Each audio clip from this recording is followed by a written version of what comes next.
Story 1. My husband called me useless and broke up with me just moments before I planned to announce my pregnancy. He said he deserved something better, but he had no idea what he'd just unleashed. My name is Rebecca, and I need to tell you about the night that destroyed everything I thought I knew about my life. 3 years ago, I met him at a coffee shop downtown. He was charming, funny, and made me feel like I was the only woman in the world. We moved in together after 8 months, and I genuinely believed we were building something real together. I had been planning this moment for weeks. My 27th birthday party seemed like the perfect opportunity to share the news that would change our lives forever. I had discovered I was pregnant just 5 days earlier, and the joy I felt was overwhelming. I imagined his face when I would tell him, surrounded by our closest friends, that we were going to be parents. The apartment looked perfect that evening. I had spent the entire day decorating with string lights and preparing his favorite dishes. Our friends started arriving around 7, and the energy was infectious.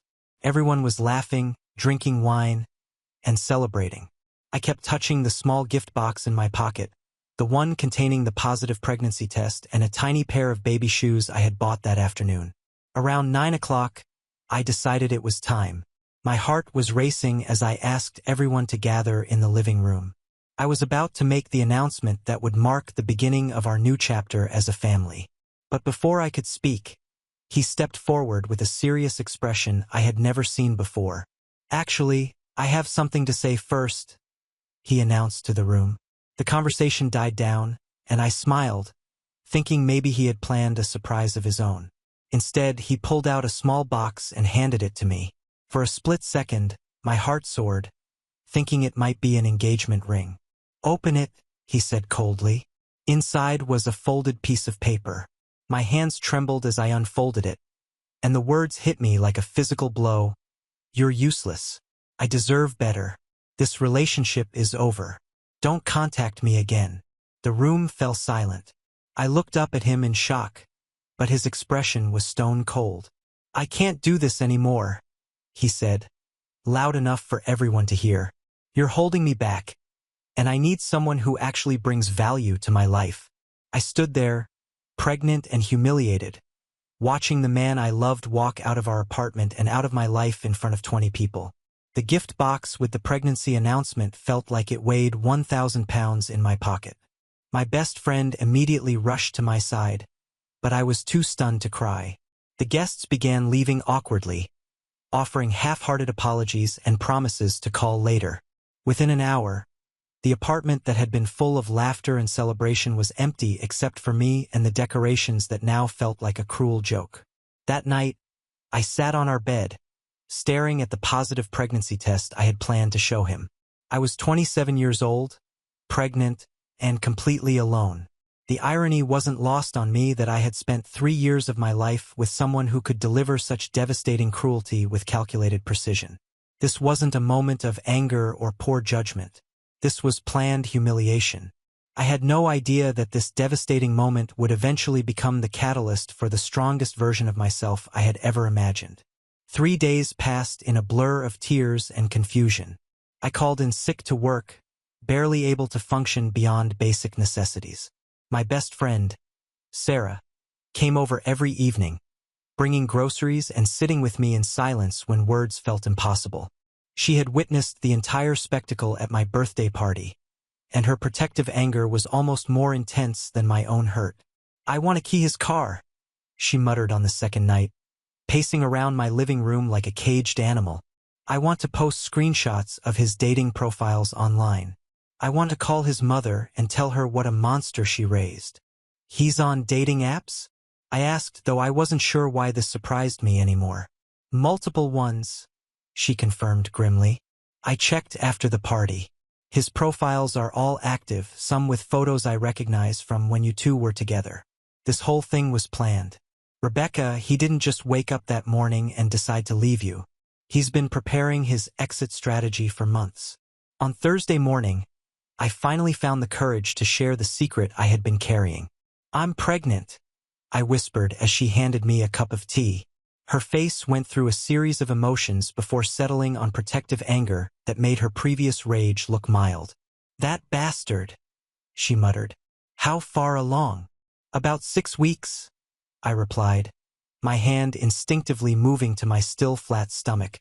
I was going to tell him at the party. Can you believe that? I actually thought he would be happy. She held my hand while I cried again, but this time felt different. This time I was crying not just for the loss of our relationship, but for the family I had imagined we would become. I was also crying for the woman I had been. Someone so eager to please that she had ignored red flags that now seemed glaringly obvious. You know what we're going to do? Sarah said after my tears subsided. We're going to figure out exactly what kind of person you were living with, because I have a feeling there's a lot more to discover. That afternoon, I decided I needed to understand what had really happened. Something about his sudden cruelty didn't add up with the man I thought I knew, though I was beginning to realize I had never actually known him at all. I started looking through papers and documents we had shared over the past 3 years. What I found made my stomach turn in ways that had nothing to do with morning sickness. Hidden in his desk drawer were credit card statements I had never seen before. Not just one or two, but an entire financial life I had been completely unaware of. Expensive dinners at restaurants we had never been to together, some costing more than I spent on groceries in a month. Hotel charges from weekends when he claimed to be visiting his college friends in other cities. Jewelry purchases that never made it to me, including a $3,000 necklace bought just 2 weeks ago. The most recent statement showed charges from just last week. A romantic dinner for 2 at the most expensive steakhouse in the city. The same night he told me he was working late on an important project. The bill was over $400, more than we had ever spent on a dinner together in 3 years of dating. My hands shook as I found his phone bill tucked between old magazines. Hundreds of texts and calls to a number I didn't recognize, all marked with the contact name M. The frequency had increased dramatically over the past 2 months. Sometimes 20 or 30 messages in a single day. Some days he was texting this person more than he was texting me. The phone records revealed something even more disturbing. Late-night calls that lasted for hours, placed after I had gone to bed believing he was working on his laptop beside me. Weekend calls made during times when he claimed to be running errands or meeting friends for drinks. A pattern of deception so comprehensive that it rewrote the entire history of our relationship. I felt like a detective uncovering evidence of my own life's lie.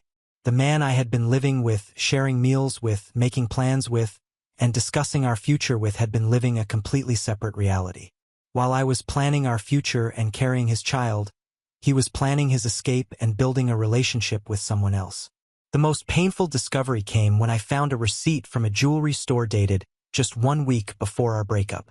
It was for an expensive necklace with an engraving, "To M, all my love forever, yours."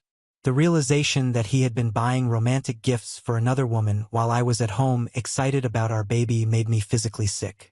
I also found restaurant receipts that told a story of romance I had never experienced with him. Expensive bottles of wine, desserts ordered for 2, charges that indicated long, leisurely dinners. In 3 years together, he had never taken me to restaurants this nice, always claiming we needed to be more careful with money and save for our future together. That evening, I sat surrounded by evidence of his deception. Credit card bills, phone records, receipts, hotel confirmations, all proof that the last several months of our relationship had been a complete fabrication on his part. I wasn't just dealing with a sudden breakup. I was dealing with calculated, long-term betrayal by someone who had been living a double life while I planned our future. Sarah found me there when she arrived with dinner. Papers were scattered around me like the pieces of a puzzle that painted a picture I had been too naive to see. "What's all this?" she asked, though her expression suggested she already knew. "Proof that I never really knew him at all," I said, my voice steadier than it had been in days. For the first time since that horrible night, I felt something other than sadness. I felt angry, and that anger was starting to give me strength. "We need to figure out who M is," she said, picking up the phone bill. "And you need to decide what you're going to do with all this information." I looked down at my stomach, thinking about the tiny life growing inside me. This baby deserved better than a father who could walk away so callously. But more importantly, I deserved better than spending my life wondering what I had done wrong. The truth was harsh, but it was also liberating. I hadn't lost a loving partner. I had escaped from a liar and a manipulator. I know exactly who M is, I said, reaching for my laptop. And I know exactly what I'm going to do. It took me exactly 37 seconds to find her social media profiles. Michelle Chun, a marketing coordinator at a tech startup downtown. 25 years old, ambitious, and according to her recent posts, very much in a relationship with my boyfriend. Photos of romantic dinners, couples weekend trips, and intimate moments that had been happening parallel to my own relationship. The timeline was devastating and clear.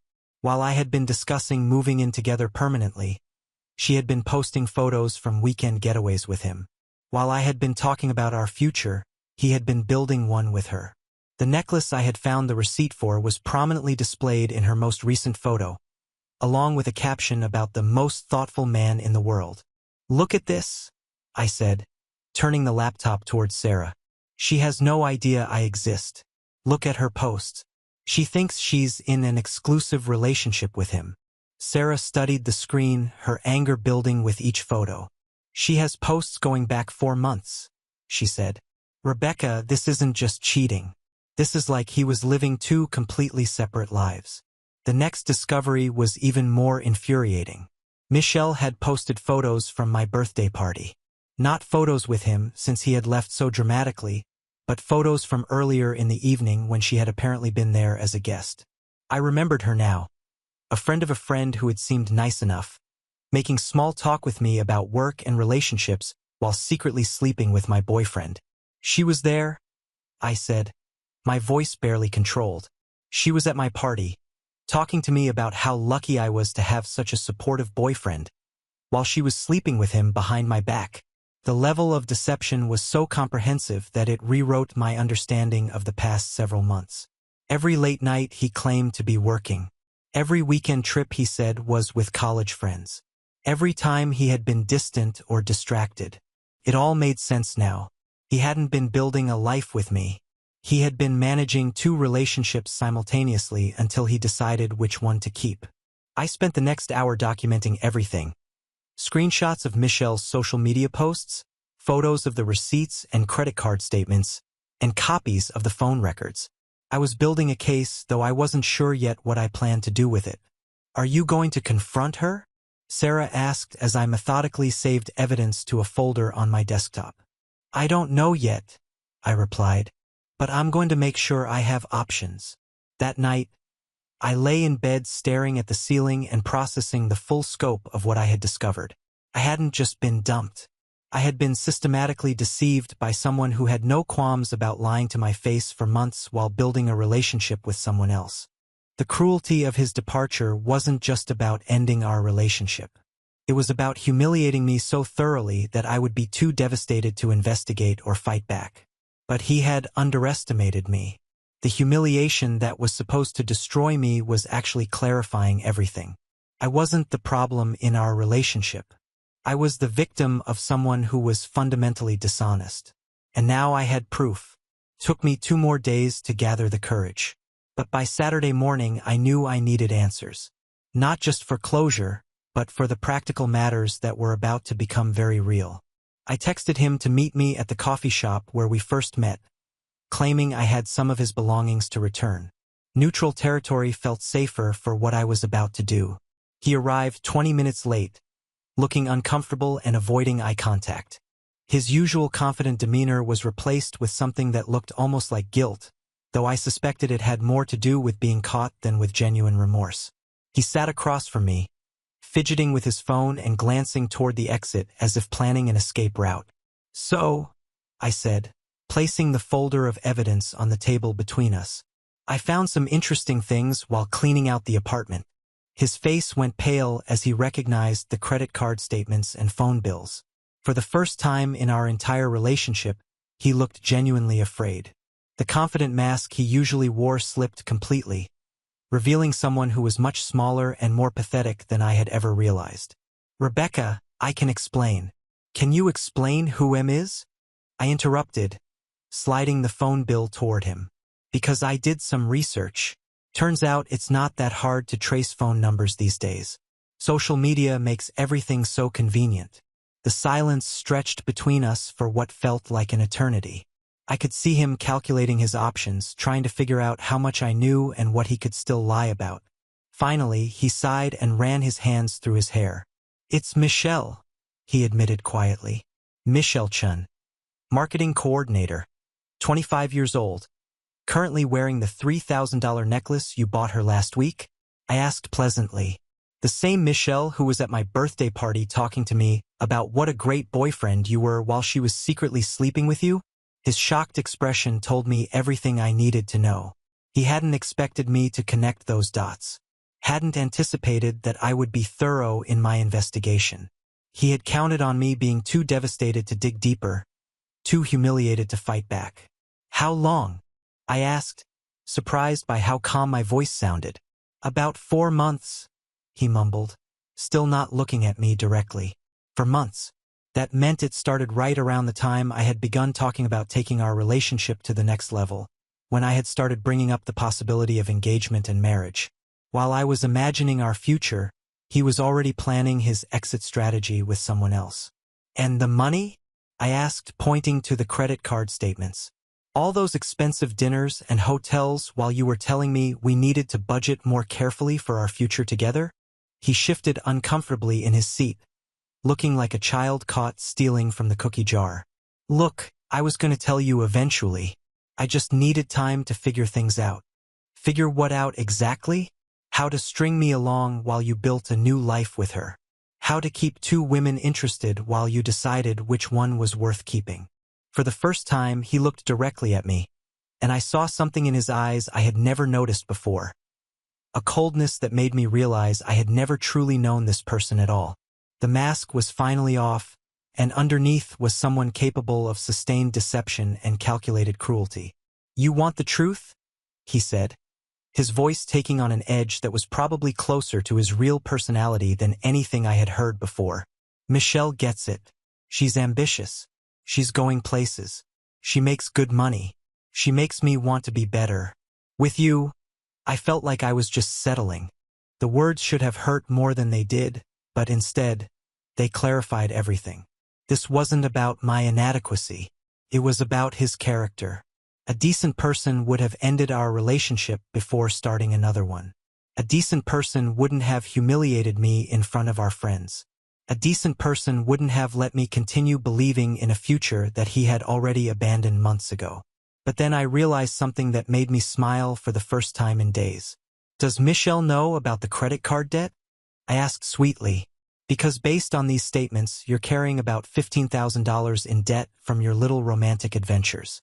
Does she know she's dating someone who's financially irresponsible? Does she know you were living with another woman while you were taking her on all those expensive dates?" His face went from pale to gray. "What do you mean?" "I mean, you've been financing your relationship with her by racking up credit card debt, and now you're going to have child support payments on top of that. I wonder how long your ambitious new girlfriend will stick around when she realizes what kind of financial mess she's getting involved with." "Child support?" he repeated, as if the words didn't make sense. "There's something else you should know," I said, my hand moving unconsciously to my stomach. "I'm pregnant." The color drained completely from his face. He gripped the edge of the table and stared at me in shock, and I could practically see his carefully constructed new life crumbling in real time. "What?" 6 weeks pregnant. I was planning to tell you at the party. Actually, right before you handed me that charming little note about how useless I am. He sat in stunned silence for several minutes, processing this information. I could practically see his mind racing through the implications, calculating how this would affect his new life with Michelle, his finances, his carefully planned future. Are you sure it's mine?" he finally asked. The question was so insulting, so perfectly characteristic of the person I now realized he was, that I almost laughed. It was exactly the kind of thing someone would ask when they were looking for any possible way to escape responsibility for their actions. "Yes, I'm sure. But don't worry, I won't be expecting anything from you emotionally. Financially, however, that's a different story entirely." I stood up, gathering my things and the evidence I had brought. "My lawyer will be in touch about child support. Oh, and one more thing. I'll be keeping the apartment." Turns out the lease is only in my name, and I've been paying most of the rent anyway. You have until Sunday to get your things out. As I walked toward the door, he called after me, desperation clear in his voice. Rebecca, wait. Maybe we can work something out.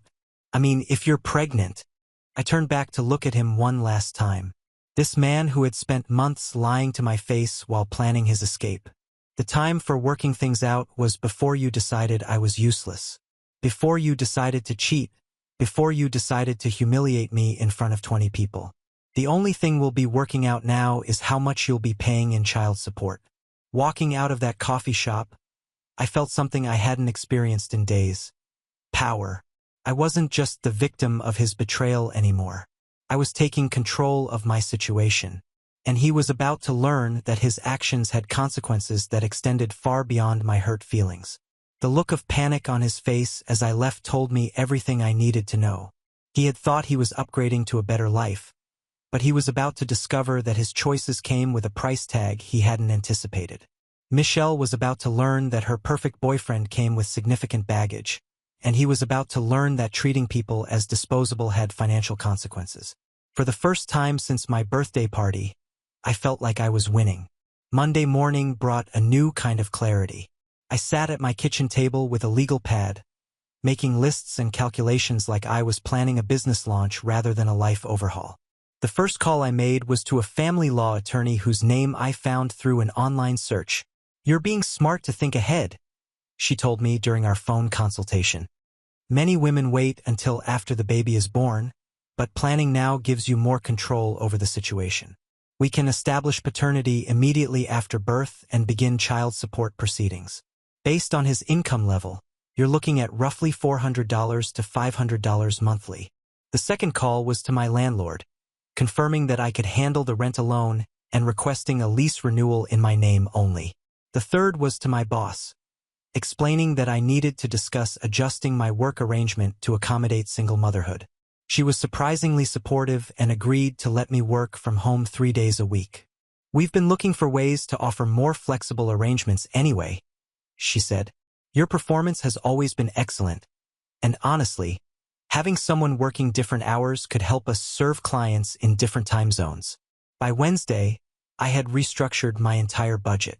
The financial planning revealed something interesting. I had been shouldering a much larger portion of our shared expenses than I remembered. Without him, my monthly budget actually had more room for savings than before. His contributions to rent and utilities had been minimal compared to what I was paying for groceries, household items, and most of our entertainment. Looking back at our bank statements, I realized that while I had been putting aside money for our future together, he had been spending every penny he earned on maintaining 2 relationships. The irony was perfect. I was financially better off without him, while he was about to take on significant new expenses. The legal consultation had been enlightening in ways I hadn't expected. My attorney explained that regardless of our relationship status, he would be legally responsible for child support once paternity was established. More importantly, she helped me understand my rights regarding custody and visitation arrangements. "The key is to document everything," she advised. "Keep records of all communications, save text messages, and maintain a clear record of his involvement or lack thereof. This will be important if you ever need to modify custody arrangements or support agreements." She also explained something that gave me considerable satisfaction. If he chose not to be involved in the child's life, it would actually make my situation simpler legally. No custody battles, no forced shared decision-making, no complicated visitation schedules. I would have complete control over raising my child while still receiving financial support. Sunday afternoon arrived with an unexpected sense of freedom. I had changed the locks Saturday evening and spent the weekend strategically removing any trace of him from the apartment. It felt like performing surgery on my own life, carefully excising the infected parts while preserving what was healthy and worth keeping. Sarah helped me box up his belongings, and we arranged them neatly on the front steps. When he arrived to collect them, I watched from the window as he loaded boxes into a friend's truck. He knocked on the door once, but I didn't answer. Everything that needed to be said had been said. This chapter was closed, and I was already writing the next one. How does it feel? Sarah asked as we watched him drive away. Like taking out the trash, I replied. And I meant it. The following week settled into a routine that felt surprisingly manageable.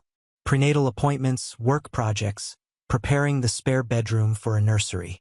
Sarah helped me paint the walls a soft yellow color, and we spent evenings planning furniture arrangements and making lists of baby supplies. You know what I love about this? She said one evening while we were assembling a crib. You're not sitting around waiting for him to come back or hoping he'll change his mind. You're building something completely new. She was right. For the first time in 3 years, I was making decisions based entirely on what I wanted and needed, not on what would accommodate someone else's mood or schedule. It was liberating in a way I hadn't expected. I started receiving texts from him again around my 10th week of pregnancy. Not romantic overtures or attempts at reconciliation, but increasingly frantic messages about his deteriorating situation. Michelle found out about the baby. One message read, "She's freaking out. Can we talk?" I ignored it, but the messages kept coming throughout the day. She wants to know why you didn't tell her about us living together. She's asking about the credit card debt. Rebecca, please answer me. Everything is falling apart. I forwarded the messages to my attorney without responding. She handled all communication from that point forward, maintaining the legal boundaries I had established. It felt good to have a professional buffer between us, someone who could deal with his chaos while I focused on taking care of myself and my baby. His personal problems aren't your responsibility, my attorney reminded me during one of our check-ins. Your only concern is ensuring he meets his legal obligations to support this child. The legal proceedings moved faster than anticipated. My attorney served him with paternity and child support papers 6 weeks after our coffee shop confrontation. His response came through his lawyer. A request for a payment plan and a formal acknowledgement of paternity without any request for visitation rights. That's unusual, my attorney noted during our meeting. Most fathers at least ask about some form of custody arrangement. He's not interested in being a father, I explained. He just wants to minimize the financial impact and move on with his life. That actually makes things simpler legally, she replied. We can establish a support order without having to negotiate visitation schedules or custody agreements. It's less complicated for everyone involved. Through mutual friends, I learned that his perfect new relationship was imploding exactly as I had predicted. Michelle had discovered not only his debt and his impending fatherhood, but also the extent of his deception about our living situation. She had thought he was casually dating when they met, not living with someone he had been in a serious relationship with for 3 years. She kicked him out after a week, Sarah reported with obvious satisfaction. Apparently, she told him she didn't sign up to be involved with someone who had child support obligations and $15,000 in credit card debt. The news should have felt like sweet revenge, but instead, it just felt predictable. This was the natural consequence of someone who built relationships on lies and deception. Michelle had made a smart decision to protect herself from someone who had proven he was willing to manipulate and deceive people he claimed to care about. My phone buzzed with another message from him. Everything fell apart with Michelle. I know I screwed up. Can we try to work things out? I screenshot the message and sent it to my attorney. Please inform his lawyer that all communication should go through legal channels, I replied, and remind him that child support obligations don't disappear based on his relationship status. The second trimester brought new challenges, but also new confidence. I had assembled a support network of friends, family, and healthcare providers who were invested in my success as a single mother. My prenatal classes were filled with couples, but I didn't feel out of place. If anything, I felt more prepared than many of them because I had already proven to myself that I could handle difficult situations independently. I learned the baby's gender at my 20-week ultrasound. A girl. Sitting in that darkened room, watching her tiny form on the monitor, I felt a fierce protectiveness and love that surprised me with its intensity. This little person was going to have a mother who valued honesty and integrity, who wouldn't settle for less than she deserved, who would teach her that real love was about respect and consistency, not dramatic gestures and empty promises. She's beautiful, the technician said, pointing out tiny hands and feet. She's perfect, I whispered. And I meant it. She was exactly what she was supposed to be, created from the ruins of something dishonest into something pure and hopeful. By my third trimester, I had created a life that was not only stable but genuinely fulfilling. My work-from-home arrangement was so successful that my boss offered me a promotion with additional remote responsibilities. The extra income meant I could save money for the baby's future and still maintain financial independence. "You've really figured this out," my boss said during our monthly check-in call. "Your productivity has actually increased since you started working from home more. Have you thought about making this permanent?" The apartment that had once felt too expensive for one person now felt like the perfect size for a small family. I spent evenings reading in the nursery, imagining the life my daughter would have here. A life based on honesty and stability, where the adults in her world kept their promises and treated each other with respect. The child support payments began arriving during my 8th month of pregnancy, deposited automatically into an account I had set up specifically for child-related expenses. $450 monthly, exactly as the court had calculated. No communication, no drama, just the financial obligation being met as required by law. "How does it feel getting those payments?" Sarah asked during one of her visits. "Like justice," I replied simply. "Not revenge, just consequences. He made choices and now he gets to live with them for the next 18 years.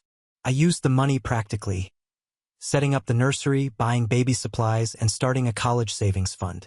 Every dollar he sent was an investment in our daughter's future, which felt like the perfect transformation of his obligation into something positive. Around this time, I started dating again, though very casually. The man I met, David, was a teacher who worked with special needs children. Our first conversation happened at a coffee shop when he noticed me reading a pregnancy book and asked if I was excited about becoming a mother. "Very excited," I replied, "though it's going to be just the two of us." "Single parenting is tough," he said with genuine respect. "My sister raised her daughter alone, and she's one of the strongest people I know." David's approach to my situation was refreshing. He didn't treat my pregnancy as a complication or ask probing questions about the father. He seemed genuinely interested in me as a person, and when I explained my circumstances, his response was perfect. "You're building something important," he said during our second coffee date. "Your daughter is lucky to have a mother who prioritizes what's right over what's easy." Our relationship developed slowly and naturally. He understood that my pregnancy and preparations for motherhood were my primary focus, and he never pressured me for more time or attention than I was able to give. When I was too tired for dinner dates, he would bring takeout to my apartment and help me assemble baby furniture. When I was stressed about work deadlines, he would quietly handle my laundry or grocery shopping without being asked. "You don't have to take care of me," I told him one evening as he folded tiny baby clothes while I worked on my laptop. "I'm not taking care of you," he replied. "I'm participating in something I care about. There's a difference." Labor began at 3 a.m. on a Tuesday morning, exactly 2 weeks before my due date. The contractions started mild but quickly intensified, and by 7 a.m., I was in the hospital with Sarah by my side. David arrived shortly after, bringing comfortable pillows from home and snacks for Sarah, then settled into the waiting room to provide support without crowding my space. 26 hours later, Emma Rebecca was born, healthy, perfect, and entirely mine. Holding her for the first time, I felt a completeness I had never experienced before. This tiny person was the reason I had endured everything over the past 9 months. She was worth every moment of uncertainty, every difficult decision, every sleepless night spent planning our future. "She's beautiful," Sarah whispered, tears streaming down her face. "Look at what you did. Look at what you created." David met Emma when she was 2 hours old, and his reaction was everything I could have hoped for. He didn't try to hold her or insert himself into the moment, but the way he looked at both of us told me everything I needed to know about his character. "She's incredible," he said softly. "You both are." The first few weeks of motherhood were exactly as challenging as everyone had warned me they would be, but also more rewarding than I could have imagined. Emma was a good baby. She slept in reasonable stretches, nursed well, and seemed content most of the time. My work-from-home arrangement allowed me to maintain some income while adjusting to her schedule. Child support payments continued to arrive like clockwork, deposited directly into Emma's account. I used the money for daycare when I needed to take in-person meetings, for baby supplies, and for the college savings fund that was already growing steadily. He was providing financially exactly as the court required. Nothing more and nothing less. 3 months after Emma was born, I started receiving occasional texts asking for photos. I consulted my attorney before responding. "You're under no legal obligation to provide pictures or updates," she advised. "If you choose to share information, keep it brief and factual." I decided to send 1 photo per month with a basic update about Emma's development. Not because I felt sorry for him or hoped for reconciliation, but because I wanted Emma to know that I had been fair and reasonable if she ever asked about her father when she was older. "Emma is healthy and meeting all her developmental milestones." I would write alongside a single photo. "No response necessary." He never asked to meet her or requested visitation rights. The monthly photos and updates seemed to satisfy whatever parental curiosity he had while allowing him to maintain the distance he clearly preferred. When Emma was 6 months old, David asked if he could start staying over occasionally to help with night feedings. Our relationship had progressed to the point where this felt natural, and his help was genuinely appreciated during the challenging early months of motherhood. "Are you sure you want to sign up for this?" I asked him one night as he walked the floor with a fussy Emma at 2 a.m. Dating a single mother isn't exactly what most people plan for. "I'm not dating a single mother," he replied, gently bouncing Emma until she settled. "I'm dating you and you happen to be a mother. Everything else is just details." By Emma's first birthday, my life had stabilized into something I genuinely loved. I had been promoted again at work, giving me both financial security and the flexibility to be present for all of Emma's important moments. David and I had moved in together, creating a household that felt calm and supportive rather than dramatic or uncertain. The birthday party I threw for Emma was small but perfect. Close friends, family members who had supported us throughout her first year, and David, who had become an integral part of our daily life. As I watched Emma discover cake for the first time, I thought about the birthday party that had changed everything exactly 2 years earlier. That woman could never have imagined this life. She had been so focused on trying to make someone love her that she had lost sight of her own worth and potential. This version of me didn't need anyone's approval or validation. I had built something beautiful from the wreckage of that public humiliation, and every day proved that his cruelty had been the best thing that ever happened to me. Around Emma's 15-month mark, I stopped sending the monthly photos. He hadn't responded to any of them in over a year, and I realized I was maintaining a connection that served no purpose for anyone involved. The child support continued to arrive automatically, which was all the relationship we needed. David proposed when Emma was 18 months old in our living room while she played with blocks nearby. The ring was simple and beautiful, and his proposal was everything I had once thought I wanted but had never actually received from the man who claimed to love me. "I want to adopt her," he said after I said yes. "I want to be her father in every way that matters." The adoption process required attempting to contact Emma's biological father about terminating his parental rights. My attorney sent the required notices to his last known address and published the legal announcements in newspapers as required by law. He had 60 days to respond if he wanted to contest the adoption. He never responded. "This is actually ideal," my attorney explained. "His failure to respond after proper notice allows us to proceed with the adoption. Combined with his complete lack of involvement in Emma's life, the court will almost certainly approve David's petition." The adoption was finalized 3 months before Emma's 2nd birthday. David's name was added to her birth certificate, and he became her legal father in every sense. The biological connection to her original father was legally severed, though the child support obligation remained in place until Emma turned 18. "How does it feel?" David asked as we walked out of the courthouse with the adoption papers. I looked down at Emma, who was babbling happily in her stroller, completely unaware that anything significant had just happened. "It feels like we just made official what was already true," I replied. That evening, as I tucked Emma into her crib, I reflected on the journey that had brought us to this moment. 2.5 years ago, I had been a woman who accepted crumbs of affection from someone who saw her as disposable. Now I was married to a man who had chosen not just me but my daughter, creating a family based on intention rather than obligation. Emma would grow up knowing that her stepfather had chosen to be her parent, while her biological father had chosen to walk away.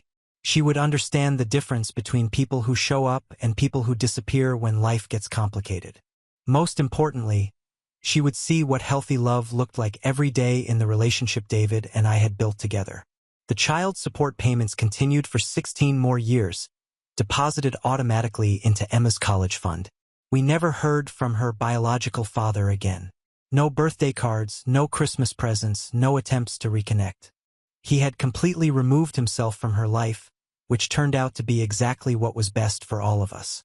By the time Emma graduated high school, the account contained over $120,000, enough to cover most of her undergraduate education at the state university where she planned to study journalism. The money that had once felt like a reminder of betrayal had transformed into the foundation for her future. He kept his financial obligation. I told Emma when she asked about her biological father during her senior year of high school. But he chose not to be part of your life in any other way. David chose to be your father because he wanted to be, not because he had to be. Emma nodded thoughtfully. I think I got the better deal, she said simply. Dad actually shows up. During her freshman year of college, Emma wrote an essay for her composition class about family structures. She interviewed me about my experience as a single mother and about David's decision to adopt her. Reading her words about our family was one of the most emotional experiences of my life. My mother could have spent years trying to fix something that was fundamentally broken, she wrote. Instead, she chose to build something new. My father could have walked away when he realized that loving my mother meant also taking responsibility for a child who wasn't biologically his. Instead, he chose to show up every day. I learned that family isn't about biology or convenience. It's about people who choose each other and keep choosing each other, even when it's difficult. She earned an A on that paper, and her professor asked if she would be willing to share it with other students studying non-traditional family structures. Emma agreed, proud to represent the kind of family that chooses love over obligation. During Emma's sophomore year, something unexpected happened. Her biological father attempted to contact her through social media. His message was brief. I know I have no right to reach out, but I've been thinking about you. I hope you're doing well. Emma showed me the message, unsure how to respond. What do you think I should do? What do you want to do? I asked. There's no right or wrong answer here. You get to decide what kind of relationship, if any, you want to have with him. She thought about it for several days before crafting a response. Thank you for reaching out. I'm doing very well. I have a loving family and I'm studying journalism at State. I appreciate you respecting my boundaries all these years. I hope you're also doing well, but I'm not interested in developing a relationship at this time. His response was immediate and respectful. I understand completely. I'm proud of the young woman you've become, even though I had nothing to do with it. Your mother and father did an incredible job raising you. That was the end of their communication. Emma felt good about handling the situation with maturity and grace, and I was proud of how she had navigated something that could have been very complicated. I'm curious about him, she told me later, but I don't need anything from him. I already have everything I need. When Emma graduated college with honors, both David and I were there cheering loudly from the audience. She had used her degree to land a position at a respected newspaper covering local politics and community issues. Her first major investigative piece was about single mothers navigating the legal system, inspired partly by our own family's story. You should be proud, David said as we watched Emma accept her diploma. She's incredible. We should be proud, I corrected. You raised her, too. Looking back now, 22 years after that devastating birthday party, I can honestly say that being called useless and abandoned while pregnant was the greatest gift anyone ever gave me. It forced me to discover my own strength, to build a life based on my own values, and to choose people who chose me back. The man who walked out that night thought he was upgrading to something better. Instead, he gave up the chance to know an incredible daughter and missed watching a woman he had underestimated build a life more fulfilling than anything they could have created together. He became a monthly bank transfer while another man became Emma's real father through daily acts of love and commitment. His loss became my greatest victory. And every single day of my beautiful life is proof that sometimes the worst thing that can happen to you is actually the best thing in disguise. Emma grew up surrounded by people who chose to be in her life, and she learned that real love is demonstrated through action, not words. I never did find out what happened to Michelle, and I realized I didn't care.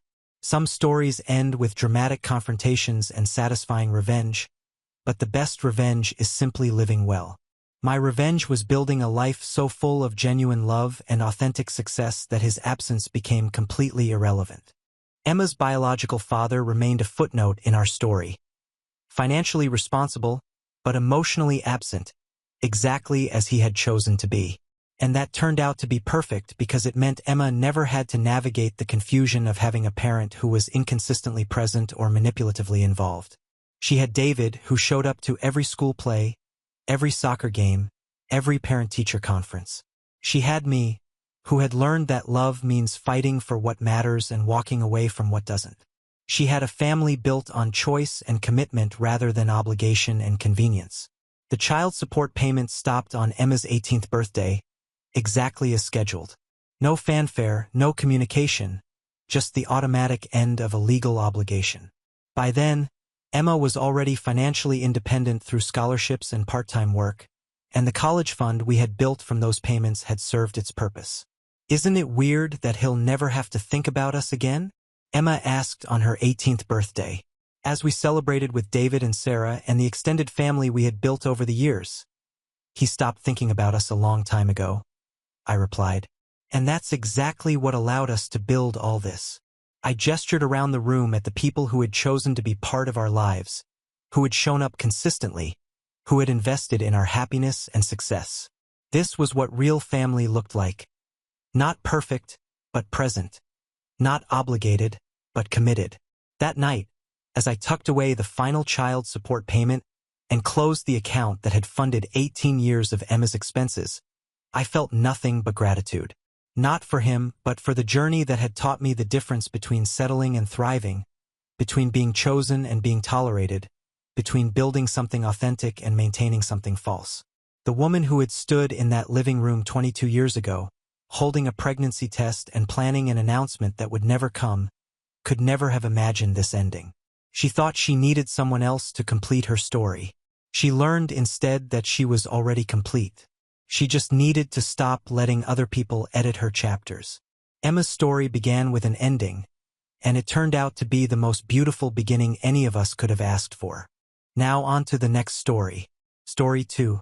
My parents sued me for not funding my spoiled sister's new business after I sold my apartment. I'm Lily, and I need to tell you something that changed my life forever.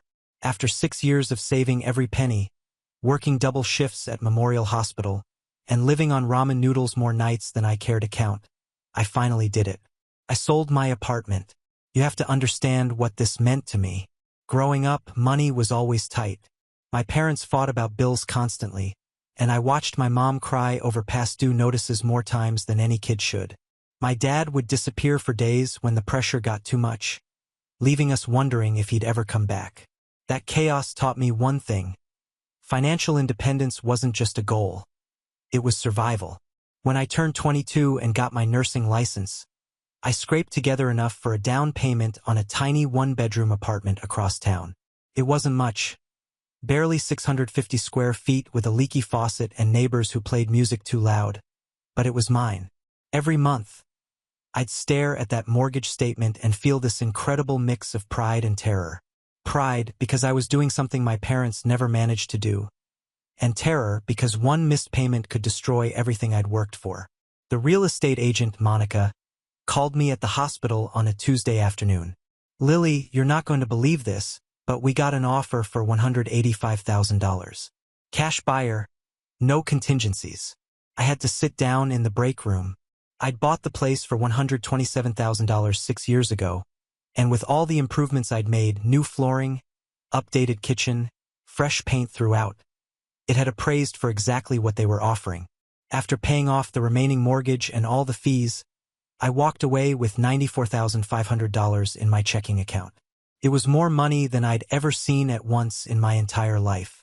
That night, I sat in my empty apartment with Chinese takeout, staring at my bank balance on my phone screen.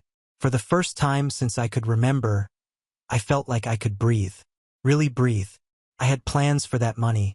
Real plans, not dreams or wishes, but actual researched investment strategies. I've been looking at a duplex on the other side of town. I could live in one unit and rent out the other. The rental income would cover most of the mortgage, and I'd be building equity while having someone else pay for it. It was perfect. My family knew about the sale, of course. I told them during our monthly dinner at Mom's house the week before. "That's wonderful, honey," Mom had said, though something in her voice seemed off. Dad just nodded and changed the subject to something about his job at the warehouse. My younger sister, Rose, barely looked up from her phone. I should have known then that something was coming. My family never just let good news sit quietly. There was always an angle, always a way to complicate things. But I was so focused on my future, so proud of what I'd accomplished on my own, that I missed all the warning signs. The money sat in my savings account for exactly 2 weeks before everything went completely insane. 2 weeks after the sale closed, I got a text from Rose at 9 p.m. on a Friday. "Family meeting tomorrow at 2. Important business opportunity. Don't be late." I stared at the message, feeling that familiar knot in my stomach. Rose had never shown interest in business anything. She was 24, still living at home with a degree in visual arts that she'd barely used since graduating 2 years ago. While I was working 60-hour weeks to pay for nursing school, Rose was taking pottery classes and spending summers backpacking through Europe with money from Mom and Dad. Saturday afternoon, I walked into my childhood home to find Rose standing in front of an easel with poster boards covered in magazine cutouts and printed photos. She was wearing a flowy dress that probably cost more than my monthly grocery budget. Her hair perfectly styled even though it was 2 o'clock in the afternoon on a weekend. "Finally!" she exclaimed, clapping her hands together. "Lily, you're going to love this. I figured out my calling." Mom and Dad sat on the couch, looking at Rose like she was about to announce she'd won the lottery. This was nothing new. Rose had always been their golden child, the creative one, the one with potential. I was just the practical daughter who paid her own bills. "I'm opening an art gallery," Rose announced, flipping to her first poster board. "Not just any gallery. A boutique space in the arts district downtown. I've already found the perfect location." The poster board was covered with pictures of galleries from art magazines, all sleek white walls and dramatic lighting. Rose had cut out photos of expensive-looking sculptures and paintings, pasting them around images of well-dressed people holding wine glasses. "Rose, that's wonderful," Mom gushed. "Tell us more about your business plan." Rose launched into what she clearly thought was a professional presentation. She'd researched rental prices for gallery spaces. The one she wanted was $8,000 a month. She needed money for renovations to create the right aesthetic. Then there was inventory. She planned to feature local artists, but only after curating a collection of established pieces to draw people in. "The thing is," Rose continued, her voice taking on that wheedling tone I remembered from childhood when she wanted something, "this kind of opportunity doesn't wait. The space I want has 3 other people interested. I need to move fast." Dad leaned forward. "How much are we talking about total?" "For the first year, including rent, renovations, initial inventory, insurance, and marketing, I need $120,000. Rose said this like she was ordering a sandwich, completely casual about an amount of money that would take me 3 years to save. Mom and Dad exchanged a look. "Honey, that's a lot of money," Dad said carefully. "But it's an investment in my future," Rose insisted. "And it's not like I'm asking for charity. This gallery will be profitable within 6 months.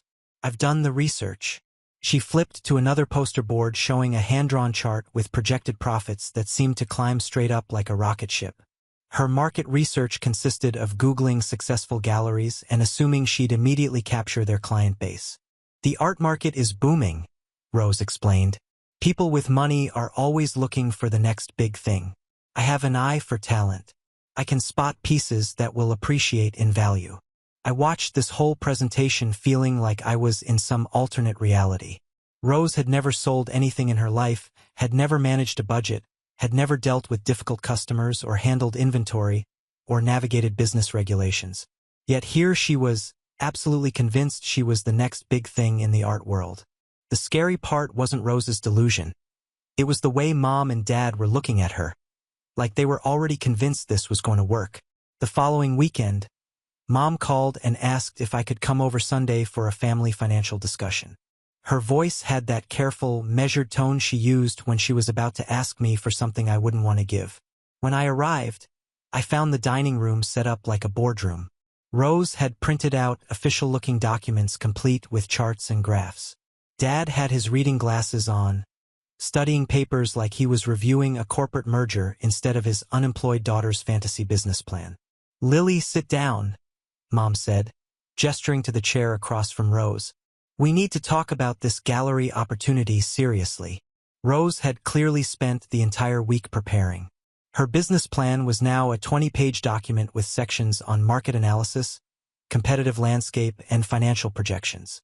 She'd researched everything from gallery insurance costs to the average price of wine for opening receptions. "The location is perfect," Rose began, sliding a printed map across the table. "It's right in the heart of the arts district, walking distance from 3 trendy restaurants and that new boutique hotel. The foot traffic alone will bring in customers." Dad nodded approvingly. "The demographics look good, too. Young professionals, tourists with disposable income." I picked up the rental agreement Rose had somehow obtained. $8,000 a month for a space that's barely 1,200 square feet? "Prime real estate costs money," Rose replied defensively. "You can't build a high-end brand in some strip mall." Mom spread out the financial projections.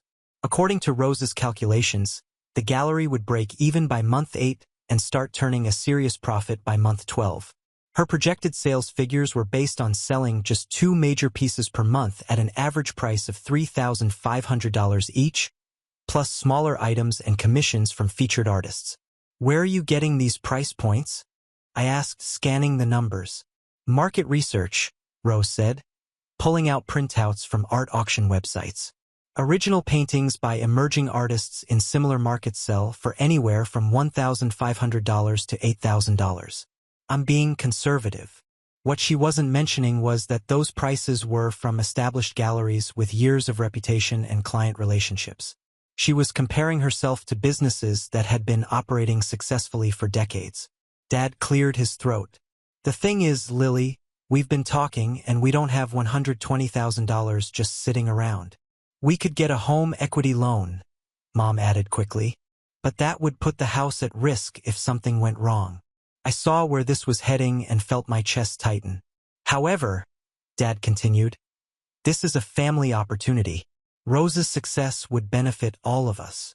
Rose leaned forward, her eyes bright with excitement. "Think about it, Lily. When the gallery takes off, you'd be an investor. You'd get returns on your money. Plus, you'd be supporting local artists and culture. The timing is perfect," Mom added. "You just sold your apartment, so you have liquid capital available." I stared at them, trying to process what I was hearing. "You want me to invest my apartment money in Rose's gallery?" "Not all of it," Rose said quickly. "Just the initial startup costs. Once we're established, we can get business loans for expansion." "Just $120,000. I repeated.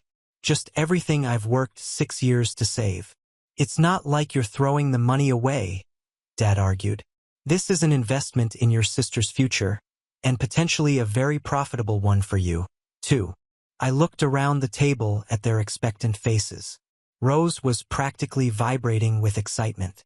Mom had that hopeful expression she used to get when she bought lottery tickets.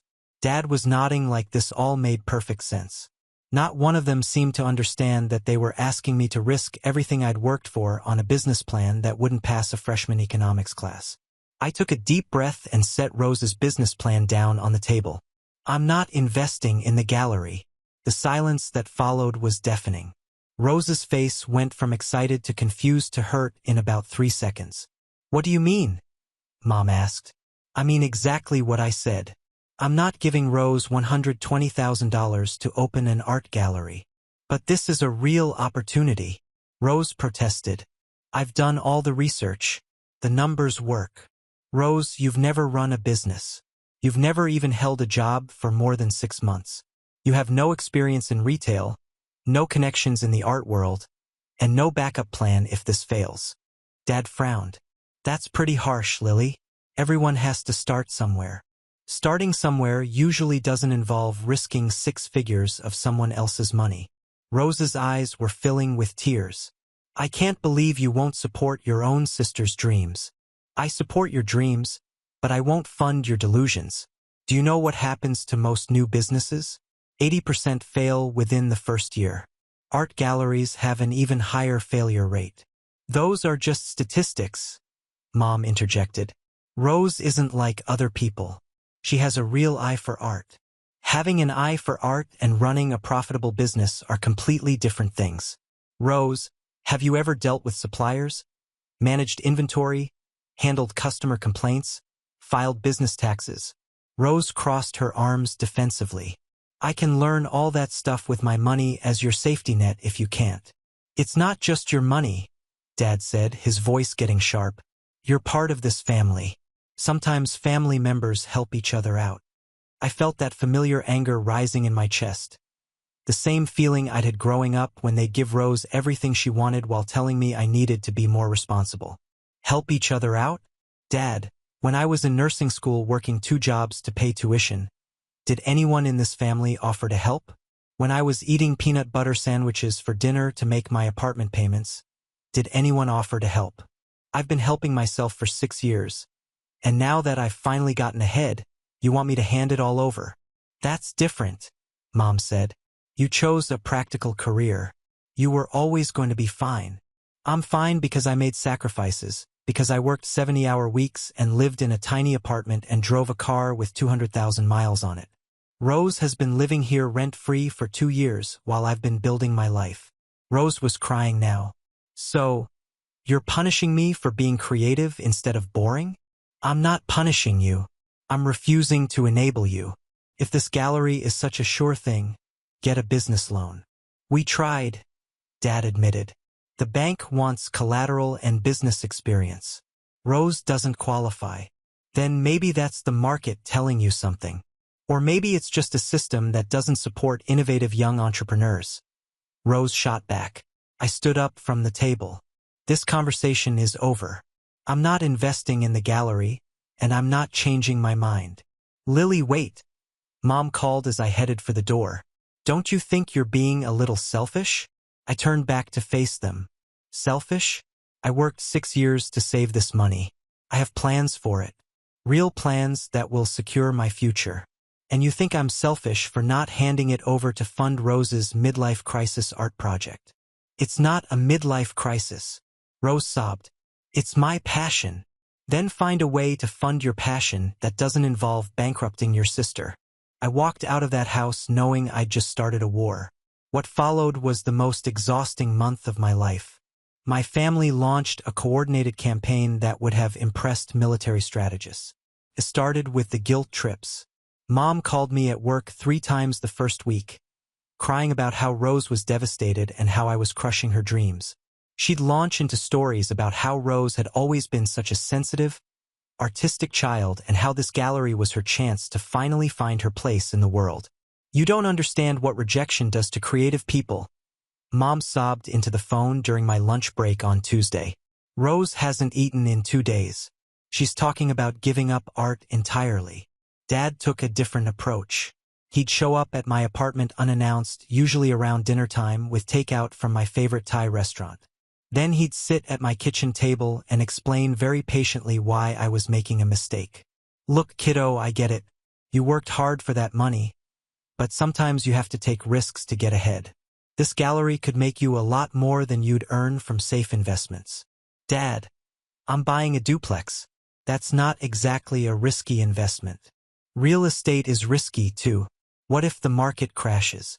What if you can't find tenants? At least with Rose's gallery, you'd be diversifying. When logic didn't work, they brought in reinforcements. My Aunt Patricia, who I barely spoke to twice a year, called to tell me how disappointed she was in my selfishness. My cousin Jake, Rose's childhood friend, sent me a long Facebook message about how I was destroying family unity over money. Rose herself alternated between heartbroken victim and righteous artist. She'd text me articles about successful galleries, screenshots of positive comments from her art school friends, and long voice messages where she cried about how I was the only thing standing between her and her dreams. The manipulation reached peak intensity during week 3. I came home from a particularly brutal 12-hour shift to find my entire family in my living room.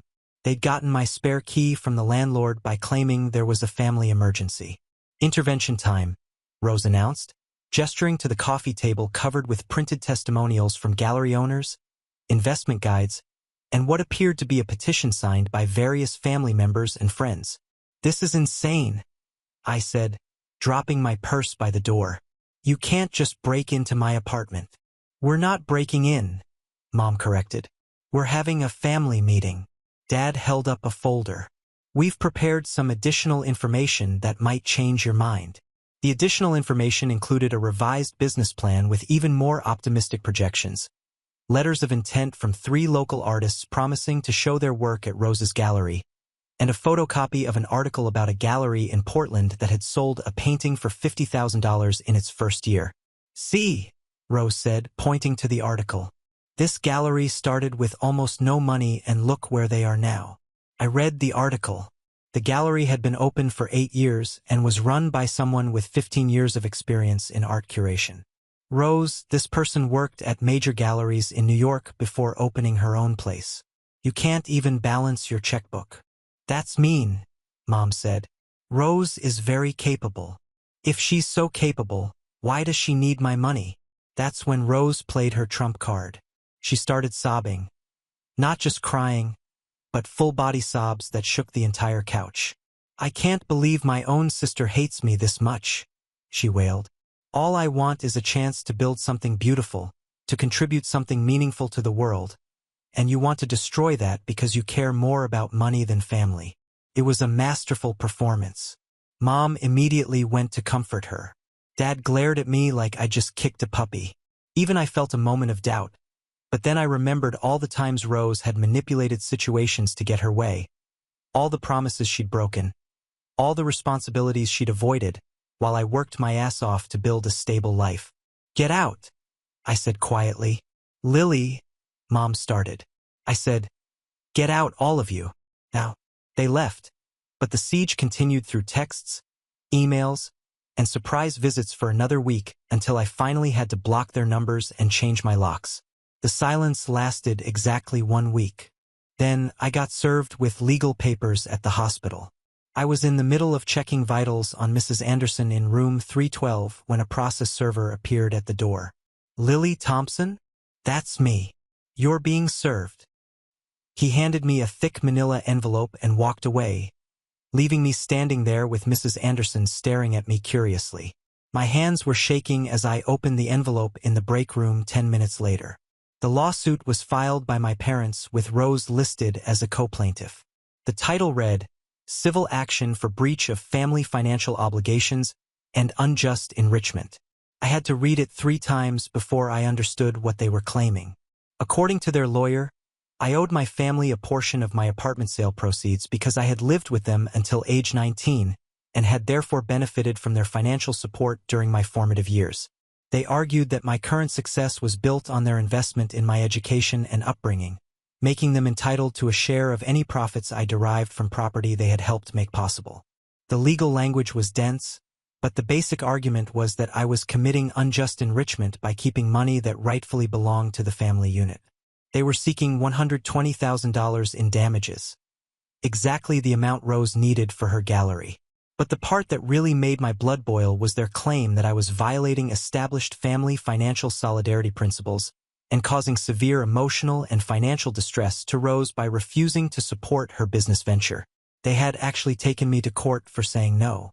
I called in sick for the rest of my shift and spent the afternoon researching family law attorneys. The first 3 I called wanted retainers I couldn't afford. The 4th, Marcus Rodriguez, agreed to meet with me that evening. Marcus had a small office above a dry cleaner, but his credentials were solid. He specialized in family business disputes and had handled several cases involving financial conflicts between relatives.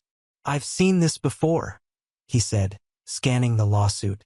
Desperate families sometimes file frivolous lawsuits hoping to pressure someone into settling. The legal claims here are pretty weak. Weak? How? Well, they're arguing that living with your parents until 19 created some kind of financial obligation. That's not how the law works.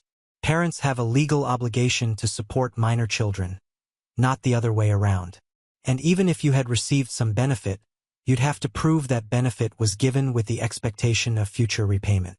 He flipped through the pages. They're also claiming emotional damages for your refusal to invest in your sister's business. That's essentially trying to sue you for making a personal financial decision they don't like. So, this will get thrown out probably, but you still have to defend against it. And frivolous or not, lawsuits are expensive and stressful. Your family is counting on that pressure to make you give in. Marcus quoted me a retainer of $5,000, which would cover the initial response and hopefully get the case dismissed quickly. If it went to trial, costs could climb to $20,000 or more. "There's something else you should know," Marcus said as I was leaving. "I looked up your parents' attorney. He's not exactly top tier. This feels like someone who was willing to file questionable paperwork for a quick fee." That night, I sat in my empty apartment calculating costs. The legal defense would eat into my duplex down payment, but I couldn't let my family bully me through the court system. I called Marcus the next morning and hired him. The strangest part was how betrayed I felt. I'd expected manipulation and guilt trips from my family. That was nothing new.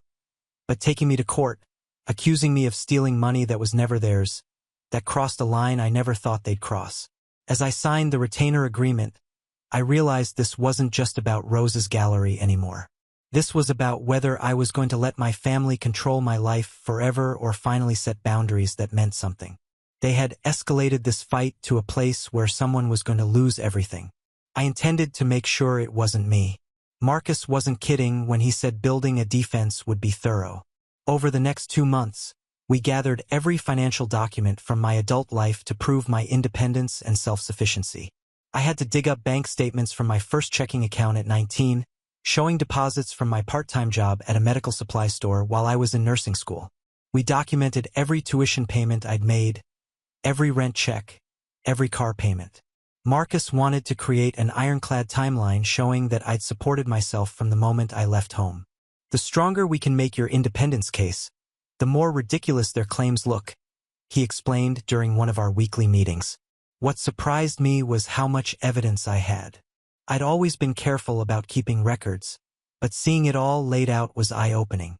In 6 years, I'd paid over $180,000 in living expenses, tuition, and apartment costs entirely on my own. The only financial help I'd ever received from my parents was letting me live at home until 19, something millions of parents do without expecting repayment. The most interesting discovery came when Marcus subpoenaed my parents' financial records as part of discovery. It turned out they'd taken out a $35,000 personal loan to fund Rose's legal case and her attempted gallery opening. "They're more desperate than I thought," Marcus said, reviewing the bank statements. "They've already borrowed money against their house to pay for this lawsuit and give Rose startup capital. While we built our case, I watched Rose's gallery dreams play out in real time through social media. Despite not having my investment, she'd convinced my parents to fund a scaled-down version of her business plan. Instead of the prime arts district location, she rented a narrow storefront in a strip mall 20 minutes from downtown. The monthly rent was $2,400 instead of $8,000, but the foot traffic was essentially non-existent. The space had been a used bookstore, and Rose spent weeks trying to transform it into something resembling a proper gallery. Her Instagram posts documented the process. Photos of her painting walls white, assembling track lighting from a home improvement store, and arranging mismatched furniture she'd bought secondhand. She was trying so hard to create an upscale atmosphere in a space that would never support it. The grand opening happened on a Thursday evening in October. I didn't attend, obviously, but Rose posted dozens of photos. The event looked pathetic, maybe 15 people total, most of them family friends who'd come out of obligation. The artwork was a collection of pieces from local community college students and a few landscapes Rose had bought from online galleries. Within a month, it was clear the gallery was failing. Rose's social media posts went from excited business owner to increasingly desperate sales pitches. She started offering special discounts and limited-time promotions on pieces that weren't selling. The irony wasn't lost on me. While Rose struggled to attract customers to her poorly located gallery, I was house hunting with a pre-approved loan and a clear investment strategy. The duplex I'd been eyeing was still available, and the rental market in that neighborhood was strong enough to cover most of my mortgage payments. Marcus kept me updated on the legal front. My parents' attorney had tried several procedural moves to drag out the case, probably hoping the mounting legal costs would force me to settle, but Marcus was prepared for these tactics. "They're fishing," he explained. "They know their case is weak, so they're hoping something in discovery will give them leverage." The discovery process was invasive but ultimately worked in our favor. Every document we produced supported our narrative. I was a financially independent adult who'd worked hard for everything I owned. Meanwhile, their financial records painted a picture of parents who'd overextended themselves to fund both Rose's business venture and a frivolous lawsuit. They'd borrowed against their house, maxed out credit cards, and taken personal loans, all to avoid accepting that their adult daughter had made a reasonable decision not to fund her sister's risky business idea.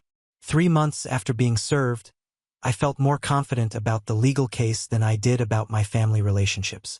The lawsuit had destroyed any possibility of reconciliation, but it had also clarified something important.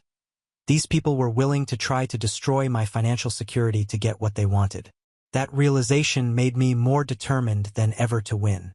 The trial was scheduled for a Tuesday morning in February, 8 months after the initial lawsuit was filed. I took the day off work and met Marcus at the courthouse at 8 a.m. to prep for what he promised would be a straightforward hearing. "This is essentially a motion to dismiss with oral arguments," he explained as we walked through security. "The judge will hear both sides and decide whether their claims have any legal merit.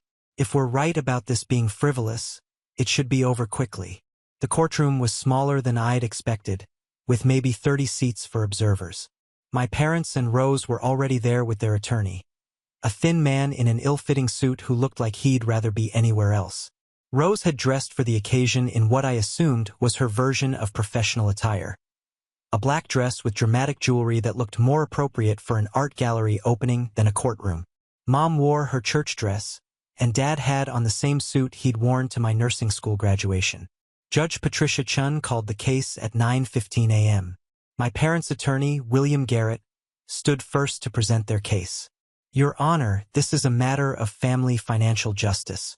The defendant benefited for 19 years from her parents' investment in her housing, education, and development. She lived rent-free, received meals, utilities, and family support that enabled her to save money and eventually purchase real estate. Garrett argued that my success was built on a foundation my parents had provided, making them entitled to a share of the profits. He claimed that my refusal to help Rose constituted bad faith, dealing within a family financial partnership. The plaintiff's daughter needs $120,000 to start a legitimate business venture that would benefit the entire family unit. The defendant's refusal to provide these funds despite having the means to do so represents a breach of the implicit family support agreement that existed during her formative years." Judge Chin looked skeptical. "Are you arguing that adult children have a legal obligation to financially support their siblings' business ventures?" "We're arguing that in this specific case, given the family's history of mutual support and the defendant's ability to pay, her refusal constitutes unjust enrichment." It was Marcus's turn. He stood and immediately cut to the heart of the matter. "Your Honor, this lawsuit is an attempt to force an adult woman to make an investment she has every right to refuse. The plaintiff is essentially arguing that because they fulfilled their legal obligation to house and feed their minor child, that child now owes them money 25 years later." Marcus presented our timeline of my financial independence, showing the judge documentation of every payment I'd made since leaving home. "Ms. Thompson has been completely self-sufficient for 6 years. She worked multiple jobs to pay for nursing school, saved diligently to purchase her apartment, and maintained that property through her own income. The proceeds from that sale are entirely hers. But what about the family support during her childhood? Judge Chen asked. That's what parents are legally required to provide. Your Honor, the law doesn't recognize a debt relationship between parents who fulfill their obligations and adult children who become successful. If it did, every parent could sue their grown children for reimbursement of childhood expenses. Judge Chen turned to my parents' attorney. Mr. Garrett, do you have any legal precedent for requiring an adult sibling to fund another sibling's business venture? Garrett fumbled through his papers. Your Honor, we believe this falls under unjust enrichment statutes. How is Ms. Thompson enriched by her sister's failed business prospects? She's enriched by her family's historical support, which enabled her current financial position. Judge Chen was clearly losing patience. That's not how unjust enrichment works, counselor. The judge asked my parents and Rose if they wanted to make statements. Dad stood up and launched into a speech about family loyalty and how disappointed he was in my selfishness. Mom cried about Rose's artistic dreams being crushed. Rose took the stand and painted herself as a victim of my cruelty. All I wanted was a chance to build something beautiful. I had investors lined up, artists ready to show their work, and a real business plan. My sister chose money over family. When Judge Chen asked me to respond, I kept it simple. Your Honor, I worked hard for my money and I have the right to decide how to invest it.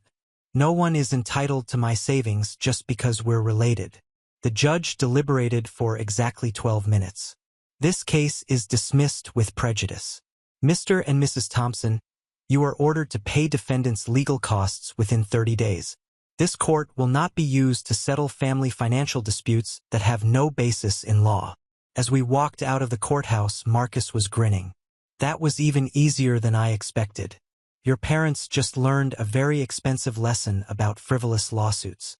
I felt relieved but also empty. My own family had tried to destroy me in court, and I'd had to prove in front of a judge that I had the right to keep money I'd earned through my own hard work. The fact that this even required legal defense showed how far they were willing to go to get what they wanted.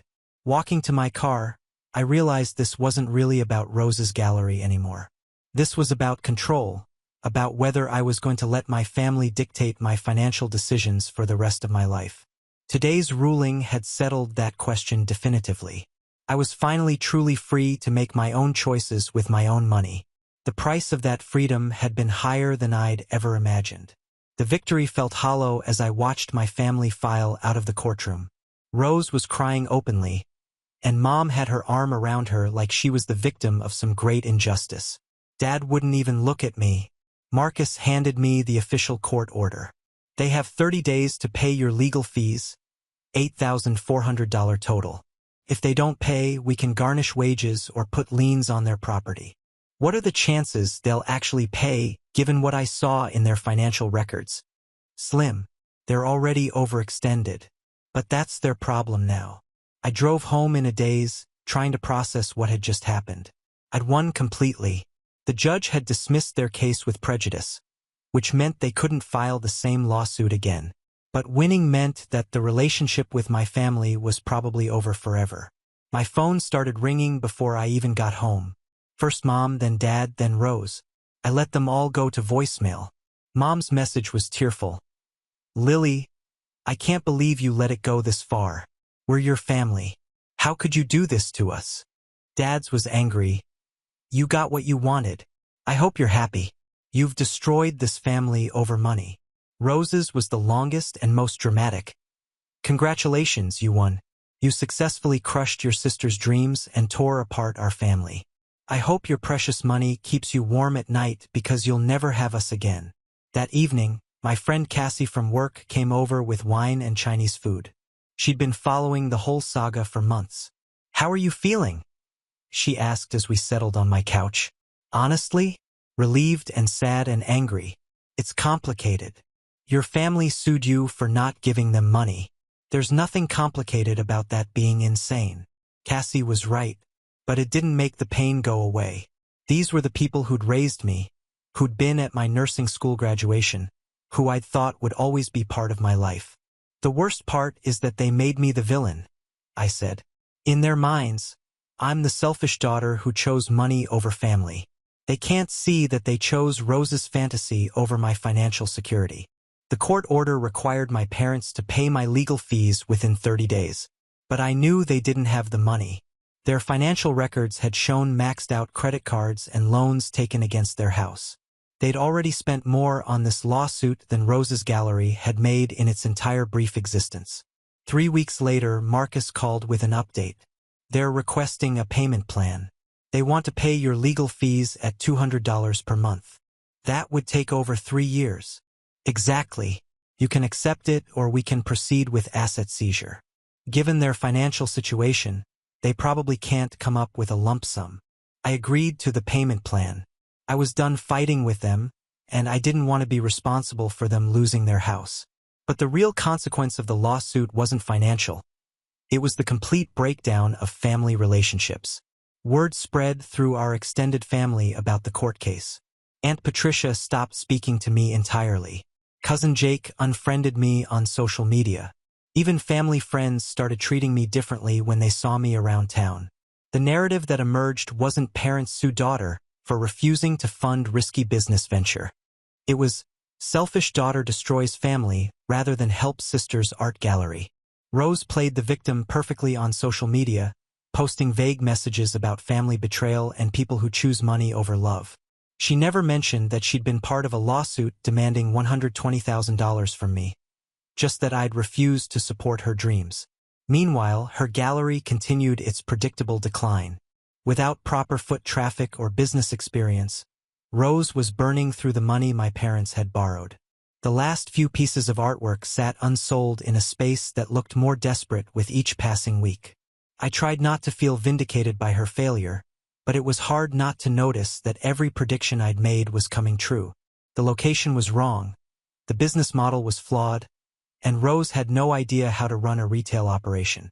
6 months after the trial, I closed on my duplex. The rental income from the upstairs unit covered most of my mortgage, and I was building equity while living in a beautiful space I'd chosen and could afford. I'd won the war, but the cost was higher than I'd expected. Financial independence felt less triumphant when you had no family to share it with. Still, every month when I made my mortgage payment and deposited my tenant's rent check, I knew I'd made the right choice. My family had tried to destroy my financial security to fund Rose's delusion, and I'd refused to let them. That had to be enough. Rose's gallery closed on a Wednesday in September, exactly 8 months after opening. I heard about it from Cassie, who'd driven past the strip mall and seen the For Lease sign in the window. The space is completely empty, she told me during our lunch break. No art, no furniture, nothing. It looks like they cleared out in a hurry.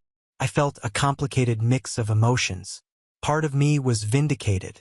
I'd been right about the business model being unsustainable, but another part felt genuinely sad for Rose. Whatever her flaws, she had genuinely believed in her gallery dream. The financial details emerged over the following weeks through mutual friends and social media posts. Rose had burned through the initial $40,000 my parents borrowed within 6 months. Rent, utilities, insurance, and the cost of purchasing artwork had eaten up the money faster than she'd anticipated. Her sales had been dismal. According to someone who'd visited the gallery, Rose had sold maybe $3,000 worth of art in 8 months. Most of those sales were small pieces to family friends who'd bought them out of pity rather than genuine interest. The bigger problem was inventory. Rose had spent over $20,000 buying artwork from various artists, promising them gallery representation and profit sharing. When the gallery failed, she still owed money to 6 different artists and had no way to pay them back. The strip mall landlord had given her 2 months' notice for unpaid rent. Rather than declare bankruptcy or try to negotiate a payment plan, Rose had simply abandoned the space, leaving behind several pieces of unsold artwork and unpaid debts. My parents were facing the financial fallout. They'd borrowed $35,000 against their house for Rose's initial investment, plus another $15,000 on credit cards for additional expenses. They still owed Marcus $8,400 for my legal fees, which they were paying at $200 per month as agreed. But the real crisis was their mortgage. With Rose unemployed and living at home again, my parents were struggling to make their house payments. Dad was 61 and working at a warehouse job that was getting harder on his body. Mom had taken a part-time position at a department store, but their combined income barely covered their expanded debt load. I learned these details through my former neighbor, Mrs. Kim, who'd stayed in touch after I moved. She'd run into my mother at the grocery store and came away concerned about the family's financial situation. "Your mom looked exhausted," Mrs. Kim told me over coffee. She mentioned they might have to sell the house. That hit me harder than I'd expected. The house had been my childhood home for 15 years. It was where I'd studied for nursing school exams at the kitchen table, where I'd celebrated getting my first job, where I'd lived until I could afford my own place. But I also knew that selling the house was probably the smart financial move. They could pay off their debts and downsize to something more affordable. The problem was that admitting they needed to sell would mean acknowledging that funding Rose's gallery had been a catastrophic mistake. Rose herself had gone completely silent on social media. No more posts about artistic vision or business ventures. Her last Instagram post was a cryptic message about learning from failure and reassessing priorities. Through the nursing community grapevine, I heard she'd applied for jobs at several coffee shops and retail stores. The art world career she'd been so confident about had evaporated along with her gallery. 3 months after the gallery closed, I got an unexpected phone call from Dad. It was the first time we'd spoken since the courthouse. "Lily, we need to talk." His voice sounded older, more defeated than I'd ever heard it. "About what?" About everything.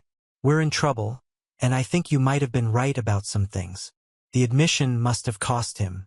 Dad had never been good at apologizing or acknowledging mistakes. "What kind of trouble?" "We're going to lose the house.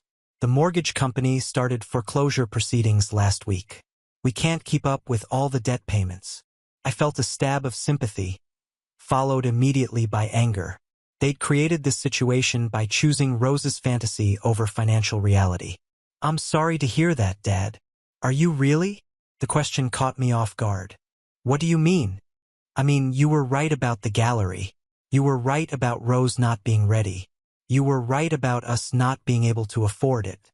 So part of you must be satisfied that we're getting what we deserve." I considered lying, telling him I took no pleasure in their financial collapse. But we were past the point of comfortable family lies. "I'm not happy you're losing your house, but I'm not surprised either. You borrowed money you couldn't afford to lose on a business plan that never made sense." "I know." The words came out quietly. We thought it would work out somehow. We thought Rose would figure it out, or that you'd come around and help, or that something would save us." "Hope isn't a financial strategy, Dad." "No, it's not." Dad's phone call was just the beginning. Over the next 2 weeks, my family launched what I can only describe as a reconciliation campaign designed to soften me up for the real ask. Mom called first, her voice shaky and apologetic. "Lily, honey, I know we made mistakes. The lawsuit was wrong, and I'm sorry we put you through that.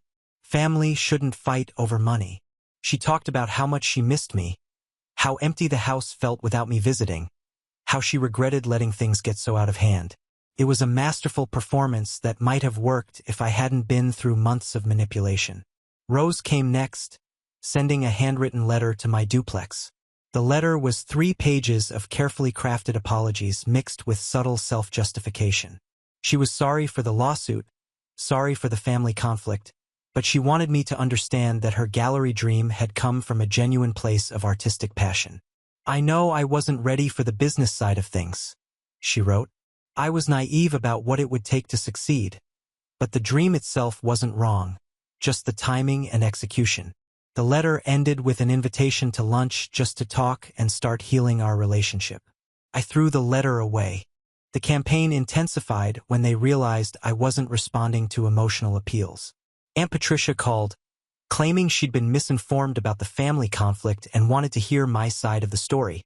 Cousin Jake sent a Facebook message about how much he valued family unity. But the real desperation became clear when Mrs. Kim called me at work.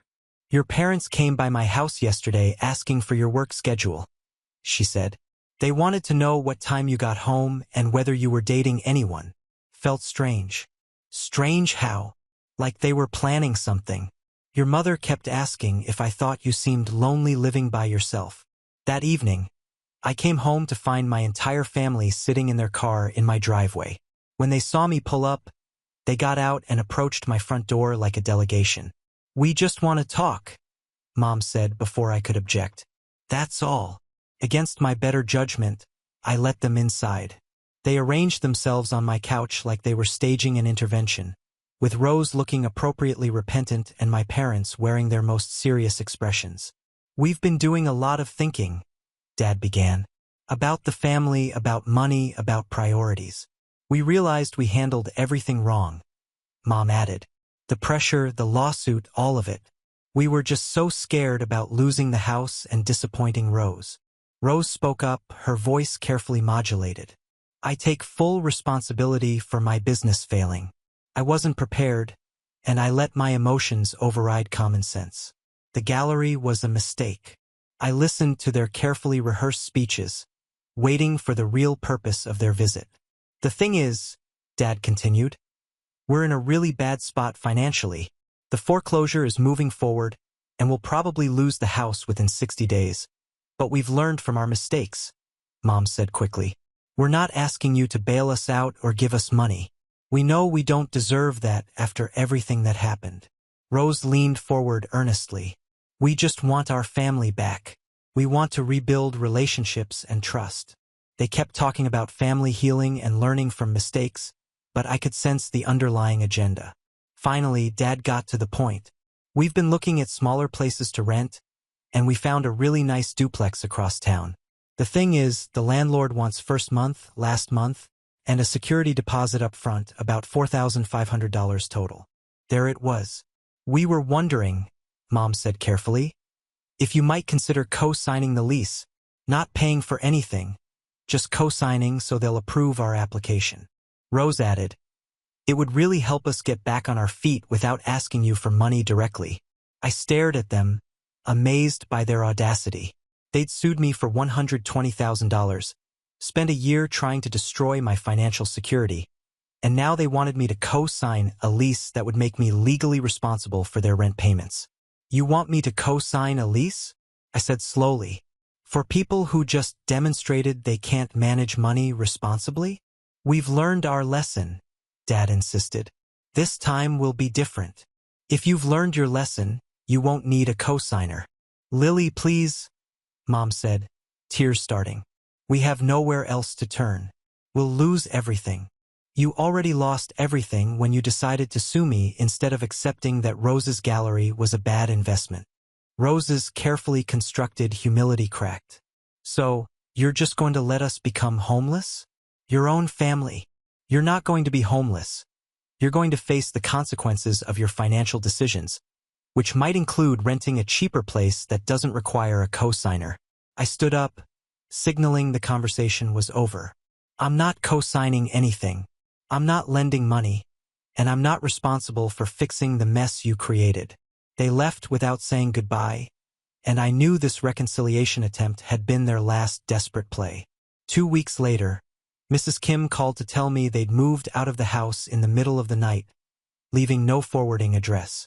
2 years have passed since that final confrontation in my living room, and my life has transformed in ways I never expected.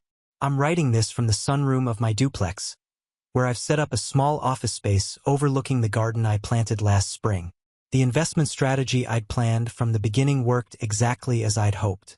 My tenant upstairs, Jake, is a graduate student who pays $1,200 monthly in rent, which covers most of my mortgage payment. The equity I'm building combined with the rental income has given me financial security I never thought possible. 6 months ago, I made the decision to transition to freelance nursing. I work with 3 different agencies, picking up shifts at hospitals across the city when I want them. The flexibility is incredible. I can work intensively for a few weeks, then take time off to travel or pursue other interests. My housing costs are so low that I don't need the traditional full-time job security most people require. I used some of my remaining savings to take a course in medical writing, and I've started doing freelance work for healthcare publications. It turns out that combining nursing experience with writing skills is quite valuable in today's market. I'm making more money working fewer hours than I ever did in traditional hospital employment. The duplex itself has become a real home. I renovated the kitchen last year, adding granite countertops and stainless appliances. The backyard garden produces enough vegetables to supply both units, and I've started a small herb business selling to local restaurants. Every improvement I make increases the property value, creating a positive cycle of investment and return. As for my family, I've pieced together their story through occasional updates from mutual acquaintances and Mrs. Kim, who stays in touch despite their abrupt departure. They lost the house to foreclosure as expected. The bank sold it at auction for less than they owed, leaving them with additional debt. They ended up renting a small apartment in a complex across town, paying month to month because no landlord would approve them for a lease given their credit situation. Dad was forced to take early retirement when his warehouse job became too physically demanding. At 63, he's collecting reduced Social Security benefits and working part-time at a hardware store. Mom is still at the department store, but they're struggling to make ends meet on their reduced income. Rose moved back in with them after the gallery failed, but that arrangement lasted only 6 months. According to Mrs. Kim, there were constant arguments about money and responsibility. Rose eventually moved in with a boyfriend she'd met online, but that relationship ended badly when he discovered her debt situation. The last I heard, Rose was working at a coffee shop downtown and living in a studio apartment she can barely afford. She's 36 now with no career prospects, significant debt, and a resume that includes an 8-month failed business venture as her only entrepreneurial experience. They still owe Marcus $3,200 in legal fees from the lawsuit. They've been making the $200 monthly payments irregularly, and he's had to send several demand letters. I told him not to pursue garnishment. I just want them to meet their obligation, even if it takes years. The most telling detail came from Mrs. Kim's last update. My parents have been telling people that I abandoned the family during their time of need. Even now, facing the consequences of their own financial decisions, they can't accept that they created this situation by demanding I fund Rose's unrealistic dream. I don't feel vindicated by their struggles, but I don't feel guilty either. Every choice they made, from pressuring me to invest in the gallery to filing that ridiculous lawsuit, was designed to transfer their financial problems onto me. I refuse to participate in that transfer, and they're dealing with the natural consequences. My life now is exactly what I'd hoped for when I sold that first apartment. I have security, flexibility, and independence. I'm building wealth steadily through real estate investment while pursuing work that interests me. I travel when I want to, spend money on things that matter to me, and sleep well knowing my financial foundation is solid. The cost was higher than I'd expected. I essentially lost my entire family. But looking back, I realized that the family relationships I lost were built on my willingness to sacrifice my own interests for theirs. Once I stopped doing that, there was nothing left to sustain the connection. Sometimes I wonder if Rose could have succeeded with a different business model, better location, and realistic expectations. But that's not the business she wanted to run. She wanted to skip the hard work of building experience and jump straight to being a successful gallery owner funded by someone else's money. I chose financial security over family harmony, and I'll never regret that choice. My family tried to make me responsible for their financial problems, and I refused. 2 years later, I'm thriving while they're still dealing with the consequences of trying to build dreams on someone else's foundation. Independence isn't just about having money. It's about having the courage to protect what you've built, even when the people you love are asking you to destroy it. Now on to the next story. Story 3. When I was 12, my family drove off without me at a rest stop. Not by mistake, not really. My dad laughed as the car rolled forward. My mom smiled tight-lipped from the passenger seat, and my older brother clapped his hands like it was some kind of family prank. "Let's see if he can catch up," Dad yelled through the open window. And then they were gone. I still remember the dust cloud rising from the tires and the taste of cheap cola in my mouth as I stood there holding the plastic bottle, staring at the empty stretch of highway. My name's Terry. I'm 34 now, and I don't think that moment ever really left me. It wasn't just being left behind. It was realizing I was always the one they thought was disposable. The quiet one, the overthinker, the kid who just doesn't get jokes.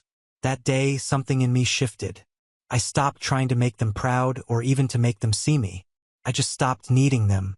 Back then, we were driving from Michigan to Florida for a family trip. The kind of road trip that looks perfect in photos but feels like walking barefoot over glass. My dad, Richard, was the loud, commanding type. He loved being in charge of every conversation, every plan, every joke.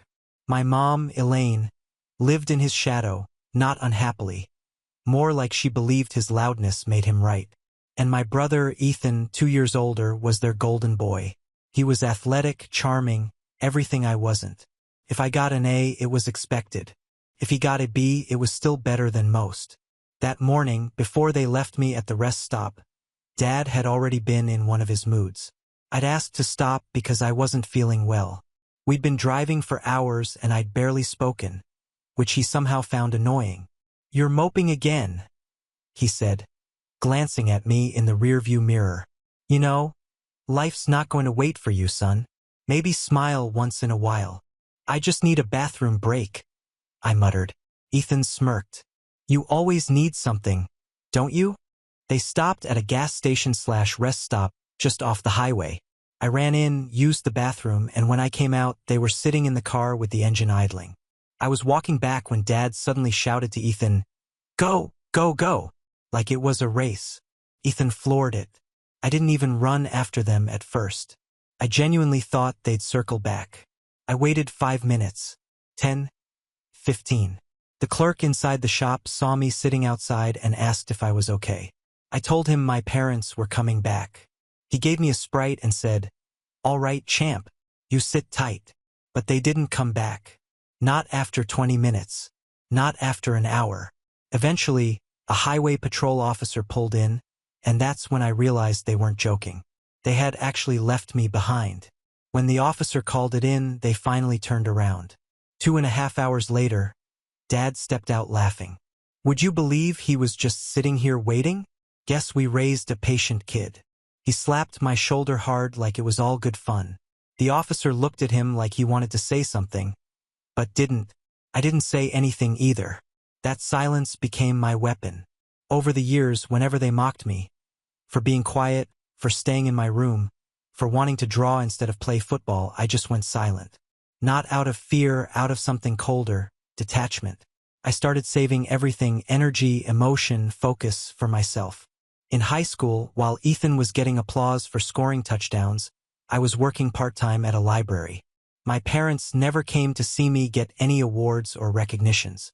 "It's not like reading is an achievement," Dad said once. "You're supposed to read." When Ethan got a driver's license, they bought him a car. When I got mine, Dad tossed me the keys to his rusted pickup and said, "Try not to wreck it." By the time I turned 18, I'd already planned my exit.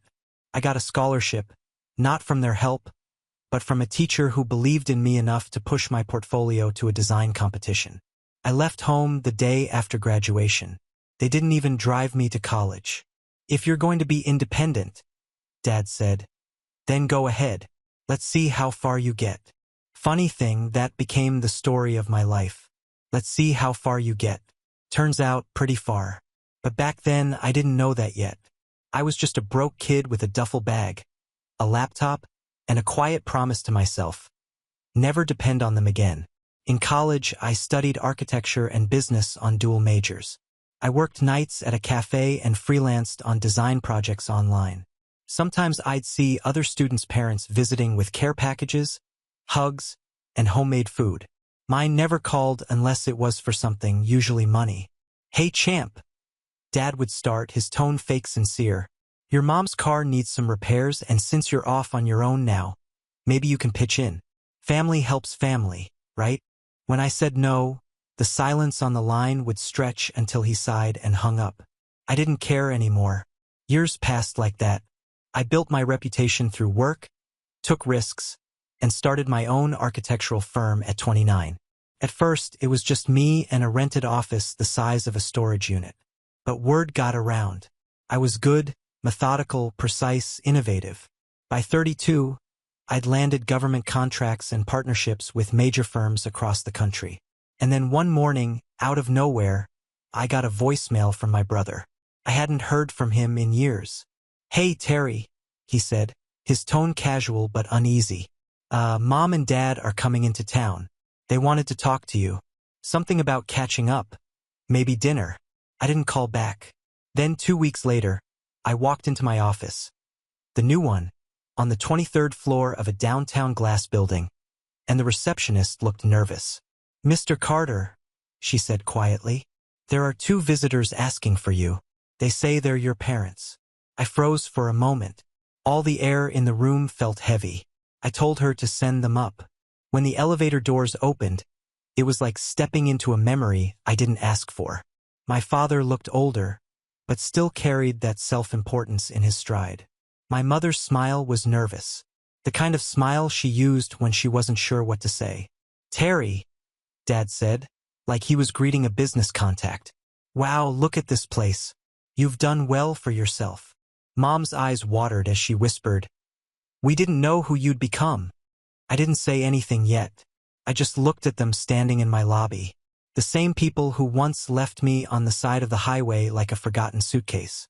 The same people who laughed when I asked for help. Who told me I'd never make it without them. And now they were here. Not for love, not for apology.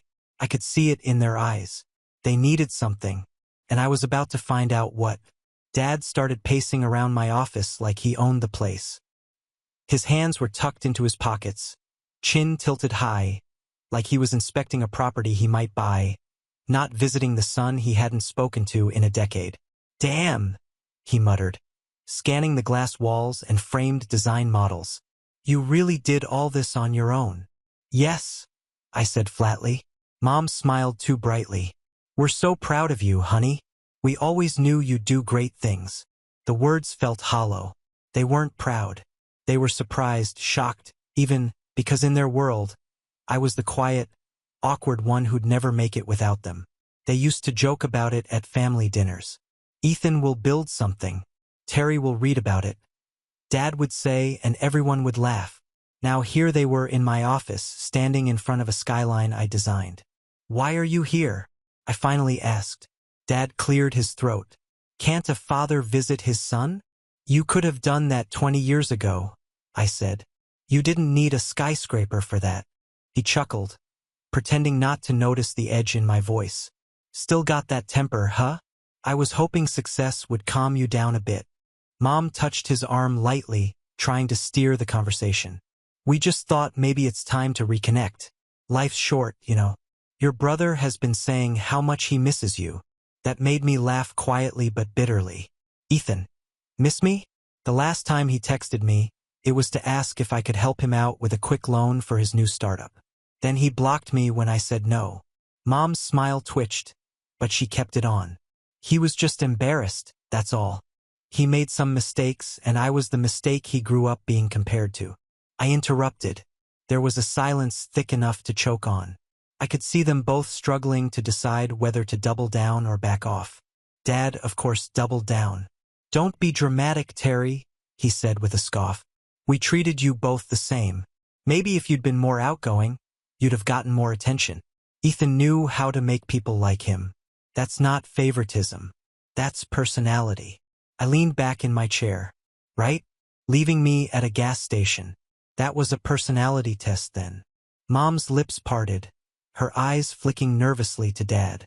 He looked caught off guard for half a second, then smirked. "Oh, come on. You're not still hung up on that. You were fine. We came back, didn't we?" "You left me there for hours," I said quietly. "I was 12. He shrugged. "And look how it turned out. Made you stronger, didn't it?" That one sentence summed him up perfectly. He could twist cruelty into wisdom with the same ease he used to twist a bottle cap. Mom looked down at her hands. "We made mistakes," she murmured. "But you've done so well. And we just wanted to be part of your life again." "Why now?" I asked. After all this time, she hesitated. Dad didn't. "Because your mother and I are retiring," he said. "And the family business, the hardware stores, aren't doing as great as they used to." Ethan's been struggling to keep them running. We thought maybe you could help bring in some modern ideas, maybe some funding. There it was. The real reason. Couldn't help it. I laughed. Not out of amusement, but disbelief. So this isn't about family. It's about money. Dad's face tightened. Don't twist things, Terry. This is about opportunity. You have influence now. You could help us rebuild the Carter legacy. Carter legacy? I repeated, shaking my head. You mean the same legacy that told me I was a disappointment for studying design instead of taking over your stores? The one that laughed when I said I wanted to build my own company. Mom reached out, voice trembling slightly. We didn't understand back then. You were just so distant. I was distant because you made sure I never felt wanted. I said. You gave Ethan everything. Cars, tuition, connections. I got lectures about being grateful for scraps. Dad slammed his hand on my desk suddenly, startling even himself. Don't talk to your mother like that. I stayed perfectly still. You don't get to decide how I talk anymore. For a few seconds, the only sound in the room was the hum of the air conditioner. Mom started crying quietly.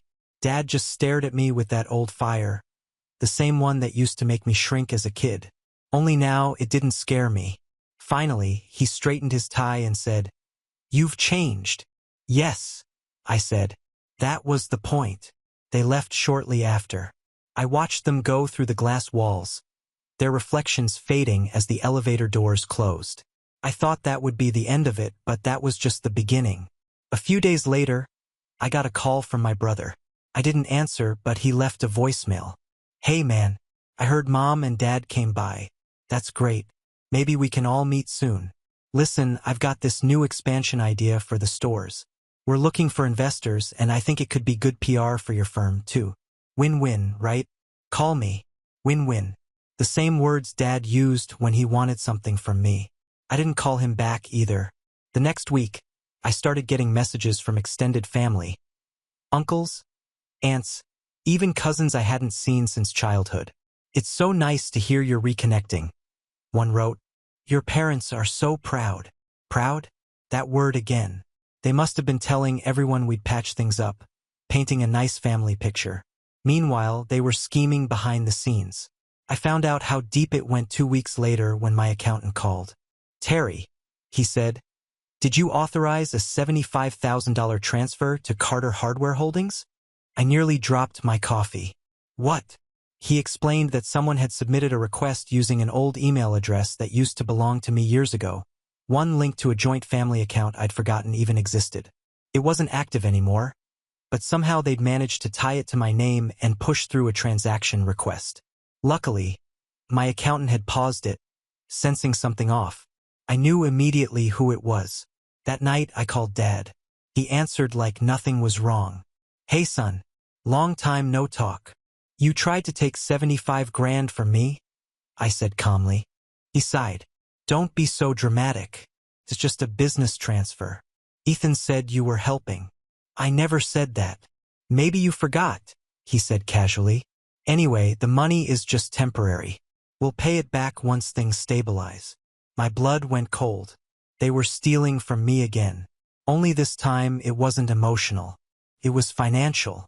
Dad, I said slowly, if you ever touch a cent of mine again, I will treat you like any other thief. You understand? He laughed. Come on, Terry. Don't act like you're some kind of big shot now. You wouldn't even have half of what you do if I hadn't taught you hard lessons growing up. Like being left on the side of the road, I said. He went silent, then hung up. I sat in my office long after that, staring out at the city lights.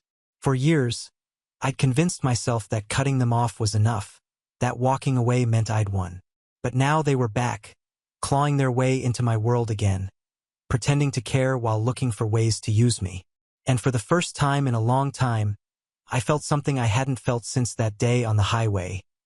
Not sadness, not even anger, resolve. Because if they wanted to play games, I'd learned from the best. And I wasn't 12 anymore. 3 weeks passed after that call.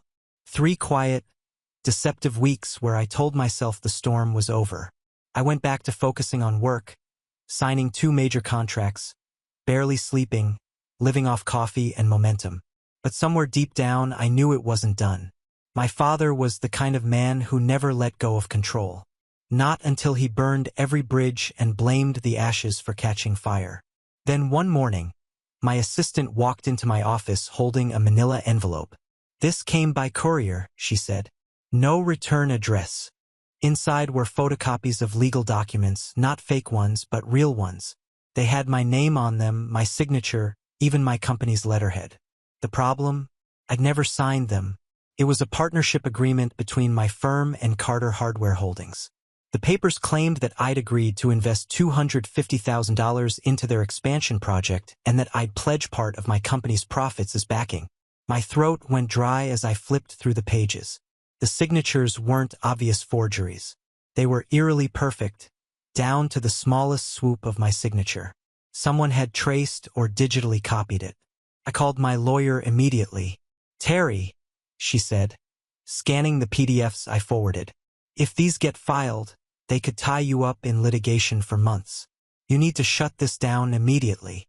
I knew exactly who did it. That evening, I drove to their house. Not my childhood home. They'd sold that years ago, but a new one in a quiet suburb. The kind of place where the neighbors keep trimmed lawns and forced smiles. As I pulled up, I saw Dad's truck in the driveway and Ethan's shiny SUV parked beside it. When I stepped out, Mom opened the door before I could even knock. She looked startled, guilty. "Terry," she said softly, "you shouldn't have come without calling." "Where's Dad?" "In the den."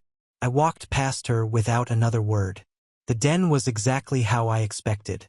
Old family photos, a massive TV, and Dad sitting in his recliner like a king holding court. Ethan was beside him, sipping a beer. "Well," Dad said, not looking surprised at all. "Guess you found out." "You forged my signature," I said. My voice didn't rise. It didn't have to. The quiet made it worse. Dad leaned back, crossing his arms. "Technically, it was Ethan who filled out the paperwork. We were just speeding up the process. You were going to help anyway, weren't you?" "No," I said. "And you both know that." Ethan shrugged. "Come on, man. It's not a big deal.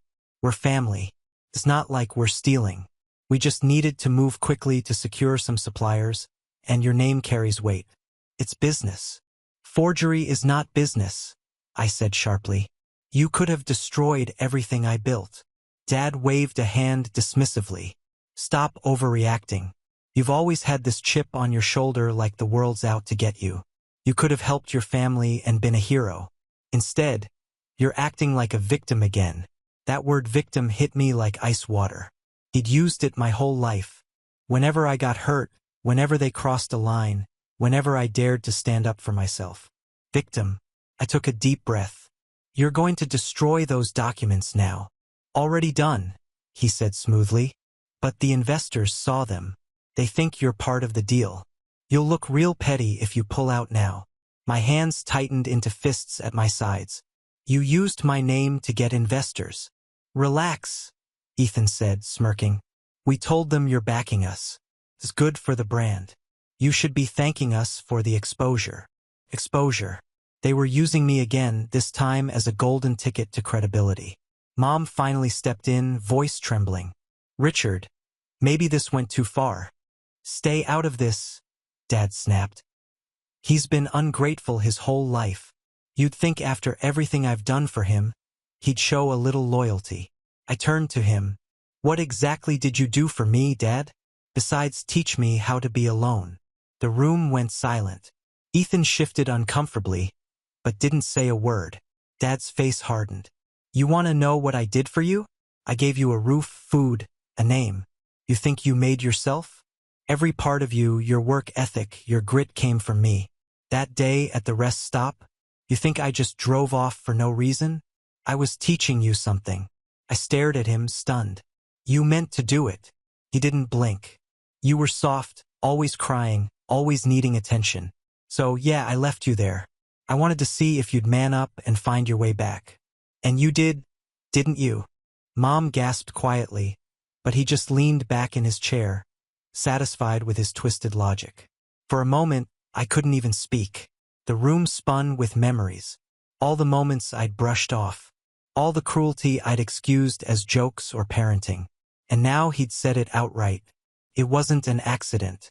It was deliberate. I wasn't left behind. I was tested. Something inside me broke then. Not in a loud, dramatic way, but in a quiet, irreversible one.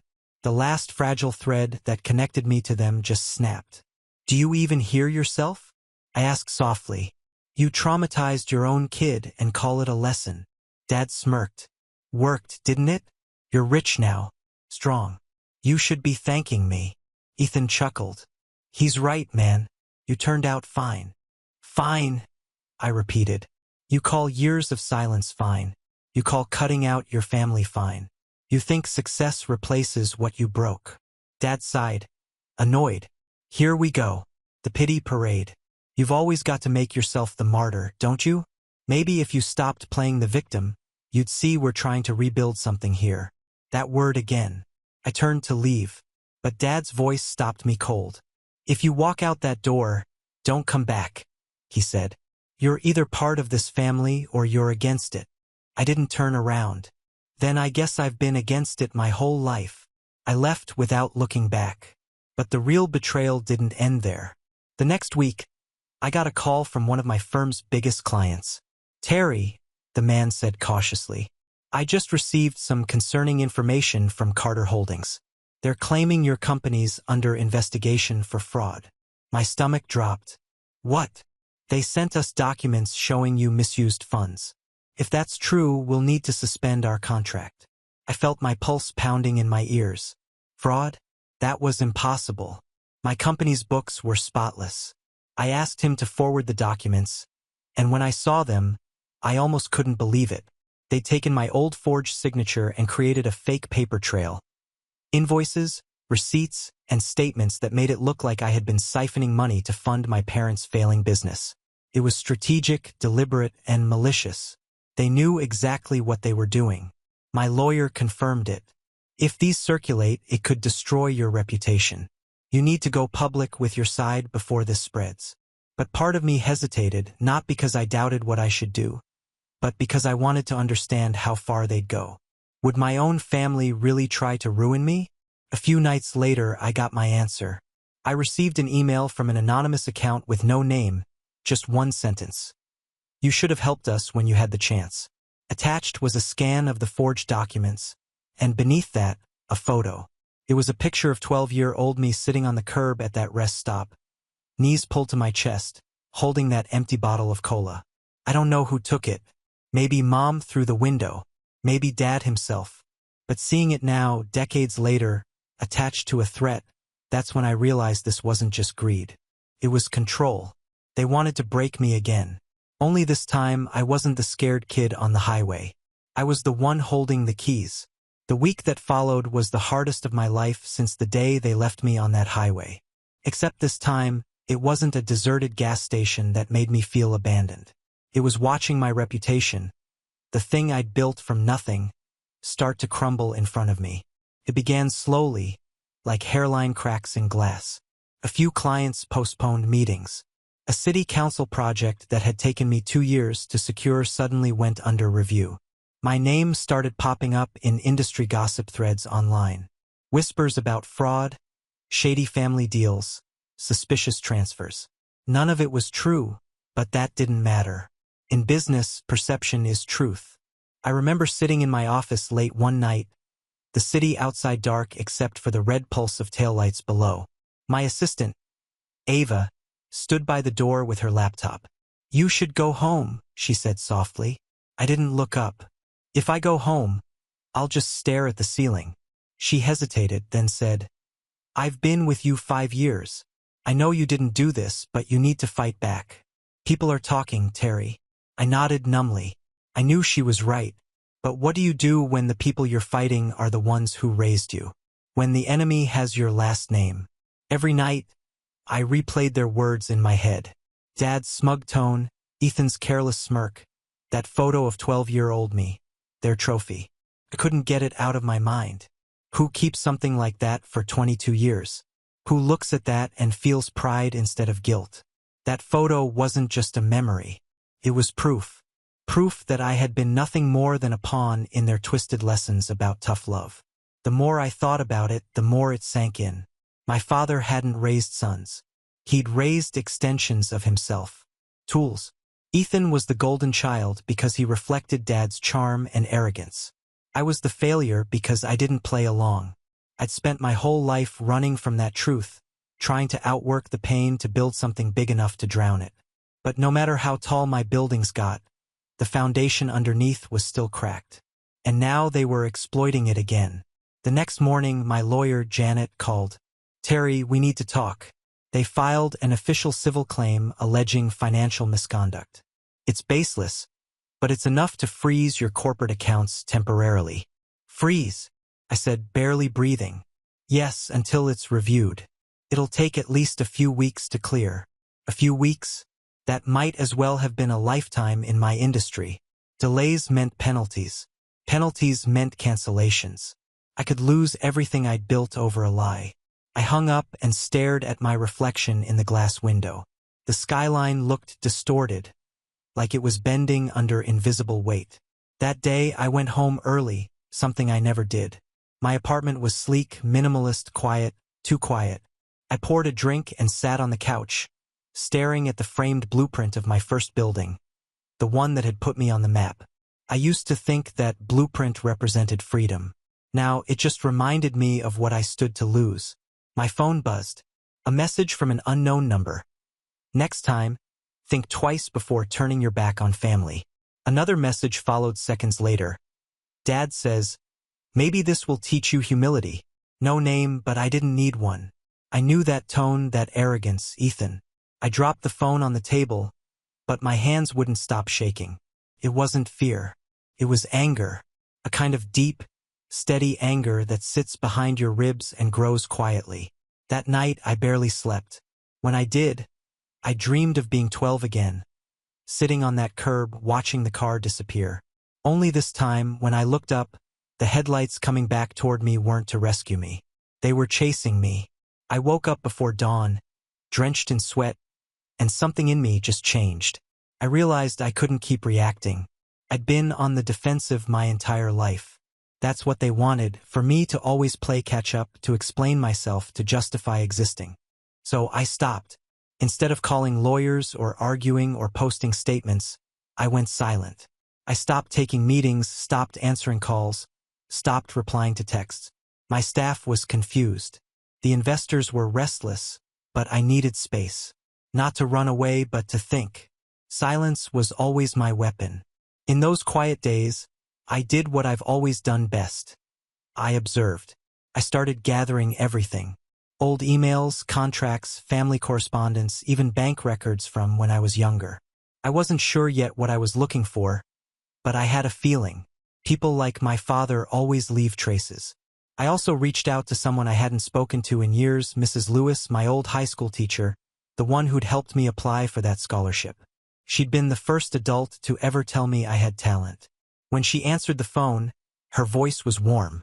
"Terry Carter, I can't believe it's you. I've seen you on the news, in magazines. Goodness, you've done so well." "Trying to," I said, forcing a smile. "I need a favor, actually. Do you still have those old records from the scholarship application? The recommendation letters?" "I think I do," she said after a pause. "Why?" "I just need to revisit a few things from back then." Took 2 days, but she sent them.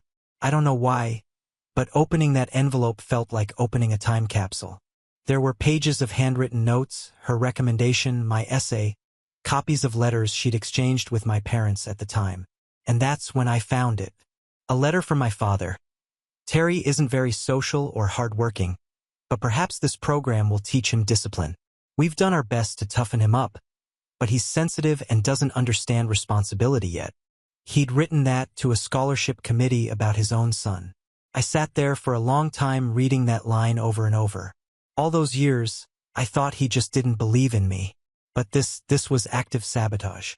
Even when I tried to leave, he'd been trying to clip my wings. Suddenly, the pattern became clear. It wasn't just control. It was envy. My father didn't want me to fail out of disappointment. He wanted me to fail because my success made him small. For the first time in my life, I saw him for what he was.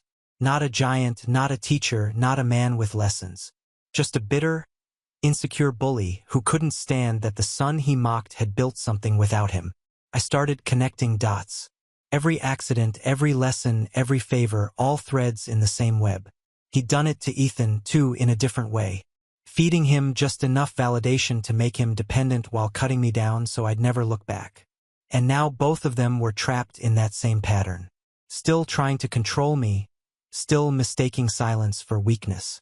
That night, I went back to the office for the first time in days. I turned off the lights, poured another coffee, and started making a plan.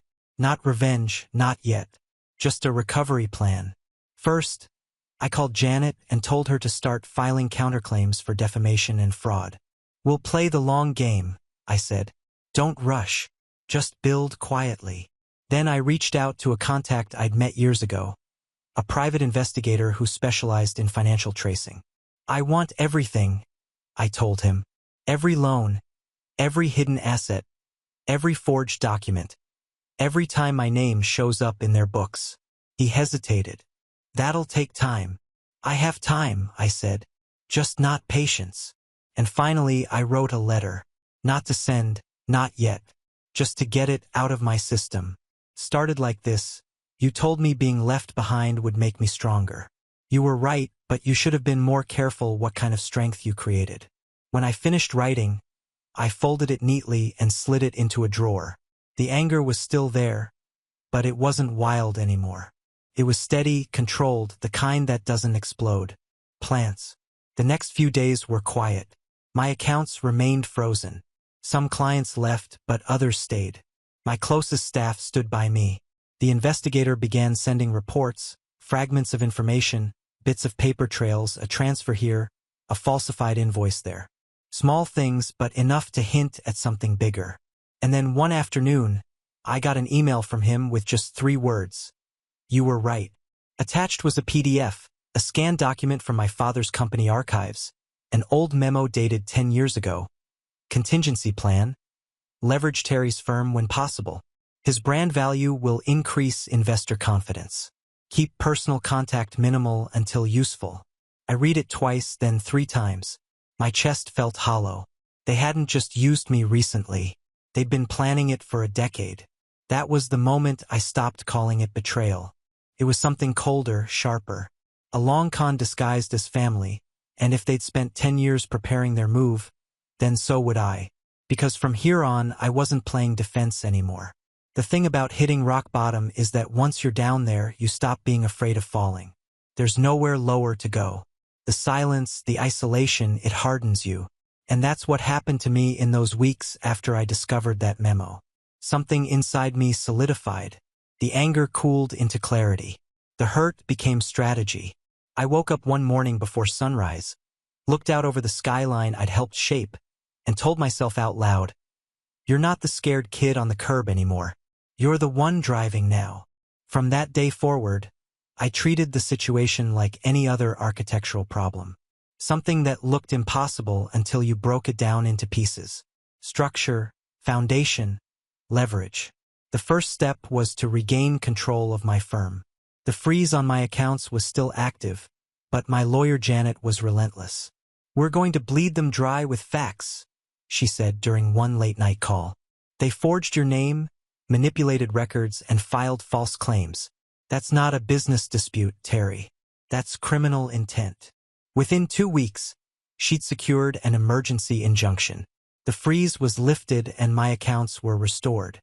The news didn't spread instantly, which was perfect. I didn't want anyone to know I was recovering. Not yet. While my family thought I was drowning, I was quietly rebuilding and documenting every lie they told along the way. I started reaching out to contacts in the industry, people I'd worked with over the years, CEOs, developers, even city planners. I didn't tell them what was going on, not directly. I just reconnected, asked about projects, offered collaboration to them. It looked like I was expanding my network, but in truth, I was reinforcing my foundation, making sure that even if rumors lingered, my reputation stayed anchored in personal trust. Terry, one of them said during a meeting. You've always been the quiet guy who gets things done. People talk, but we know better. That was the moment I realized something important. Credibility doesn't come from your name being clean. It comes from your work speaking louder than the noise. Meanwhile, my private investigator kept sending me gold. He uncovered shell companies my father had been running, fake invoices used to pull money from their investors, and several email chains showing Ethan forwarding my business contacts to potential partners, meaning potential victims. Every document I received made the picture clearer. They weren't just desperate. They were reckless. Their entire empire was built on borrowed time and stolen trust. The irony wasn't lost on me. They'd spent years mocking me for being soft. And yet, I'd built something real.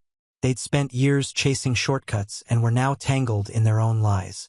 But instead of striking back immediately, I focused on growing.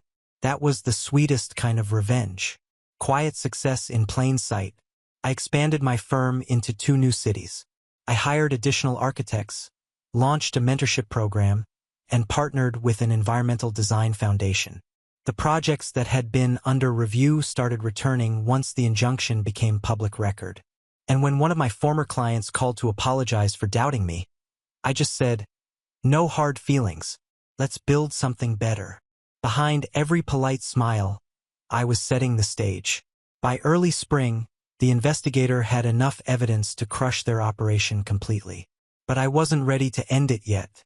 I wanted to do it cleanly, not out of spite, but out of principle. I wanted them to feel what they'd made me feel my entire life. Powerless. That's when I had an idea. Carter Hardware Holdings was still active, but barely. They'd been bleeding money for years and were surviving on loans. Loans that were, as I discovered, secured by false statements and overvalued assets. That meant if I could quietly expose one of those false claims, just one, the lenders would swarm like sharks. So, I called a contact at a private equity firm I'd worked with on a housing project. Let's call him Mason. He had connections in finance and, more importantly, a sense of poetic justice. "Mason," I said over dinner one night, "hypothetically speaking, if a company was falsifying their asset value to get loans, what would happen if that information reached the lender?" He grinned. "They'd be done. Collateral calls, credit recall, the works. Why? You looking to make someone sweat?" I smiled. "Let's just say I'm looking to level a playing field." He raised his glass. "Then I'd make sure the truth lands in the right inboxes." Over the next month, that's exactly what happened. A series of anonymous reports landed at the banks holding Carter Hardware's loans. They weren't rumors. They were facts backed by documentation the investigator had found. False valuations, hidden debts, illegal fund transfers. It didn't take long for the dominoes to start falling. The first hit came quietly. My brother called me late one evening, his voice tight. "You hear what's happening?" I played dumb. "No. Should I have?" "The banks are freezing everything," he said. "Dad's losing it. He thinks someone's sabotaging us." "I'm sorry to hear that," I said, and I meant it. Not because I pitied him, but because I wanted him to feel every second of confusion and panic I'd felt when they froze my accounts. A few days later, local news picked up the story. "Family business faces allegations of fraudulent accounting," the headline read. It was buried in the finance section. Nothing flashy, but it spread fast enough. Within a week, suppliers cut ties, investors pulled out, and my father's empire, the Carter legacy he'd always bragged about, started to collapse. I didn't gloat. I didn't post anything online or call to rub it in. I just worked. I rebuilt. I thrived. But there was one more thing I needed to do before the storm hit them fully. I wanted to understand why. So I drove back to that same suburb one evening. It was raining hard. Fitting, really. Their driveway was empty except for my dad's old truck. The house looked smaller than I remembered. Dim lights flickered through the blinds. When my mom opened the door, she looked 10 years older. Her hands trembled when she saw me. "Terry, that's late. What are you doing here?" "I just came to ask one thing," I said quietly. "Why didn't you stop him?" Her eyes filled with tears instantly. "I tried," she whispered. "You don't know how loud he gets. How angry. I was 12, I said, cutting her off. You could have opened the door. You could have said, "Stop." She looked down. He said it was for your own good. Of course he did. From the living room, I heard the TV flick off. My father's voice followed. If you're here to lecture me, don't bother. He appeared in the doorway, still proud, even as the walls around him crumbled. His face was red, his voice sharp. You think you won, don't you? You think your money makes you better? No, I said calmly. I think honesty does. He stepped closer, sneering. You'll regret this. You've always been ungrateful. Everything you are, I made you. I met his stare evenly. Then maybe that's your biggest mistake. For once, he didn't have a comeback. Just silence. I turned to leave, but before I stepped out, I glanced over my shoulder and said, "You should check tomorrow's papers." Then I left him standing there, mouth half open, the king watching his castle sink into the mud. By the time morning came, the story had exploded. Investigators, auditors, even government regulators had launched inquiries into Carter Hardware Holdings. Their assets were frozen, their properties under review, their licenses suspended. Ethan's phone calls went unanswered. Dad's name disappeared from the local business boards, and the empire they'd built on lies crumbled into dust. Meanwhile, my company, the one they tried to destroy, flourished. Investors came back stronger than before, impressed by how I'd handled the storm with professionalism. My team doubled in size. My name was cleared publicly, and an architecture magazine ran a feature titled "The Man Who Built Integrity."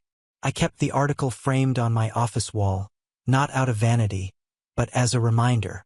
Every time I saw it, I thought of that 12-year-old kid sitting at the rest stop, waiting for headlights that never came. He'd finally made it, and this time nobody could drive off without him. When Carter Hardware officially filed for bankruptcy, it made the local paper and a few business blogs. Nothing huge, but enough to sting. I read the article over breakfast, sipping coffee in silence. The reporter called it a tragic collapse of a once proud family business, and even quoted my father saying, "We trusted the wrong people." That part made me laugh. He couldn't even fail without deflecting blame. But that headline wasn't closure. Not yet. Their downfall had been financial. My revenge was just beginning, because now with the company dead, something strange happened. They needed me desperately. A week after the story broke, my office receptionist buzzed me. "There's a Mrs. Carter here to see you," she said cautiously. "She says she's your mother." I hesitated before answering. "Send her up." When Mom walked in, she looked like a ghost. Her makeup was minimal, her eyes red, her voice fragile. "Terry," she said softly, "I know I don't deserve your time, but please, your father's not well. He's lost everything. The house, the stores, even Ethan moved out." I didn't say anything. She twisted her hands nervously. "He still won't admit it, but he's been calling banks, old friends, even asking about you. I think he wants your help again." I leaned back in my chair. "Does he now?" She nodded. "He said if you could just invest a little, he could rebuild. Start small. Maybe open one store again." I smiled faintly. "And let me guess, Ethan would help run it." Her silence was answer enough. "Mom," I said slowly, "you came here to ask me to save him, didn't you?" Tears welled in her eyes. "You don't understand, Terry. He's angry. I know, but he's still your father. He's proud. Too proud to ask himself. But I know he's scared. You're the only one who can fix this." I stood up and walked to the window, looking down at the skyline. "Do you remember the day you left me at that rest stop?" She covered her mouth. "Please don't. I waited for you. I waited hours. I told myself you'd come back because you loved me. But when that car finally pulled in, you didn't even look sorry. You just said, 'Get in. We're late.'" She began to cry quietly. "That was the day I realized what family meant to you and Dad. It meant loyalty one way. Up, not down," she whispered. "I was scared of him." "I know," I said. "And that's why I'm not angry anymore." She looked up hopefully. "Because I learned from both of you exactly how fear works. I turned back to her and smiled gently. Tell Dad I'll help. Her eyes widened. You will. Of course, I said. But he'll need to meet me personally. One last time. Let him think I'm ready to forgive him. For the first time in weeks, I saw something spark in her expression. Relief. Thank you, Terry. You don't know how much this means. I do, I said quietly. Trust me. That night, I called Mason, the same contact who'd helped me tip the banks earlier. I need one more favor, I said. Something theatrical. He laughed. For you? Always. What's the setup? I want to offer my father an investment, I said. Make it look legitimate. He'll think it's a second chance. In reality, it's going to expose him publicly for who he really is. Over the next week, we prepared everything.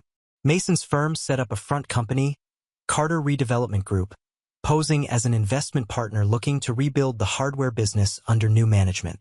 I let it leak through a trusted mutual friend that I was the silent backer. The bait was irresistible. Sure enough, 2 days later, my phone rang. Terry, Dad said stiffly. I hear you're willing to talk. I am, I said. Meet me at my office Friday morning. He tried to sound composed.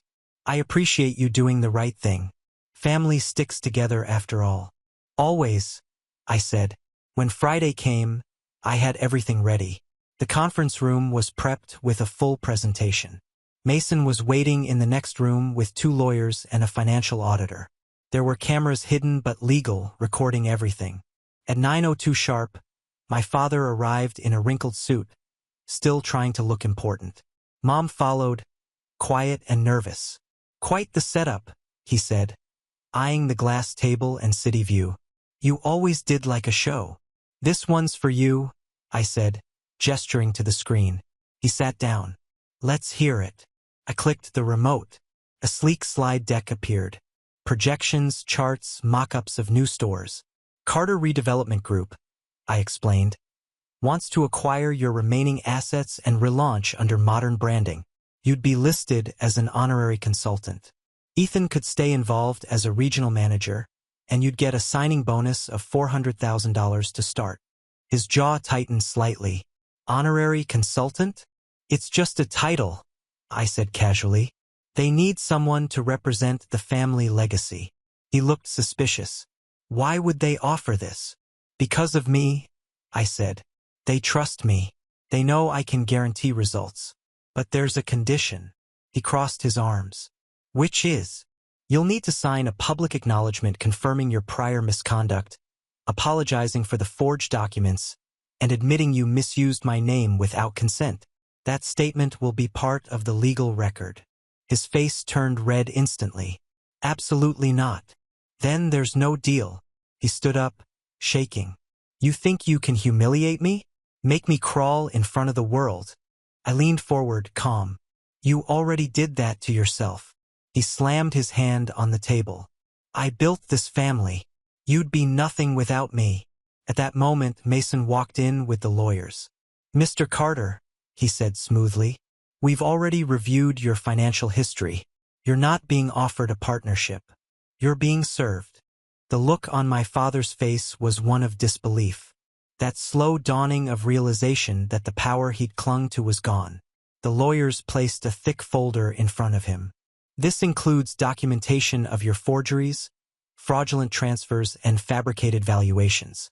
You'll have the chance to avoid criminal prosecution if you sign and cooperate. For the first time in my life, I saw him speechless. He looked at me, eyes wide with fury and panic. You set me up, he whispered. I met his gaze evenly. No, Dad.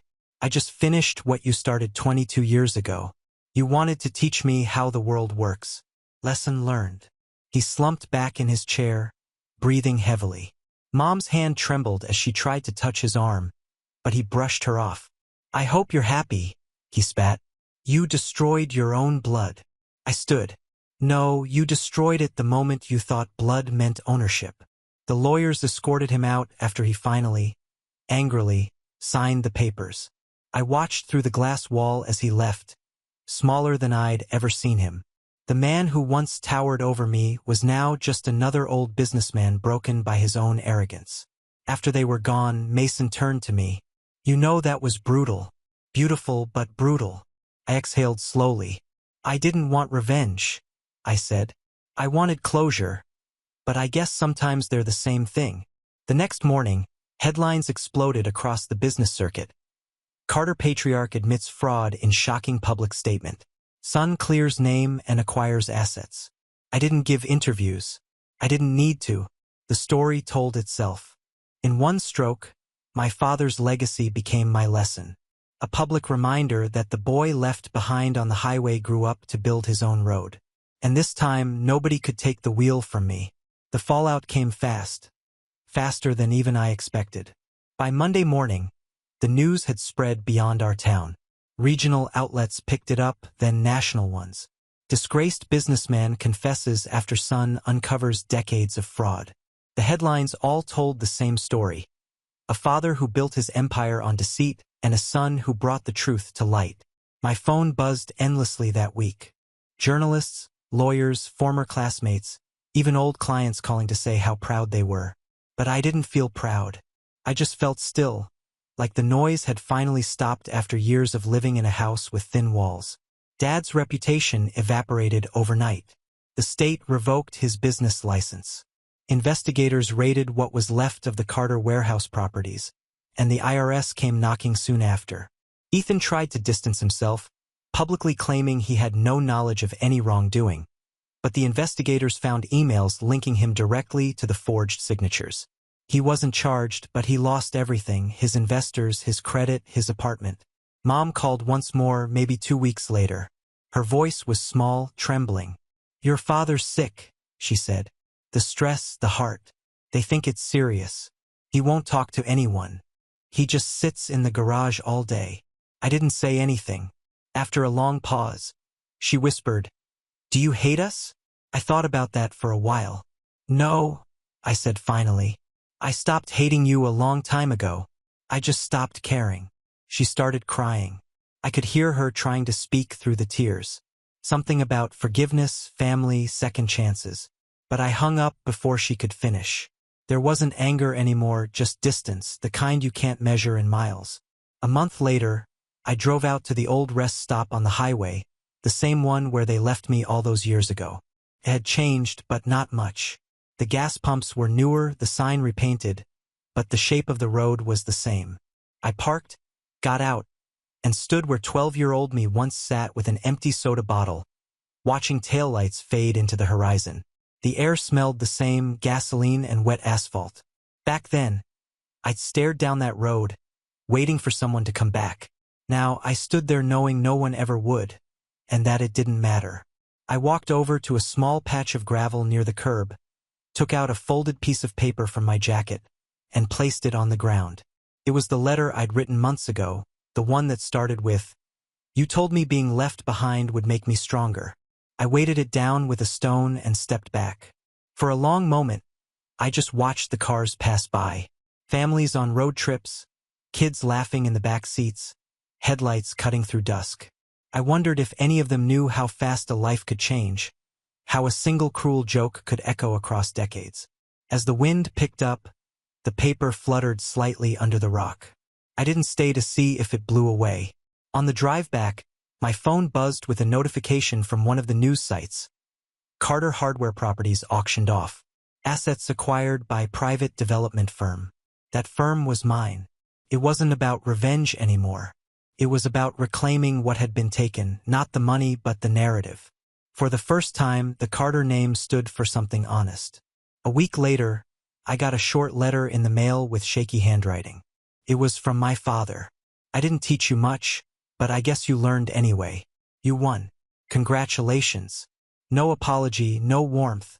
Just the last echo of a man who could never say the one thing I wanted to hear. I folded the letter, put it in a drawer, and never opened it again. Months passed. My firm kept growing.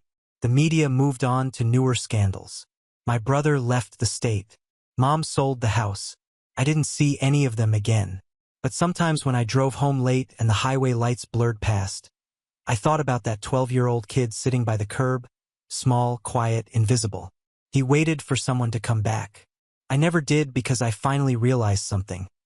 Some lessons aren't about surviving what people do to you. They're about proving they can never do it again. And that was the last lesson my father ever taught. Now on to the next story. Story 4. Hey Reddit, I'm Frank, and I just turned 21. You'd think that would be a big deal, right? A milestone birthday, maybe a small dinner, a cake, at least a happy birthday text from my parents. But nope, my family had more important plans. I wish I could say I was shocked, but honestly, this is just how it's always been. My parents have made it clear since childhood that I'm second place in this family. My younger sister, Emma, is the golden child. If she wants something, she gets it. If she needs a tuition, she gets it. And if I want anything that even slightly inconveniences them, too bad. Still, I held on to this tiny sliver of hope that this year would be different. I don't live at home anymore, so I don't deal with their favoritism as often, but I thought, surely on my 21st birthday, they'd want to celebrate both their kids, right? I texted the family group chat that morning, "Hey, what time are we meeting for dinner?" No response. Hours passed. I went about my day expecting someone to text back. By 3 p.m., I started getting this sinking feeling. I finally gave in and called my mom. She picked up on the second ring. Her voice casual. "Hey, Frank, what's up?" I hesitated. We're still doing dinner, right?" Silence, then a sigh. "Oh, honey," she said way too sweetly. "I should have told you earlier. We're going out tonight with Emma." My stomach dropped. "You're what?" She sounded almost bored. "Emma has some exciting news, so we're taking her out to celebrate." I blinked. "It's my birthday." She laughed like I was a little kid whining about losing a toy. "Oh, Frank, don't be so dramatic. We'll do something for you next weekend. Okay?" In the background, I heard Emma's voice. "Is that Frank? Tell him we'll save him some leftovers." More laughter. I felt my face heat up. This wasn't just neglect. This was deliberate. I could have argued. I could have yelled, but what was the point? They knew what they were doing. They just didn't care. So, I swallowed the lump in my throat and said, "Yeah, sure, have fun." And then I hung up. I sat there for a moment staring at my phone. My hands were shaking. Not from sadness, no, I was pissed. Then I had an idea. I called my girlfriend, Lily. "Hey," I said, keeping my voice even. "Want to go out for dinner tonight?" She could tell something was up immediately. "Of course.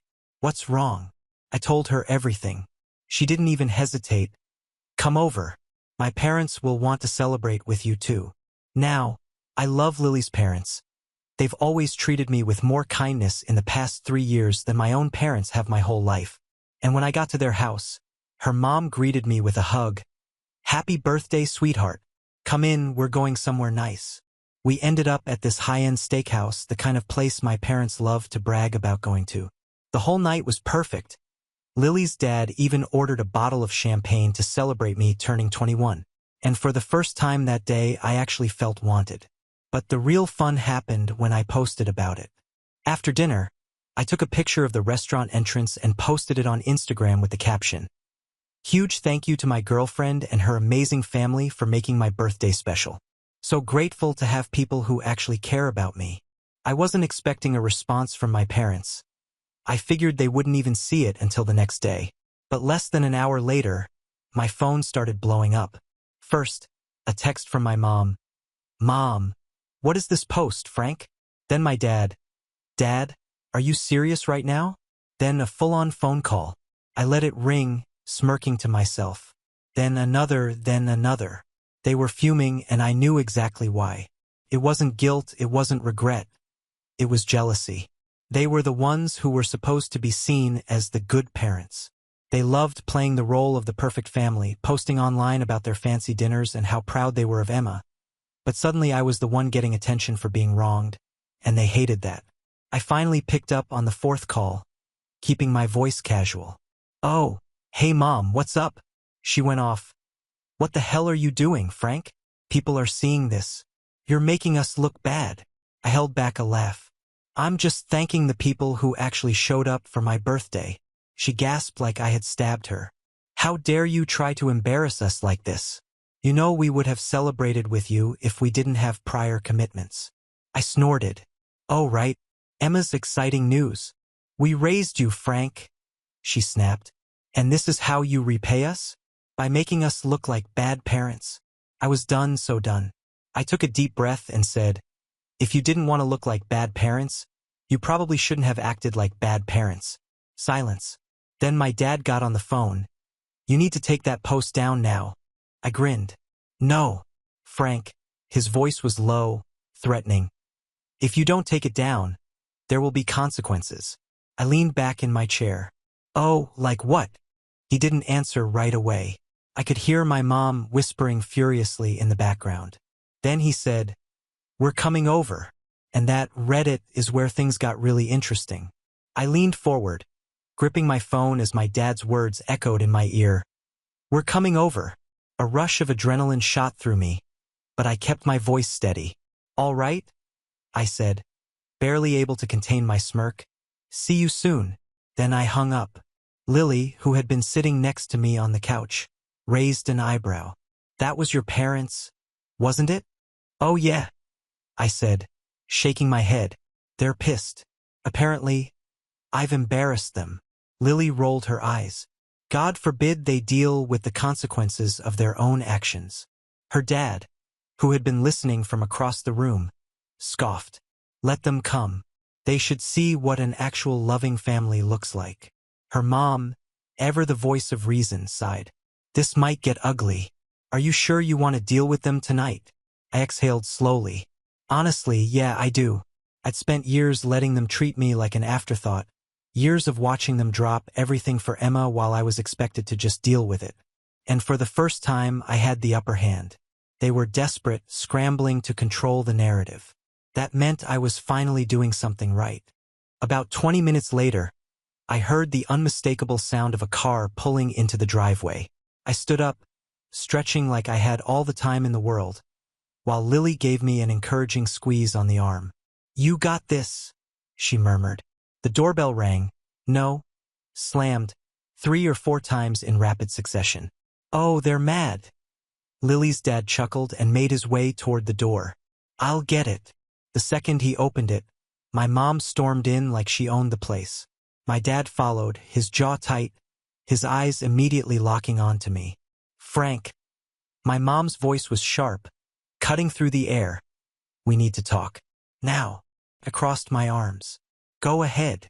Her gaze flickered around the room, taking in Lily's parents, the cozy atmosphere, the clear evidence that I was fine. Thriving, even without them, clearly unsettled her. Not here, she said stiffly. Come outside. No thanks, I said, leaning against the couch. If you have something to say, you can say it right here. My dad clenched his fists. Enough with the attitude, Frank. I raised an eyebrow. Attitude? Oh, you mean standing up for myself? Sorry. I'm still getting used to this whole having self-respect thing. My mom let out a sharp breath, her patience wearing thin. We are not going to let you publicly shame us like this. Do you have any idea how many people have seen your post? Your aunts, your uncles? Do you know how humiliating it is to have our own son paint us as villains? I blinked at her, then deadpanned. Maybe don't be villains then. Lily snorted, and even her dad fought back a chuckle. My mom's face turned red. We are your parents, Frank. We deserve some respect. Oh, respect? You mean like the respect you showed me when you ditched me on my birthday? Or when you laughed at me on the phone? Or when you made it abundantly clear that Emma will always come first? I shook my head. Sorry. I must have missed the part where you actually earned my respect. My dad took a step forward, his voice low. You're being dramatic. No, I'm finally being honest. I shot back. The tension in the room was thick. My parents weren't used to this. They were used to me backing down, apologizing, folding, but not this time. Then my mom's gaze landed on Lily. More specifically, the way she was sitting so comfortably beside me, holding my hand like she belonged in my life. And that's when I saw it. The moment my mom realized that I had people now, people who weren't obligated to love me but did anyway, people who saw my worth, something she never cared to do, and she hated it. "So this is what this is about," she said, voice dripping with condescension. "You're trying to replace us with them."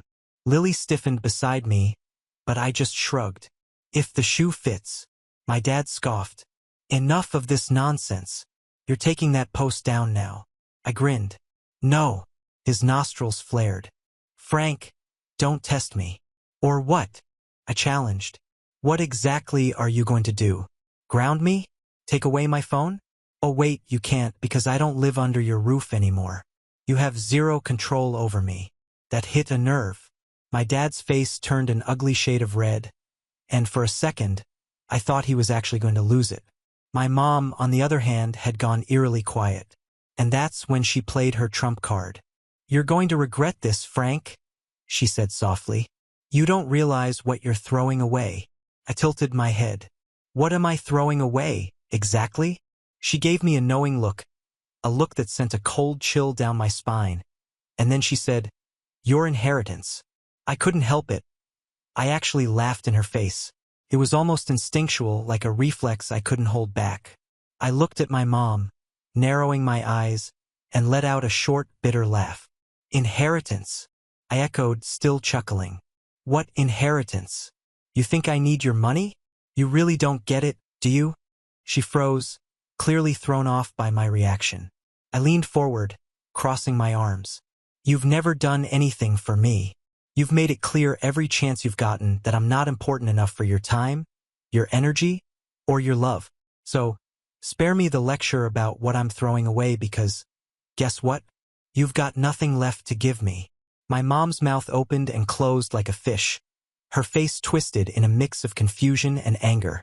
"And if you think I'd ever accept anything from you after all this, you're delusional," I continued, shaking my head. "I don't need your money. I don't need your fake love. You've already given me everything I need to know about you, and it's nothing I'm willing to keep around." My dad looked like he was about to explode. He took a deep breath, his fists clenched at his sides. "You're ungrateful.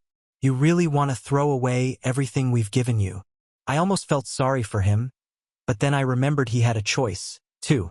He could have stood up for me, could have actually been a parent instead of a lapdog to my mom's whims. He never did. "No, I'm not ungrateful," I said calmly. "But I'm not going to sit here and pretend I don't see the kind of people you are. You made your choices, and now I'm making mine." Lily's dad gave me a reassuring nod from across the room, his eyes full of quiet pride. I noticed my mom flinch at that, and I couldn't help but feel a small sense of triumph. She had been so consumed with controlling my life that she'd never even stopped to think that I might be better off without her. "You can't just cut us out of your life like this," my mom said, her voice trembling now. "We're your family. You'll regret this, Frank. You'll come crawling back. Right?" I said sarcastically. "I'll be right there begging for more empty promises and disrespect. But that'll never happen because guess what? You've already shown me who you really are." I stood up, my legs feeling surprisingly steady. "And I'm done. So if you want to keep throwing threats and guilt trips at me, go ahead. But just know I'm not falling for it anymore." My dad opened his mouth again, but this time he just snapped it shut. They had nothing left. The power they once held over me, the manipulation, the control, it was gone. My mom's eyes were practically burning with fury, but I didn't flinch. Instead, I turned to Lily's parents, giving them a nod of appreciation. "Thanks for letting me have this moment," I said softly. "But I think it's time for them to leave." Lily's mom, ever the calm one, smiled and stood up. "We're going to grab a drink in the kitchen. You two should talk." As they walked away, my mom's voice shot through the silence. "You're making a mistake, Frank. You'll see." I didn't even acknowledge her. I was done listening to their empty threats. I didn't need to say anything else. The silence between us was thick, suffocating. As my mom and dad stood there, still processing everything I'd just thrown at them, they had no idea what to do with me anymore. Their usual tactics, guilt, manipulation, the emotional blackmail they had always used to keep me under their thumb, weren't working. Not this time. I stood there feeling more powerful than I ever had in my entire life. It wasn't just the fact that I was finally standing up to them. It was the realization that I no longer cared about their approval. Lily's parents stayed in the background, sensing the tension but giving us the space we needed. I could feel their support without it ever needing to be said. They weren't just on my side. They were family in a way that felt real. And for the first time, I didn't feel like I had to apologize for existing. Finally, my dad spoke again, his voice low and dangerous. "You think this is funny? You think you're going to get away with treating us like this?" I locked eyes with him, unfazed. "Get away with it, Dad? I've been trying to get away from you for years." The words hung in the air, stark and painful. It was like a weight I'd been carrying for so long finally lifted off my chest. My mom, still fuming, tried one last tactic. Her voice softened, but it was clear she was just as manipulative as ever. "Frank, we're your parents. We've always been here for you. All we've ever wanted was to help you. Don't you remember all we've done for you? How we've always supported you?" I shook my head, trying not to laugh again. "Really? Is that what you think? Because I don't remember any of it. I remember being ignored, pushed aside, made to feel like I wasn't good enough. I remember being the last choice. But sure, if you want to pretend that you've been perfect, go ahead." Her face twisted in a mixture of shock and fury, and I could see the cracks in her perfect little world start to form. She hadn't expected me to fight back like this. She thought I would fold, that I would cave in and beg for their approval like I always had. But that wasn't who I was anymore. "This is your fault, Frank." My mom spat, her voice shaking. "You're the one destroying this family. You think you can just replace us with them?" I looked at her, my eyes cold. "No, Mom. You've been replacing me my whole life. This is just me finally realizing I don't need you anymore, and you've already lost." She took a step forward, her eyes burning with rage. "I'm your mother. You will never get rid of me." I held up my hand, cutting her off. "I don't need to get rid of you. You've already done that to yourself. You've pushed me away for years. You've made it clear where your priorities lie, and I'm not on that list." Lily's dad stepped forward, his calm demeanor cutting through the tension. "I think it's time for you two to leave now." His voice was steady, unshakable, and the finality in his tone made it clear there would be no more discussion. My mom stared at him, fury flashing in her eyes, but even she knew she was losing. My dad muttered something under his breath and started to walk toward the door, his shoulders tense, but he didn't say another word. They both walked out without another word, the door slamming behind them. I stood there, still processing everything that had just happened. It was surreal. Lily came over and wrapped her arms around me. "You did it," she whispered, her voice thick with emotion. "You stood up for yourself. I'm so proud of you." I hugged her back, feeling a rush of relief wash over me. I don't even know how I did it. It's like they just finally don't have any power over me anymore. Her mom and dad came over and gave me encouraging pats on the back, but it was Lily's words that really stuck with me. "You're not alone anymore. We've got your back always." The weight on my chest had finally lifted.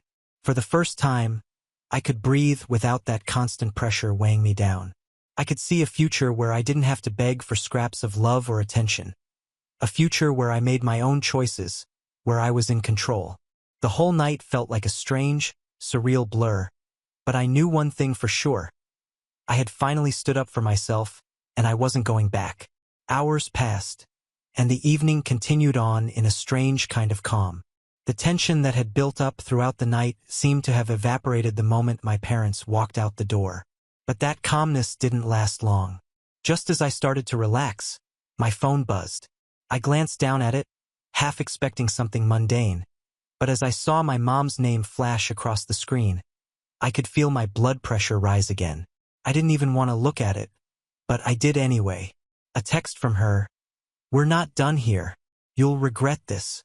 We'll be contacting the lawyer about your inheritance. You'll pay for this." I could almost hear her shrill, venomous voice in my head as I read the message. It wasn't a threat. It was a promise, and I knew it. But the difference now is that it didn't scare me anymore. It didn't hold the weight it once did. I glanced at Lily, who was sitting next to me, her parents giving us some space to just process the night. I showed her the message and she let out a soft laugh. Is she serious? She asked, raising an eyebrow. Dead serious, I muttered. But there was no trace of fear in my voice. If anything, I was amused. I hit the reply button, my fingers typing with confidence, almost like the words were coming from a part of me I didn't even know existed. You're right. You won't be done here. But I'll tell you this. Keep your money. You can keep your inheritance. And when you decide you want to talk to me like an adult without the threats and the manipulation, you know where to find me. But don't bother trying anything else. It won't work. And if you think I'm scared, you've got another thing coming. I had sent it, and the weight that had been on my shoulders for so long felt even lighter. It felt like I had closed a chapter of my life that had dragged on for way too long. Just as I put my phone down, it buzzed again. This time it was my dad. He didn't even bother with a message, just a string of angry voice notes. I clicked on the first one, listening to him rant about how I was ruining my life, how I was going to regret this, how I was throwing everything away. I let the message finish, then clicked the next one. Another tirade, the same insults, the same empty threats. And then another and another. They were getting more frantic, the desperation in his voice growing. But none of it hit home. I didn't even bother replying. I didn't need to. There was nothing left for me to say. Lily's dad caught my eye from across the room, raising his eyebrows with a knowing look. Everything okay? I nodded, my lips curling into a small but satisfied smile. Yeah. They're just not used to me standing up for myself, but they'll get over it. Lily leaned in closer, wrapping her arms around me again. You've got this. They can't touch you anymore. And that was the truth. I realized something then. There was nothing they could take from me that mattered. Not their threats, not their manipulations, not even their inheritance. I'd already walked away from their version of family and stepped into something real. My phone buzzed again, and I glanced down. This time it was a text from my sister. Mom and Dad are furious with you. You really messed up this time. I could feel the old anger bubbling up again. But this time I wasn't going to let it control me. I wasn't going to get sucked into her drama, her victim complex. I wasn't going to play her game. Instead of replying, I looked at Lily, smiling warmly. You know what? I said, standing up. I think it's time for a celebration. I'm done with all of this. I grabbed my jacket, turning to Lily's parents with a grin. Let's go grab some drinks. We've got a lot to celebrate. As we left, I didn't feel the bitterness or regret I had expected. Instead, I felt like I was finally walking away from a life that had been holding me back into a future that was mine to shape. And as I stepped out into the cool night air, I realized that the family I'd been searching for, the family I had been longing for, had been here all along. Not in the people I was born to, but in the ones who chose to stand by me, who supported me, who cared about me. I didn't need anyone's approval anymore. I didn't need their toxic love or their manipulation. I had found something better, and nothing, not even their money or their threats, could take that away from me. And that, for the first time in my life, felt like true freedom. So what do you think? Am I out of line for standing up to them? Or did I do the right thing? Now on to the next story. Story 5. This is a story about a woman who refused to babysit her sister's kids on Christmas. And now her whole family is mad at her. Now, she's wondering, was she in the wrong? Listen through and let me know what you think. I've always been the type of person who keeps the peace, especially with family. I'm the one who steps up when things get tough, always putting others' needs first. But this Christmas, I hit my breaking point. For context, my sister has 3 kids, 2 under the age of 6, and I'm their go-to babysitter. I've watched them countless times over the years, and I'm always the one who steps in when she needs a break. Don't get me wrong, I love my niece and nephews, but after years of being the default babysitter, I realized I was completely drained. I work a full-time job, and Christmas this year was supposed to be about me. I had plans to relax, catch up with some friends, and just take a break. But of course, my sister had other plans. She called me a week before Christmas and asked if I could watch the kids for her while she did all the holiday prep. At first, I hesitated. I knew I couldn't do it this year, so I said, I'm sorry, but I can't babysit this Christmas. I need some time for myself. I thought she'd understand. She didn't. The next day, she called me again. Please, I really need your help this year. I'm overwhelmed with everything and I can't do it alone. I repeated myself, I'm sorry, I really can't this time. I have plans and I need a break. She didn't take that well. She tried to guilt trip me, saying things like, I'm your sister. I've always been there for you, and it's Christmas. Can't you just help me out for a few hours? But this time I wasn't backing down. I had said no, and I wasn't going to let anyone make me feel bad for it. This wasn't about me being selfish. It was about me finally putting my own needs first, and that's when the fallout started. Christmas Eve came, and I was fully prepared to enjoy a quiet night. My living room was set up with snacks, and I was planning on binge-watching some shows and maybe even having a glass of wine or two. I was looking forward to it, honestly. But then, at around 7 p.m., my phone buzzed with a text from my mom. Can you come over? Your sister really needs help and you're her only option. I stared at the message for a moment, trying to decide if I should respond. I didn't want to deal with this anymore. I had made my boundaries clear. I was firm about not babysitting this year. But there it was, the guilt again. My mom wasn't one to play the guilt card often. But when she did, it hit different. Still, I knew I couldn't go back on my word. I didn't owe anyone an explanation. I typed back, I already told her I can't. I need this time for myself.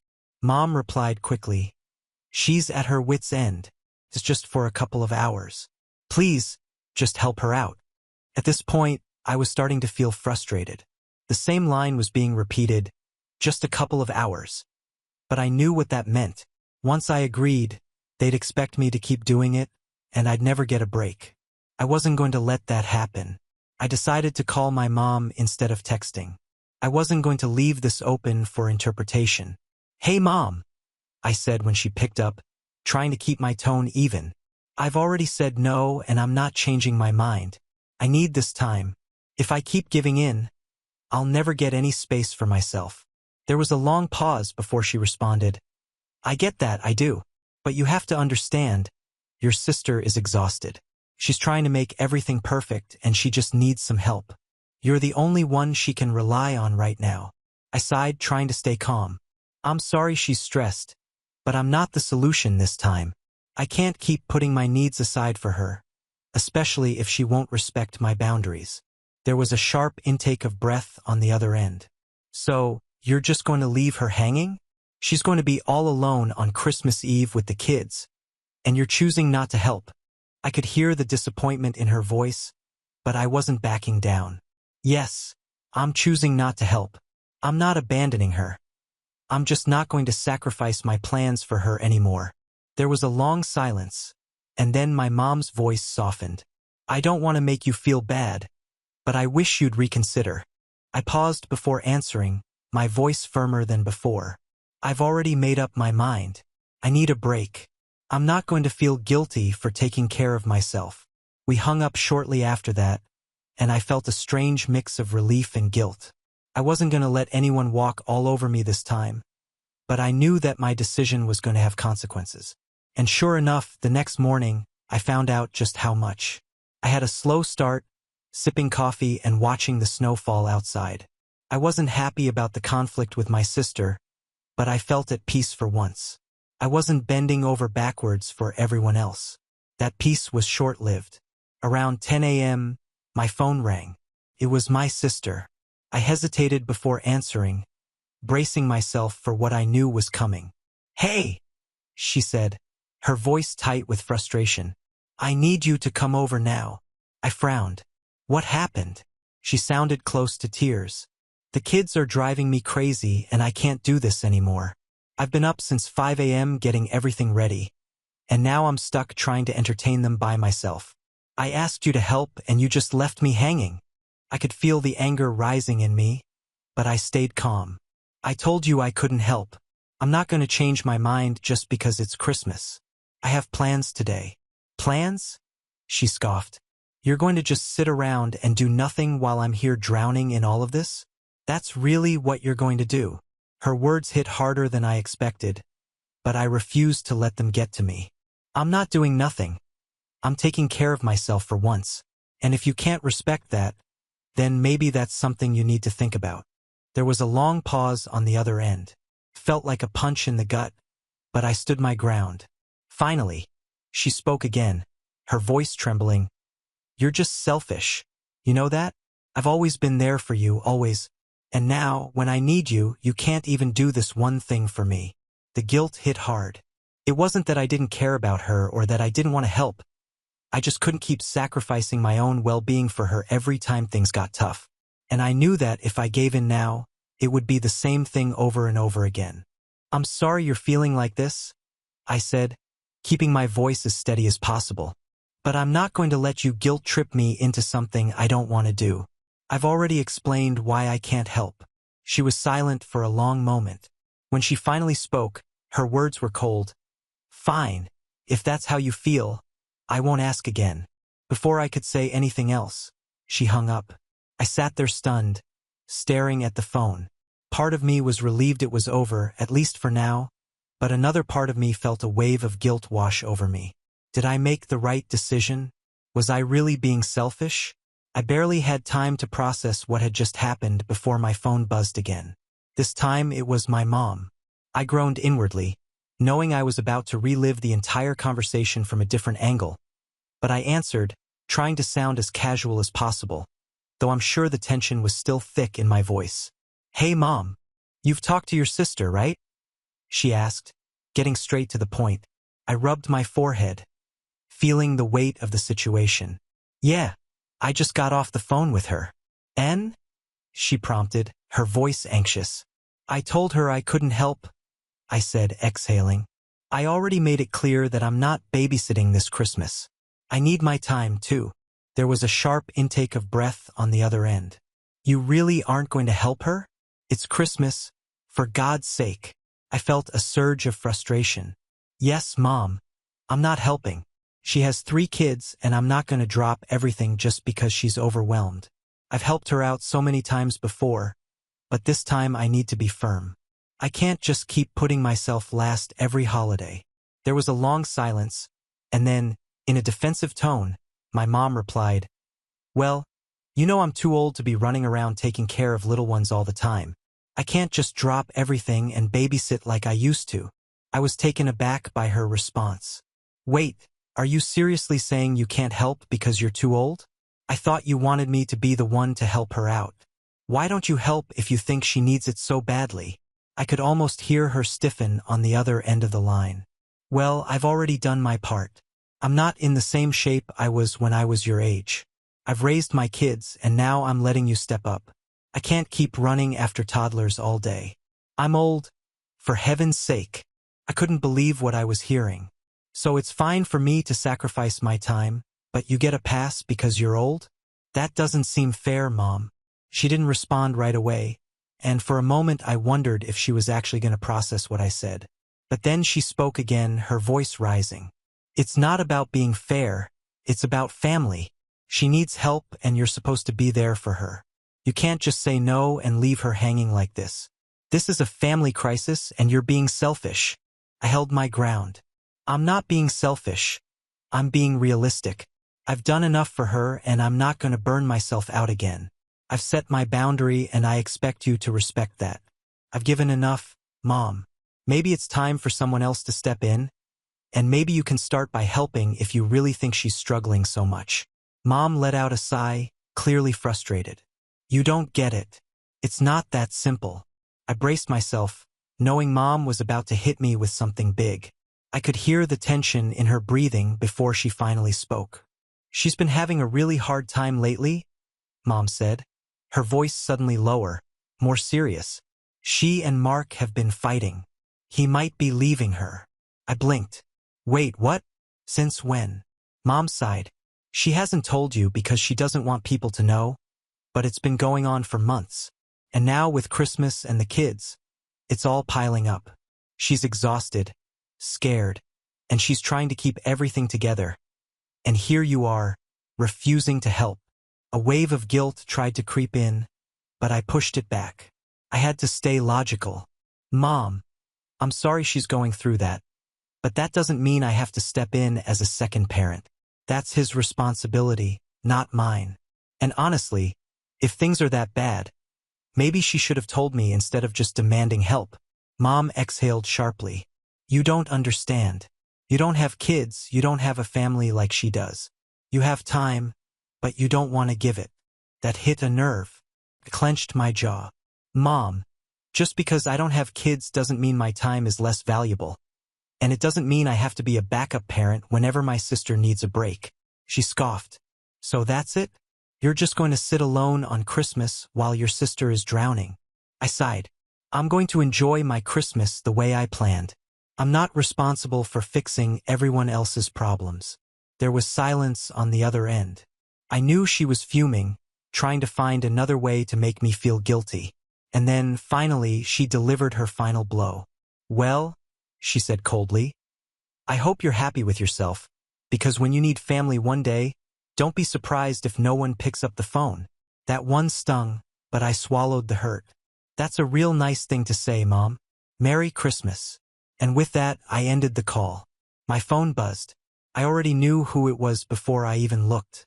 Sister texted, Wow, Mom just told me what you said. I can't believe how selfish you're being. It's Christmas and you'd rather sit alone than help your own family.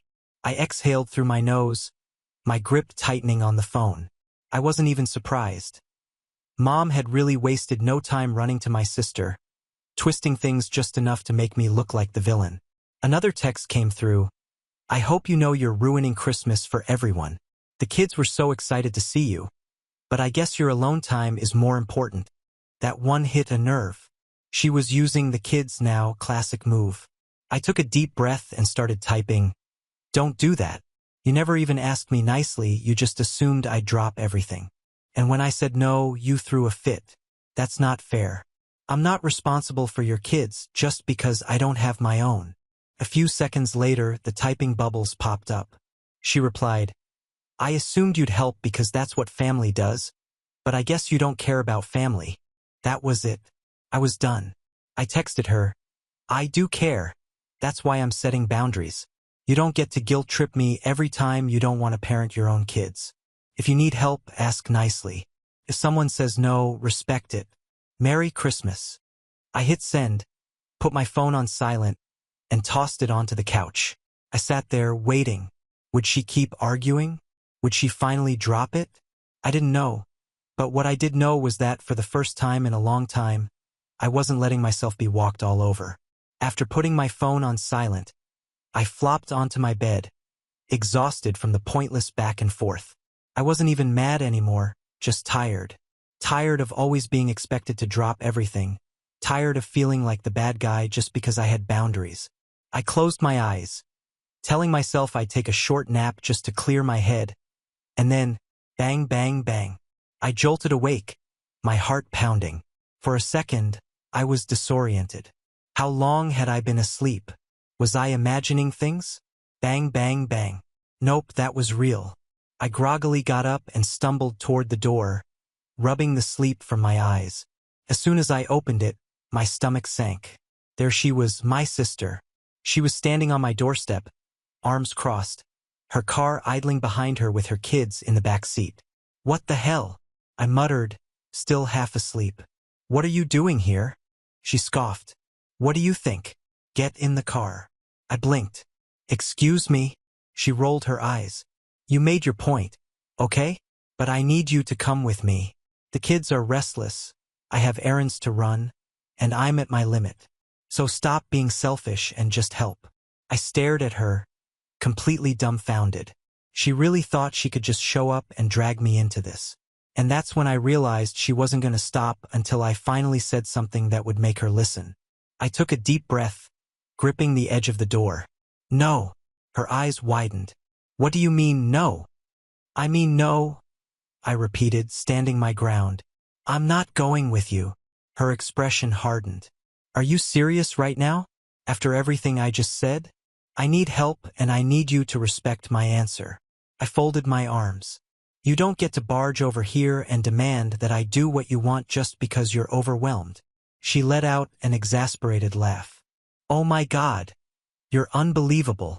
You're just sitting at home doing nothing while I'm drowning. and you can't even spare a few hours to help? I'm your sister. Why are you acting like this? I leaned against the door frame, keeping my voice calm. Because I'm not responsible for your kids. Because I don't owe you my time. And because I already told you no, and you still don't get it. She threw her hands in the air. So that's it? You're just going to sit here alone while your family struggles. I stared at her. Yes. For a moment, she just stood there, mouth opening and closing like she wanted to argue. But for once, she had nothing to say. Finally, she scoffed, shaking her head. Fine. Enjoy your lonely, selfish Christmas. She turned on her heel and stomped back to her car. I watched as she yanked open the door, got in, and sped off without another word. The second she was gone, I shut the door and locked it, exhaling. And that's where things stand now. Christmas came and went, and honestly, I had a great time. No stress, no last-minute babysitting, no dealing with my sister's demands. Just peace and quiet. It was exactly how I wanted it. Of course, my phone blew up with passive-aggressive messages from my mom and a couple of other relatives. Stuff like, "It wouldn't have hurt you to help out," and "Family is supposed to be there for each other." My sister, on the other hand, completely ghosted me. Not a single word since she drove off. And honestly, I'm okay with that. I don't regret standing my ground. I don't regret choosing myself for once, instead of being guilt-tripped into responsibilities that were never mine to begin with. But still, part of me wonders, was I too harsh? Could I have handled it differently? So, Reddit, am I the a-hole? She did nothing wrong. Saying no isn't selfish. It's setting a boundary. Her sister just assumed she'd cave, and when she didn't, she threw a tantrum. That's not OP's fault. Family doesn't mean unlimited favors, and helping out should be a choice, not an expectation. She enjoyed her Christmas, and that's what matters. But what do you think? Let me know in the comments. Now on to the next story. Story 6. On my wedding day, my sister made a scene, threw champagne, smashed my cake, and shouted, "This is what you get for acting like you're better." My mom hugged her. She just needs to let it out. I said nothing. That night, I did what no one expected. I pulled her college tuition deposit and froze the co-signed lease. But at 8:40 a.m., they got the real news. It's wild how one moment can rewrite every single memory you thought was solid. August 3rd was supposed to be the happiest day of my life. 43 guests, soft jazz in the background. The venue lit just right. My fiancée, Emily, looked like someone who'd walked straight out of a dream. I'd worked my ass off for years.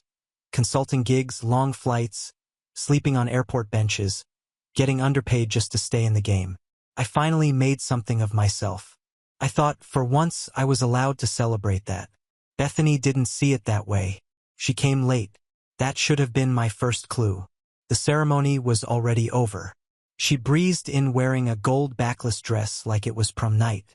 Didn't say hi, didn't smile, took a glass of champagne, and found a corner. I caught her eye once, and she looked through me like I was someone she didn't know. To anyone else, it might have looked like she was just being moody. But I knew Bethany. That silence was the prelude. 3 weeks earlier, she'd called me crying about her car breaking down again. She'd already borrowed $1,200 from me in April for repairs. This time, she said she needed a whole new one. Said it was urgent. I told her no, not because I didn't have the money, but because I was tired of always being her plan B. And honestly, she wasn't even trying anymore. Skipping classes, partying with people twice her age, telling our parents she was finding herself. She hung up without saying goodbye. I didn't think she'd carry it into my wedding. I gave her the benefit of the doubt. I always did. She waited until the toast. Right when I stood up to thank everyone for coming, to talk about love, about building a life with someone who brings you peace, Bethany stood too. For a second, I thought she was going to make a toast herself. My glass was still halfway to my mouth. Then she threw it. The champagne flew in a perfect arc and exploded against the dessert table. It shattered a photo frame of me and Emily smiling on a cliffside in Maui. Then she grabbed the wedding cake and shoved it like she was flipping a table. The cake didn't just fall. It collapsed. 3 layers, delicate sugar work, custom flowers. All of it smeared across the floor. She looked me dead in the eye and screamed it loud enough for people outside the venue to hear. "This is what you get for acting like you're better." It was so quiet afterward that I could hear someone's phone buzzing. A few guests looked around, hoping maybe this was some stage moment or an elaborate prank. It wasn't. My mom ran to Bethany like she'd just been assaulted. "She just needs to let it out," she said, holding her like she was a war victim. Emily's parents stared at me in disbelief. My best man didn't move. Even the DJ stopped the music. No apology, no remorse. Bethany didn't even cry. She just walked out like she'd proved something. I didn't say a word. Not because I didn't have anything to say, but because I knew this wasn't the place to say it. I wasn't going to let her turn my wedding into her courtroom. I smiled, said a few soft words to Emily, and nodded to the coordinator. The rest of the night limped along. Some people danced, some tried to pretend it hadn't happened, but there was no real recovery. The memory was already stamped. At home that night, Emily was quiet. She asked if I was okay. I told her I was fine. I wasn't, but I was focused. While she changed out of her gown, I opened my laptop. I logged into the university portal and revoked the tuition deposit I had made for Bethany last month. $9,400 gone. Then I went into the online rental portal for the apartment lease I co-signed. Locked the account, marked it for review. No approval, no rent payment. Lease agreement now frozen. Rent due in 5 days. At exactly 8:40 the next morning, Bethany called me. I didn't answer. She followed with 3 texts. "What the hell? Why is the portal locked? I can't access anything. Did you do this?" I didn't reply because that morning wasn't the end of anything. It was the beginning. By the time Bethany sent her 6th text, she dropped the passive confusion. The last one just said, "Fix this." Now I muted my phone and made coffee. I didn't tell Emily right away. Not because I was hiding it, she would have supported it anyway, but because I wanted a minute to enjoy the silence. The wedding was over. The chaos had passed. And for the first time in years, I'd stopped being Bethany's safety net. Around noon, my mom called. I let it ring out. Then she left a voicemail. "Your sister's very upset.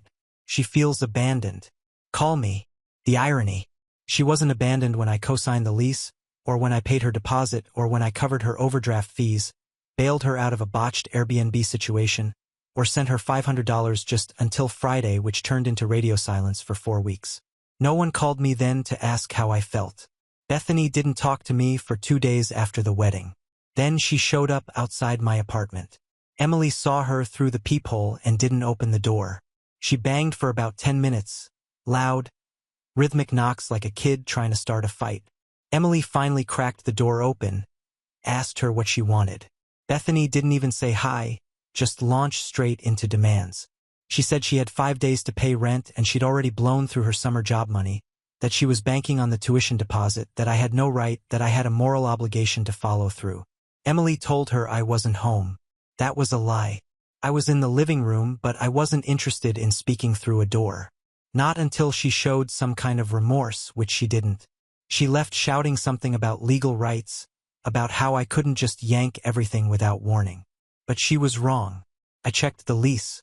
I was the primary on the account. She was the resident. She had no power over it. Not legally. I could pull the plug, and I had. 3 more days went by. She sent me an email with the subject line, "Are you seriously doing this?" Inside, she laid out a full breakdown of her upcoming expenses. She wanted me to reinstate the tuition. She said if I didn't, she'd have to drop out for the semester, that if she got evicted, it would be on me. Then she tried to guilt-trip me. She said she ruined the wedding because she was overwhelmed and that I should have understood that I was the only person in the family with real money and that I was letting it go to my head. I didn't answer. I forwarded the email to Emily with a note. "Your turn to read the circus." That's when Bethany escalated. She showed up again. This time, she waited until Emily got home from work and tried to slip in through the door behind her. Emily didn't scream. She grabbed Bethany by the arm, dragged her into the hallway, and told her if she ever tried that again, she'd call the police. Then, without warning, Emily grabbed a fistful of Bethany's hair and shoved her down the hall. No drama, just raw, clean force. Bethany shrieked and stumbled, but Emily didn't even flinch. She shut the door and locked it like she'd taken out the trash. 10 minutes later, my phone lit up again. This time it was my dad. He started the call with a sigh. Said, "Look, we need to talk about your sister." I asked him what exactly he wanted to talk about. He said she was spiraling and that I needed to help her land, that what she did at the wedding was just emotions and I shouldn't take it personally, that I was old enough now to be the bigger person. I told him I'd already done that for years. He told me not to punish her for a bad moment. I told him it wasn't a moment. It was a pattern. I hung up when he started talking about family unity because at that point I knew something neither of them had admitted yet. Bethany wasn't spiraling. She was just finally falling. After Emily threw Bethany out, we didn't talk about it right away. It wasn't awkward. We were just quiet. I poured her a glass of wine and we sat on the couch like nothing had happened. But I could feel something shift between us. Not in a bad way, more like settled. Like Emily had drawn a line in permanent ink, and neither of us had to guess where she stood. Bethany didn't come back the next day, but she didn't disappear either. She started sending Emily texts. Not me, Emily. Apologies wrapped in guilt trips.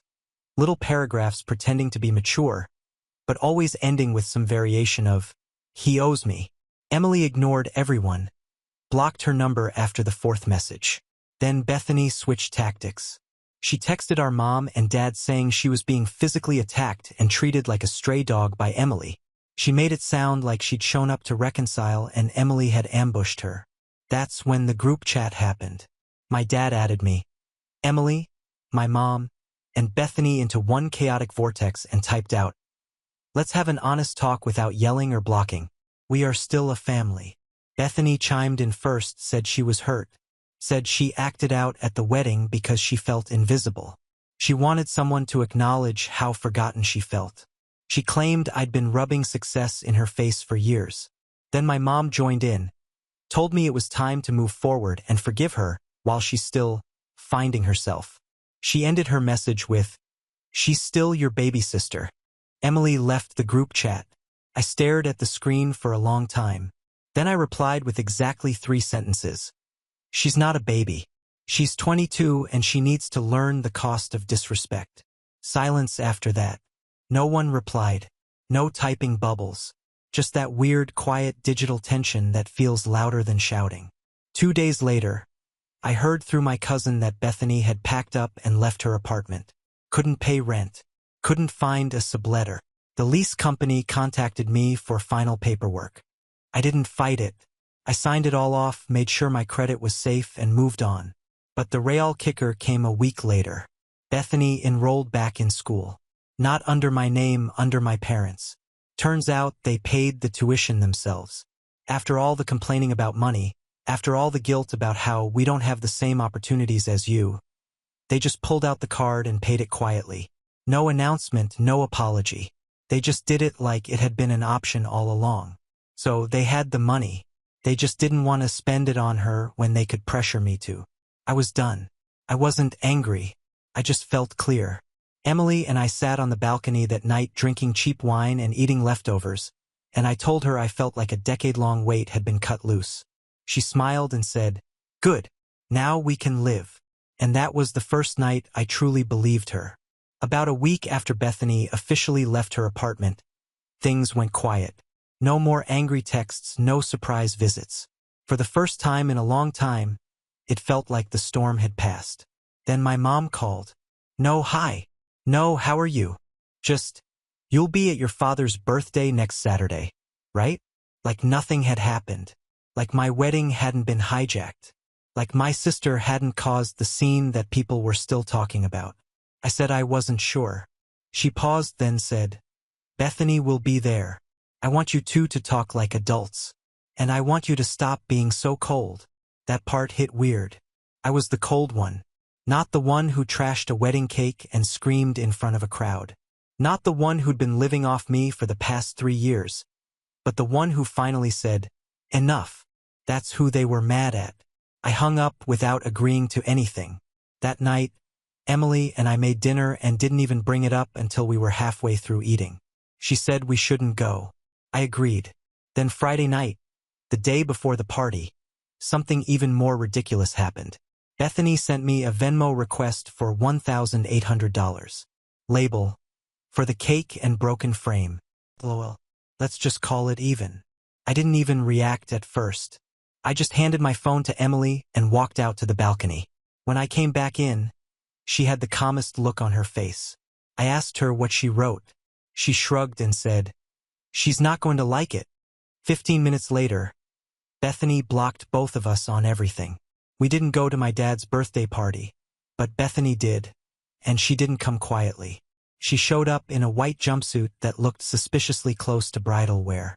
Cousin Cara texted us a photo with a caption, "She's not okay." Apparently, she brought some real estate guy she met 2 weeks prior and told half the guests they were moving in together soon. The other half she told, "Big things are coming." She kept saying it over and over. Big things. That Monday we found out what the big thing was. Bethany launched a podcast. The title, Bloodline Bruises, Growing Up with the Golden Child. The teaser trailer dropped on Instagram and TikTok.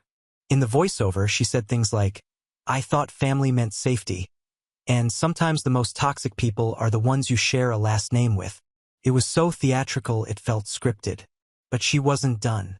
At the end of the video, she thanked a sponsor, a therapy app, the exact one I'd introduced her to a year earlier when she called me from the bathroom of a bar crying about a panic attack. She'd signed a real deal. They reposted her video. She got over 10,000 views in 24 hours. People in the comments were eating it up, calling her brave, asking for advice, telling her they related. I didn't care about the podcast itself, but something about it made me feel unsettled, like I was being slowly written into someone else's fiction. Then came the twist I never saw coming. She emailed me, subject line, "Let's talk." The body was short. "I'd like to meet. No drama, just a conversation. I have things I want to tell you. I think you'll be proud of me." No accusations, no name-calling, just calm, perfectly composed wording. It didn't feel like her at all. Emily read it twice and said, "She's not trying to fix anything. She's setting a trap." I replied with one line, "Emily will be there too." She never wrote back. But I had a feeling this wasn't over. And I was right. 3 days after the email, my parents showed up at our apartment. No call, no warning. Just rang the bell at 7:15 p.m. while Emily and I were eating dinner. I opened the door halfway, didn't say anything. My dad gave a little wave like this was just a friendly visit. My mom had her purse slung over her shoulder like she'd been planning to stay. She said, "We just want to talk calmly." I told them they had 3 minutes. They walked in anyway. Emily stayed in the kitchen, arms crossed, not speaking. She wasn't going to do the fake smile thing. She didn't need to. Everyone knew where she stood. My mom went first. She said Bethany was going through a transformative period and had made mistakes she regrets deeply. She said the podcast was just her way of processing things, that I shouldn't take it so personally. Then my dad added, "She wants a relationship with you. She just doesn't know how to say it." I asked if Bethany had actually said any of that or if they were just hoping I'd fall for it. They didn't answer. Then my mom said something that stopped everything. She moved back in with us temporarily, just until she figures things out. Emily let out a breath loud enough for the room to hear it. So now the picture was complete. They'd paid her tuition. They let her move back in. And they were here now not to ask me for anything, but to make sure I didn't make things harder for her. They weren't mediating. They were managing. I asked them flat out if they'd ever told her what she did at the wedding was wrong. My mom said she was overwhelmed. My dad said she didn't mean to ruin it. I asked again, "Did either of you tell her it was wrong?" They didn't speak. That told me everything. They weren't angry at her. They were embarrassed. And the easiest way to make the embarrassment go away was to push it onto me. I told them I was done with the money, with the guilt, with the games. That if they wanted to keep funding her life, they could, but it wouldn't come from me anymore. I said they'd done a great job raising a daughter who believes consequences don't exist. Then I asked them to leave. They hesitated, but they left. Bethany didn't contact me after that, but her podcast kept going. Episode 2 was about narcissistic siblings. Episode 3 was titled, When They Make You Look Crazy. Emily and I laughed at that one.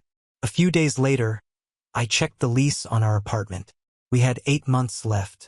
I looked at our savings, ran the numbers, and told Emily we should take a trip. Something far, something warm, something that didn't have anything to do with any of this. She smiled. The next morning, we booked 2 round-trip flights to the Maldives. We were leaving in 6 weeks. No family, no drama, just peace. The kind of peace that finally feels earned. The last message I got from Bethany came 2 days before our flight. Just a fire emoji. No words, no context, like she was trying to send some vague warning or maybe just remind me she was still watching. I showed Emily while we were picking up luggage tags. She didn't even react, just scanned her boarding pass and said, "Perfect. Let it burn." I blocked the number. That was the last loose thread leading up to the trip. There was silence from everyone else, too. My dad didn't call. My mom sent one generic, "Hope you're well," text that I ignored. There were no more lectures, no more guilt trips.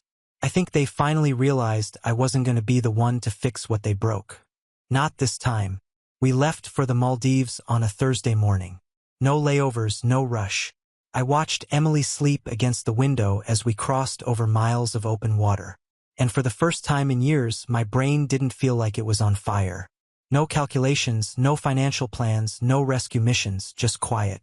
Our bungalow was over the water, literally.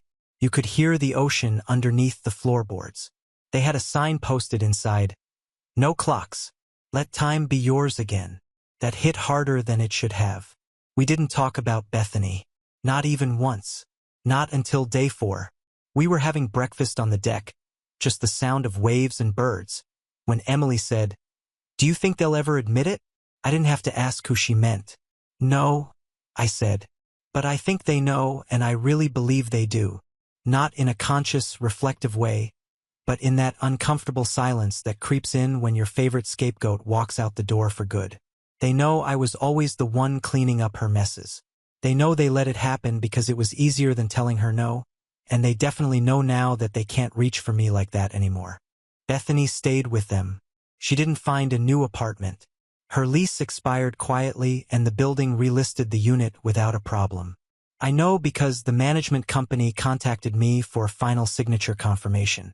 She never reached out about it. Never said thank you. Never said sorry. She never will. But I stopped waiting for that. I don't need the apology. I just needed it to end. The podcast kept going for another 2 episodes. One was about being erased by your support system. Another about financial abuse inside families. I didn't listen, but Kara did. She said Bethany was stretching the truth so hard it stopped making sense. People stopped engaging. Comments slowed. Sponsorship vanished. After that, nothing. The silence wasn't just digital. It bled into real life. I stopped checking her socials. My mom stopped sending passive-aggressive group texts. My dad didn't mention her the one time he called to ask about a mechanic. Eventually, Kara told me that Bethany enrolled for part-time classes again using my parents' money this time. Apparently, they dipped into a rainy day fund they'd kept for emergencies. I almost laughed. Turns out they had it all along. They just didn't want to use it. Not until I refused to. Emily and I came home to a different version of life. We moved into a better place, further from the city, closer to the quiet. No more buzzing phones, no more split payments, just us. I got a new credit card, left my cosigner days behind. I even changed the password on my bank account for the first time in 6 years. No more surprise withdrawals. No more Venmo requests labeled, "Please don't ask." We don't talk about the wedding anymore. We don't need to. It's just a weird blip in a story that no longer belongs to us. Some nights we sit on our new porch with wine and watch the neighbor's dog chase moths under the porch light. We talk about actual things. Books, trips, ideas, the business Emily's planning. Real things. That old life? It doesn't even feel like mine anymore. The something I watched happen. Something I closed the book on. Sometimes fire doesn't need to be fought. Sometimes you just let it burn itself out and walk away, finally warm. Now on to the next story. Story 7. Dad kicked me out of the family dinner and said, "You're selfish. Your sister is better than you." I laughed out loud and said, "Nice, then I won't pay for her rent." And then, Dad, Mom's 51st birthday should have been about her. But in our family, things never really go the way they should. We all gathered at my parents' house, me, my sister Amanda, Dad, a few cousins, and a few aunts and uncles. Mom was happy at first, enjoying the attention. The food was good, the drinks were flowing, and for a while everything was fine, just another family dinner. Then, somehow, as it always did, the conversation turned to Amanda. Dad was the one who started it. He started talking about how well she was doing in college, how she was working so hard, how she had so much potential. He went on and on, as he always did, about how proud he was.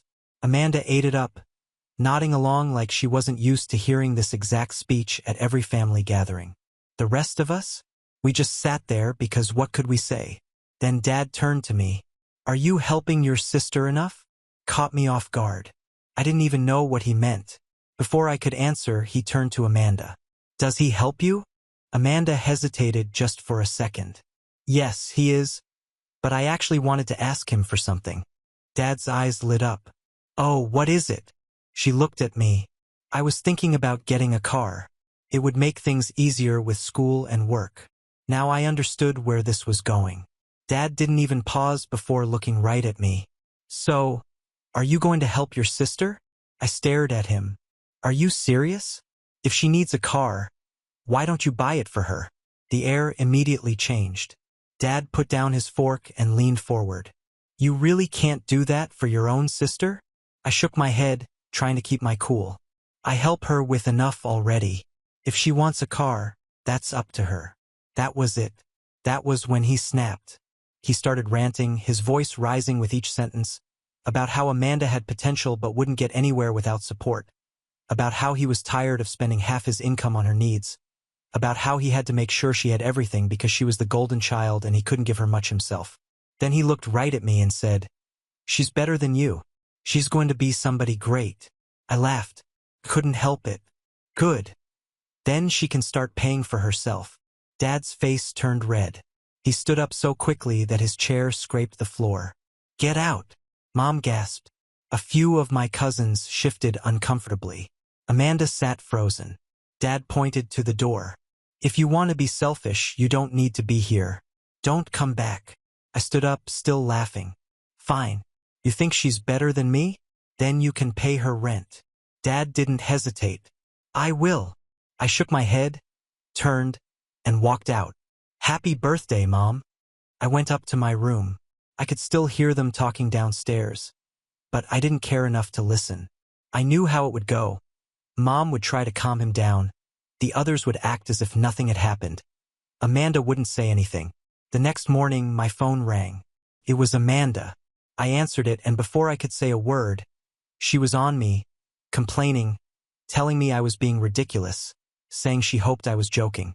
She went on for 7 minutes. I didn't say a word. Then I just hung up. A few minutes later, Mom knocked on my door. Mom was standing in my doorway, arms folded, looking exhausted. She didn't come in right away, just stood there as if debating what to do.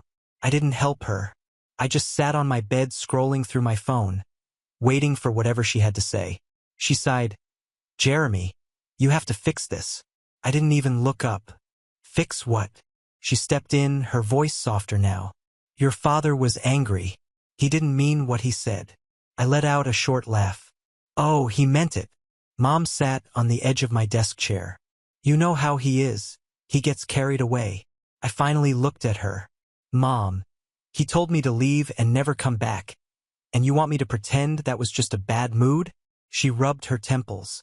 "I just don't want this to get worse." "It already is worse," I said. "And you know what? It's okay. I'll make it easy for him." She gave me a tired look. "Jeremy, don't do anything you're going to regret." I didn't answer, and after a few seconds, she just sighed and left. I went about my day without really thinking about it. If Dad wanted me gone, fine. If Amanda wanted to cry about me not handing over cash, that was her problem. But later that night, I got a text from Amanda. Did you take money out of the account? I grinned.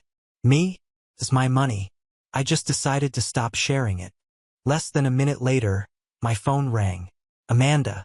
I let it go to voicemail. A few seconds later, another text message. Jeremy? I needed this. What is wrong with you? I didn't answer. Here's the thing. A while back, Dad convinced me to open a joint account with Amanda. He said it would be easier for me to help her with rent and school stuff. At first, it was just for necessities, but over time, she started using it for everything: rent, food, clothes, Uber rides, even random Amazon orders. And I let it slide until now. I transferred out every last dollar and closed the account. The next morning, my phone started buzzing nonstop. Calls from Dad, calls from Amanda. I ignored them all. Then a text came from Amanda. I couldn't pay the rent. What do you want me to do? I stared at the message for a second before replying. Ask Dad. He said he'd take care of it. Then I turned off my phone. Let them figure it out. The next morning, I woke up to more missed calls. Dad, Amanda, even Mom. I didn't bother listening to the voicemails. I already knew what they were. I finally turned my phone back on around noon, and within minutes, another text message popped up from Amanda. You're unbelievable. Dad says he won't pay my rent. You put me in that situation. I actually laughed. Me? I put you in that situation. Her answer came quickly. You know I was counting on that money. Now I'm screwed. You're really going to let me get evicted? I stared at the message for a moment. It was actually kind of impressive how she twisted it, like I was the villain for not wanting to pay her anymore. I typed back, sounds like a you problem. Good luck with that. Then I muted her notifications. I figured that was the end of it for now. I was wrong. Around 4 p.m., I heard the front door open downstairs. A second later, Mom called to me. Jeremy, your father's here. I sighed. Of course he was. I went downstairs, and sure enough, Dad was standing in the living room, arms crossed, looking pissed. Mom was standing off to the side, looking nervous. He didn't waste any time. Fix this. I leaned against the wall. Fix what? You know what? His voice was tight, controlled anger barely held in check. Amanda's rent is due. You're not leaving your sister out on the street. I tilted my head. Didn't you say you'd pay it? His face twitched. I thought you'd come to your senses before it came to that. Well, I didn't. For a second, I thought he was going to lose it again. But then something changed in his expression. Instead of blowing up, he suddenly looked smug. I didn't like that. Fine, he said, much too calmly. If you want to act like a selfish brat, I'll do it my way. I raised an eyebrow. And what does that mean? He didn't answer, he just turned and left. Mom sighed. Jeremy, why are you doing this? Doing what? Standing up for me? She shook her head. He's just upset, But I didn't listen anymore. I had a bad feeling, and I was right, because 2 days later, I found out exactly what Dad meant when he said he'd handle things his way. I came home from work and saw something strange in the driveway. Dad's old car? Or at least what used to be Dad's old car. It had a for sale sign taped to the windshield. I felt my stomach drop. I loved that car. Not because I drove it, I hadn't driven it in years, but because it was my first car. I'd bought it as a teenager with my own money. Sure, I left it at their house when I moved out, but it was mine, and now he was selling it out of pure spite. I stormed in, and Mom was in the kitchen. Where's Dad? She looked startled. He's not here. Why? I pointed outside. He's selling my car. She swallowed. Jeremy, you didn't use it. That's not the point. It's mine. She sighed. Your father. He thought since you were cutting ties, you wouldn't mind. I laughed. Actually laughed. Oh, okay. So since I'm not funding Amanda's life, he can just take my stuff. She didn't answer. I went right back outside, tore the for sale sign off the windshield, and called Dad. He answered after 2 rings. Change your mind. I cut right to the chase. You're selling my car? There was a pause, then he said, casually as always. It's been sitting here for years. You obviously don't care. I gripped the phone tighter. It's not yours to sell. You left it here and that means you can sell it. You're out of the family now, aren't you? So why do you care what happens to something sitting in my driveway? That was it. That was the moment I realized how far he was willing to go. I took a deep breath. All right, if that's the way you want to play it. And then I hung up. He wanted to play it that way? Fine, because I was about to make his life a whole lot harder. I wasn't going to let him sell my car. Not after everything. The next morning, I took the spare key, drove over to my parents' house, and pulled into the driveway like I owned the place, because technically, I still did. The car was right where I left it, still covered in dust but otherwise in perfect condition. The for sale sign was gone, probably taken down after my call, but I wasn't going to wait around to see if Dad put it back up. I unlocked the door, got in, and started the engine. It immediately roared to life. Good. I barely made it to the street before my phone started ringing. Dad. I didn't answer. Then the text came. Did you just steal from me? I laughed and answered. Nope. I just took back what's mine. A minute later, my phone rang again. This time it was Amanda. I sighed and answered. What? Her voice was already at full volume. Dad's freaking out. What did you do? I pulled onto the highway. I took my car. You stole it. I rolled my eyes. Amanda, it was never his to sell. He was just trying to get money for my rent. I actually laughed at that. So now you admit he lied when he said he'd pay for it? Silence. I shook my head. Not my problem. She huffed. Why are you doing this? You know I need that money, and you knew it wasn't yours. I shot back. You just didn't care. She went quiet again. I could hear her breathing as if she was debating whether or not to say anything. Then, finally, she muttered, You didn't have to be so harsh. I gritted my teeth. Amanda, I have been helping you for years, and the one time I stopped, suddenly I'm the bad guy? More silence. Then, in the weakest voice I'd ever heard from her, I don't know what to do. For a split second, I almost felt bad, almost. Then I remembered that she and Dad had no problem using me like a personal ATM. Figure it out, I said. Then I hung up. When I got home, Mom was already calling. I let it go to voicemail. Then another text from Dad. If you're not going to return my car, don't bother coming back here. I grinned. Sounds good to me. But I wasn't done yet because if Dad wanted to play dirty, I could do worse. And the next thing I did, it was the move that really set everything on fire. Dad wanted to play games? Fine. I had one last card to play. See, there was one thing Dad had always counted on, our joint savings account.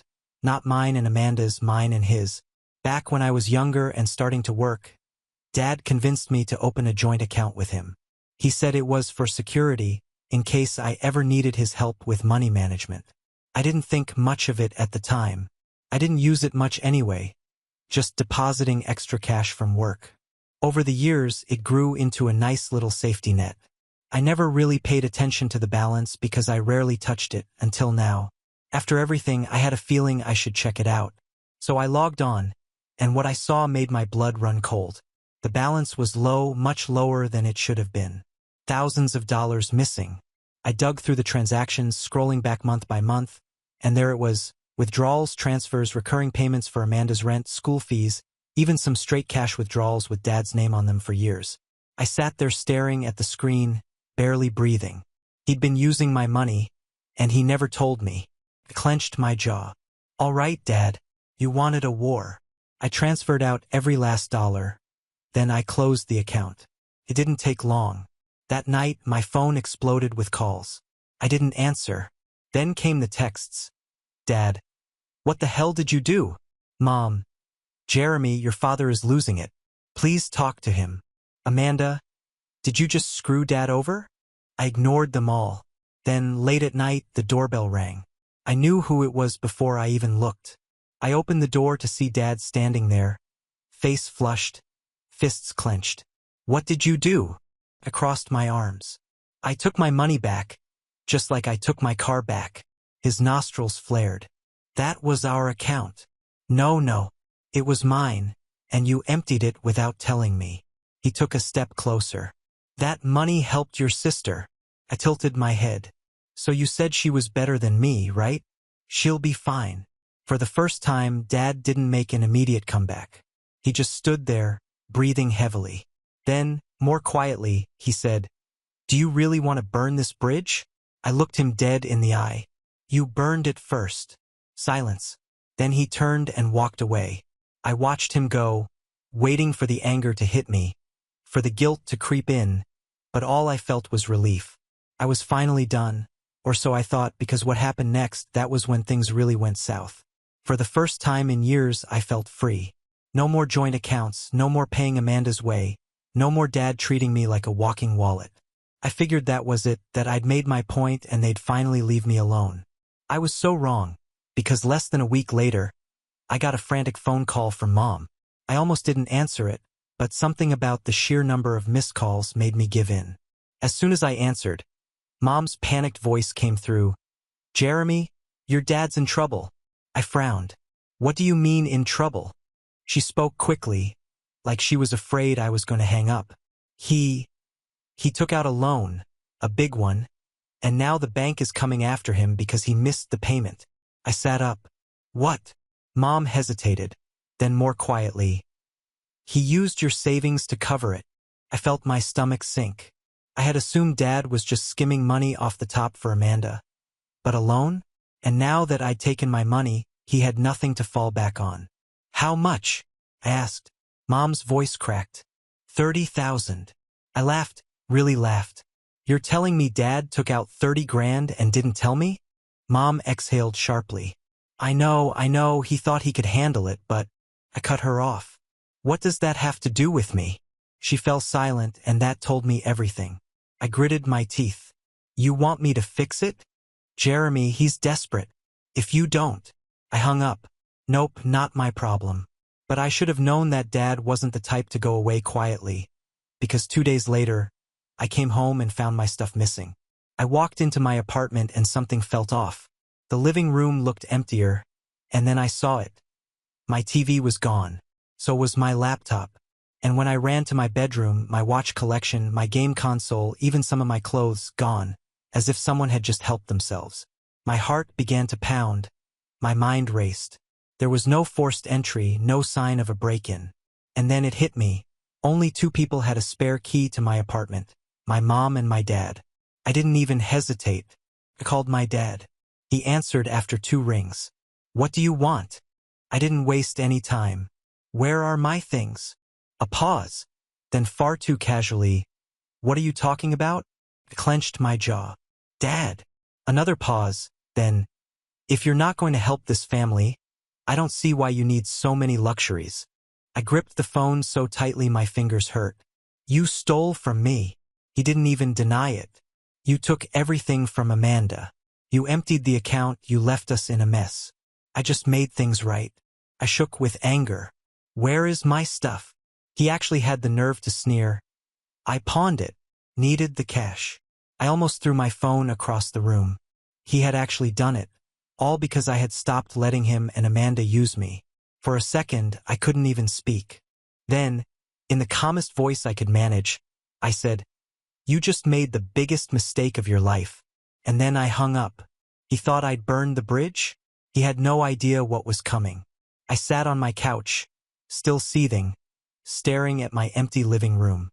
Dad had actually robbed me, and he thought he could get away with it. I picked up my phone and called the lawyer. Nothing crazy, just a consultation. I needed to know exactly what I could do, because if Dad thought I was going to let this go, he was dead wrong. The lawyer made it easy. Since I had proof that the stolen items were mine, receipts, serial numbers, even pictures, that was a crime. And since he admitted it over the phone, even better. "Press charges," the lawyer said. "Or threaten to. He'll fold." So I did. I called Dad again. This time I put him on speakerphone and recorded the whole thing. "I talked to a lawyer," I said. "If you don't get me back every last item from that pawn shop, I'm going to press charges for theft." He actually laughed. "You wouldn't do that." I smiled. "I would. And guess what? I recorded you admitting it last time. You want to test me?" Silence. Then, in a voice much less confident than before, he murmured, You're really going to put your own father in jail? I shrugged. You're the one who stole from me, so yes, I am. Another pause, then he finally gave in. I'll get the money. You have 1 week. I hung up, and just like that, he finally came to his senses. 3 days later, he wired me every penny. But I was done. This family had sucked me dry for years, and I wasn't going to let them suck me in again. I put my apartment on the market, I found a new job in another state, and after 2 months, I was gone. I cut off contact, no texts, no phone calls, no nothing. And it was amazing. 3 months went by before I heard from anyone. Then, out of nowhere, Mom called. I almost ignored it, but curiosity got the better of me. The second I answered, she sighed, Jeremy, your sister's pregnant. I blinked. What? Mom sounded exhausted. Some freshman. He left her. She's alone. I sat back and let it sink in. Amanda, the golden child, the one who was so much better than me, the one Dad sacrificed everything for, pregnant and abandoned. I grinned. Well, she's the best, right? Then I laughed and hung up. Update. So it's been a few months since I went off the grid. Life has been great. No family drama. No guilt, just peace. Then, out of the blue, I get an email from Amanda. Subject line, Hey, can we talk? I laughed before I even opened it. Turns out, she wasn't just looking for a chat. She wanted money. Apparently, being a single mom is hard. Who knew? And since Dad is broke and Mom can't do much, she thought maybe I could help her out. My favorite line, I know we've had our differences, but we're still family. Oh, now we're family? I didn't even reply, just marked it as spam and moved on. I guess some people never learn. Now on to the next story. Story 8. Parents refused to babysit my son while I was away on a business trip. It's not our problem, take him away, they said. I told them that I refused to pay their bills, and then when my parents flatly said, It's not our problem, take him away, I thought I had misheard them. This wasn't some random neighbor. This was my son they were talking about. I never expected my parents, who I'd bent over backwards to support, to treat their grandson like this. I'd always helped them with everything, paying their bills, rent for the garage where they still stored stuff, whatever they needed. But this time they crossed the line. It all started 2 weeks ago when I asked them if they could watch Liam, my 6-year-old son, while I had to travel for work. I don't usually ask them for favors, especially long-term ones, but this trip was crucial and there was no one else. They hesitated like I was asking them to move mountains, but they finally agreed. I could tell they weren't thrilled about it, but they were his grandparents. How bad could it be? The first few days were quiet. Liam would call me at night and tell me that Grandma made him eat too many carrots or that Grandpa fell asleep while watching TV. Typical stuff.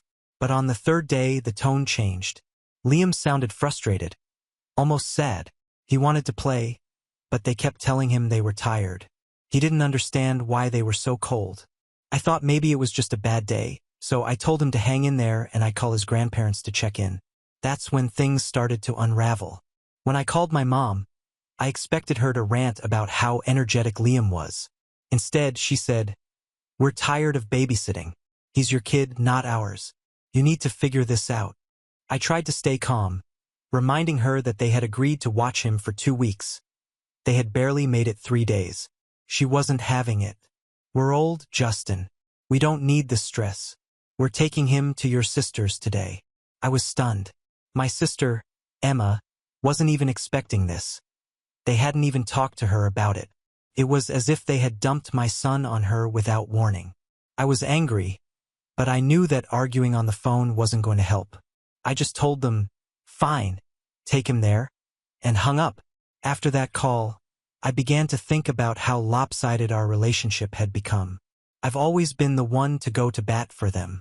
They've never had to ask twice when they need money, a ride, or help with something around the house. But the moment I need them to do something important, it's suddenly too much for them. I wasn't going to let it go this time. That night, I sent them a simple text message. I'm done paying your bills. That includes the $500 a month and the rent for the garage. Don't expect anything more from me. Within minutes, I had 18 missed calls and texts flooding my phone. Pick up the phone? What's going on? We don't understand. Everything was fine. Call us, Justin. I ignored each one. For the next few days, I focused on work and making sure Liam was okay with Emma. She was understanding and agreed to keep him until I got back. I called her every day to check in. My parents, on the other hand, went into a tailspin. They kept calling and texting, acting confused as if they had no idea why I was cutting them off. Little did they know that this was just the beginning.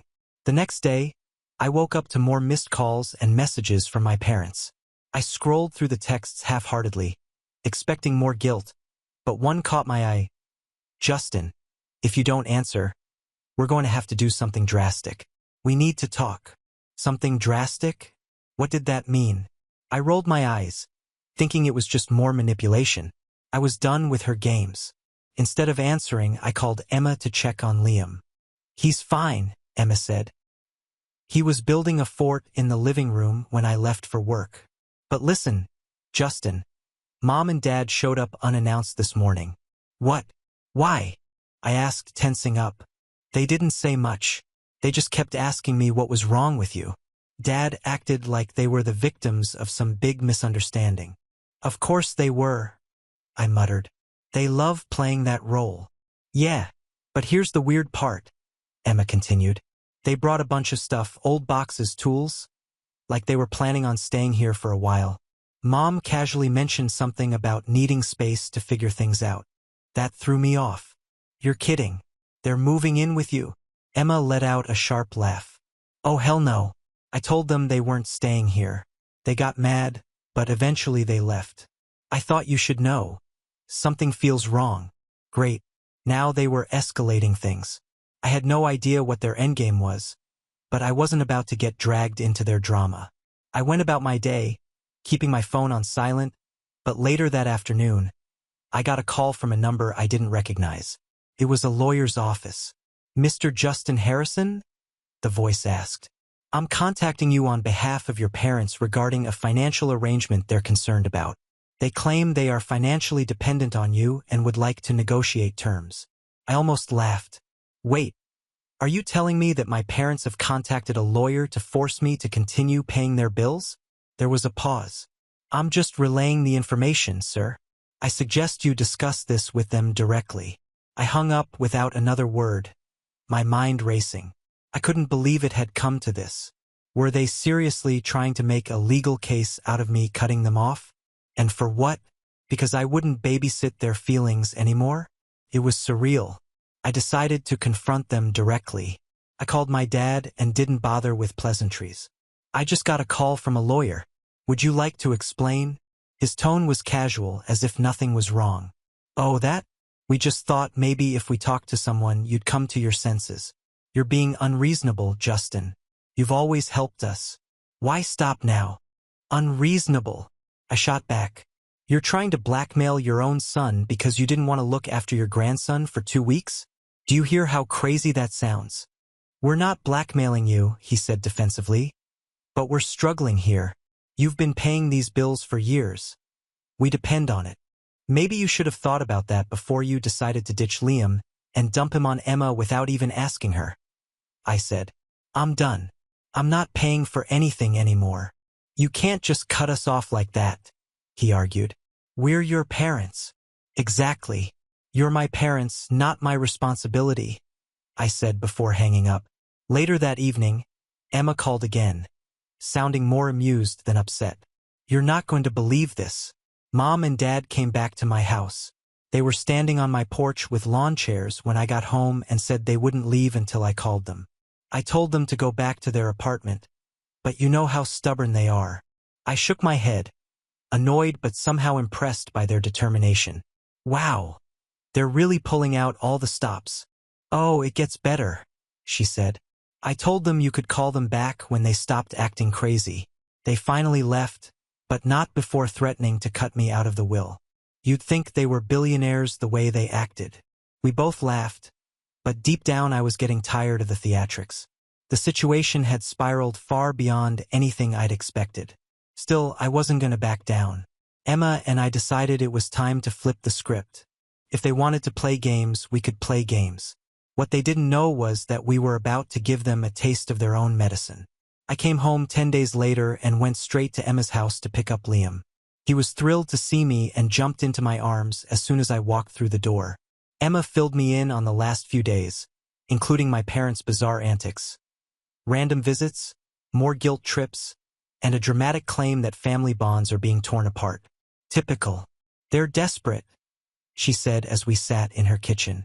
They even tried to play the sympathy card with me, talking about their failing health. Funny how their health only declines when their wallets do. I replied. We shared a knowing look. Emma had been through her share of battles with them, too. Most of the time they didn't take her seriously, probably because she wasn't supporting them financially like I was. But now that their cash flow had dried up, they were looking for any leverage they could find. After spending some time with Emma, I took Liam home. I wanted him to feel settled after all the chaos. He seemed fine, but I could tell he had picked up on some of the tension. Are Grandma and Grandpa mad at us? He asked from the back seat. I looked at him in the rearview mirror. They're just upset because I made a decision they didn't like. But don't worry about it. It's not your fault. He nodded quietly, but I could tell it was still on his mind.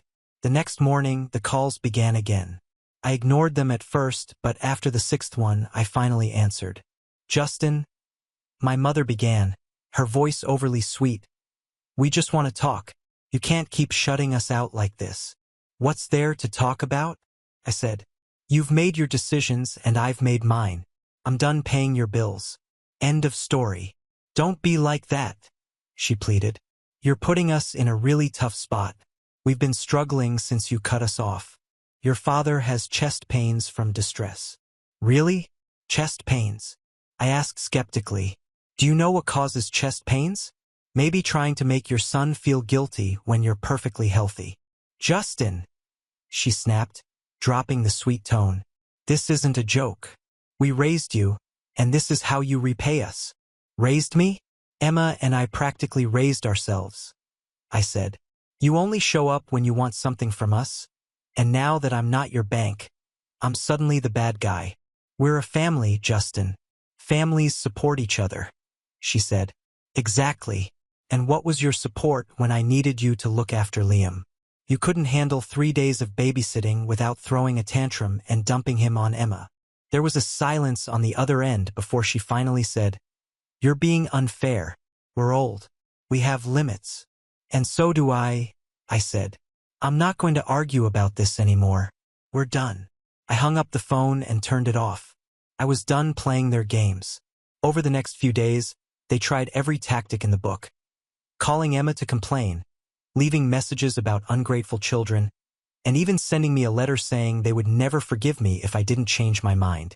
Emma and I laughed it off, but we both knew they wouldn't give up that easily. Sure enough, a few days later, they tried one last trick.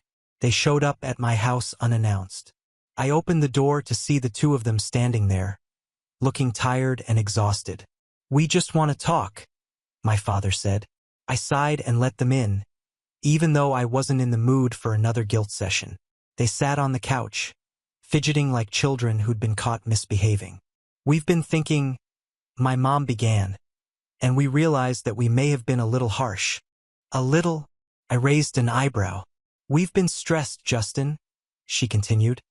But we don't want to fight anymore. Let's work something out. Maybe we can compromise. Compromise? I repeated.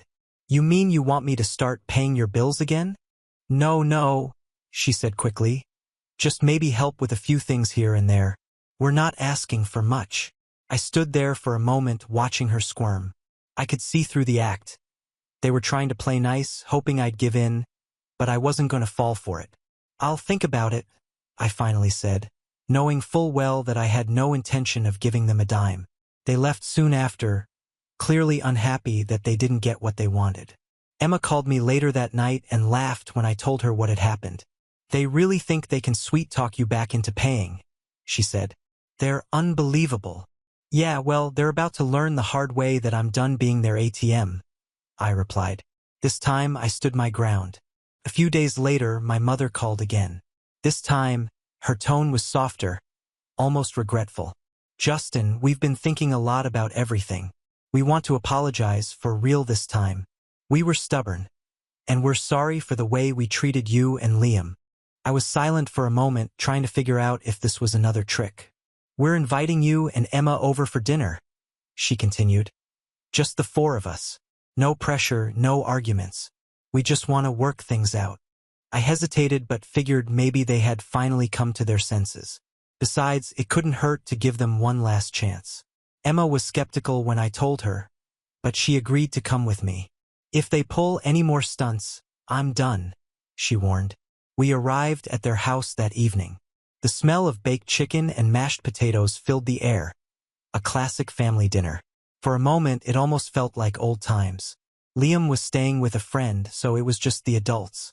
My mom led us to the table, smiling in a way that felt a little too rehearsed. We're so glad you both came, she said, setting down a plate of food. My dad chimed in, it's been too long since we had a nice family dinner like this. I could see that Emma was already looking at her sideways, not buying the act. Still, we went along with it for the moment. We made small talk about work, Liam's school, and other superficial topics. For a while, everything seemed normal until it wasn't.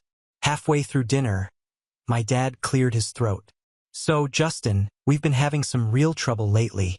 Things are tight financially, and it's been hard to keep up with expenses since you, stopped helping out. I put down my fork, my appetite disappearing. Emma shot me a look that said, here we go. My mom quickly added, we know we haven't handled things well before, but maybe we can find some middle ground. We're not asking for much, just enough to get us back on our feet. Maybe you could pay the garage rent again. I took a deep breath and tried to keep my cool. Are you serious? You invited us here just to ask for money again. No, my mother insisted, waving her hands. We also wanted to apologize, but we need help, Justin. You know how hard this has been for us. Emma snapped before I could. Oh, come on. You're not sorry.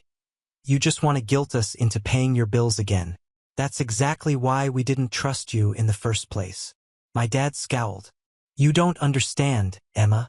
You've never been responsible for this family the way Justin has. He knows how important it is to keep things running smoothly. Emma leaned forward, her voice sharp. Don't you dare pull that crap on me. Just because Justin helped you doesn't mean you get to use him like your personal bank. We're not kids anymore, and you don't get to manipulate us. You think you're better than us now? My mother shot back. We have sacrificed so much for both of you, and now you're turning your back on us? I stood up and shook my head. That's exactly why I'm done. You just see us as your meal ticket. We came here thinking you actually wanted to fix things, but all you care about is money. Justin, wait. My dad started, but I cut him off. No, we're done here. Emma stood up too and grabbed her coat. You can keep pretending to be the victims, but we're not falling for it anymore. We both headed for the door, and I slammed it behind us. As we walked to the car, Emma let out a frustrated laugh. Unbelievable. They really thought we'd just give in. They always do, I said. But not this time. For the first time in a long time, I felt like we were finally in control. They could try all the manipulation they wanted, but we weren't going to let them win. For a while after that dinner, things were eerily quiet. I thought maybe my parents had finally gotten the message, but of course that was too good to be true. About a week later, I received a message from my mother. It was long and rambling, full of passive-aggressive lines like, since you and Emma don't value family anymore, we have no choice but to make some hard decisions. She went on to say that they were considering cutting us both out of the will. They wanted to make it clear that if we didn't come to our senses, we would inherit nothing when they were gone. I couldn't help but laugh. It was so typical of them to think that money would make us crawl back. I called Emma to tell her, and she cracked up too. Wait, she said between laughs. You mean the same will that probably includes her collection of old furniture and Dad's broken tools? Oh no, what will we ever do without those riches? Exactly, I said. It's all just more manipulation. They're running out of ways to control us. Let them write us out, she said. It's not like they ever cared about us as people. They only care about what we can give them. After that, Neither of us bothered to respond to her threats. For the next few weeks, they kept trying to reach out, sending texts like, "It's not too late to make things right," and "Family is forever." But when they realized we weren't biting, the messages finally stopped. And just like that, they gave up. No more calls, no more texts. It was weird at first, but honestly, it was a relief. I'd spent so much of my life tied to their expectations, constantly sacrificing my own needs to keep them happy. Now, for the first time, I was free to live my life on my own terms. After that, things started to look up. Work went well, and Liam seemed happier. Emma and I grew closer than ever, supporting each other without the burden of our parents. Then, something unexpected happened. I met someone, Tessa. She was smart, down to earth, and kind in a way that felt refreshing after all the chaos I'd been through. We met at a mutual friend's party, and it didn't take long for us to hit it off. The best part? Liam adored her. He'd been nervous about me dating at first, but Tessa made him feel comfortable right away. She played board games with him, helped him with his homework, and even took him on little adventures to the park. It wasn't long before he started calling her his favorite adult friend. One night after dinner, Liam asked me, "Do you think Tessa could be my new mom someday?" At first, I didn't know how to answer. His biological mother had left our lives years ago. She had moved on, built a new life for herself, and barely kept in touch with Liam. I'd done my best to fill that void, but I knew he wanted more. "I don't know, buddy," I said gently, "but I think Tessa really cares for us. Let's just see what happens." He nodded, smiling as if that was enough for now. Over time, Tessa and I grew closer, and I started to see a future with her. Life wasn't perfect. There were still challenges to deal with, but I finally felt like things were moving forward in a healthy way.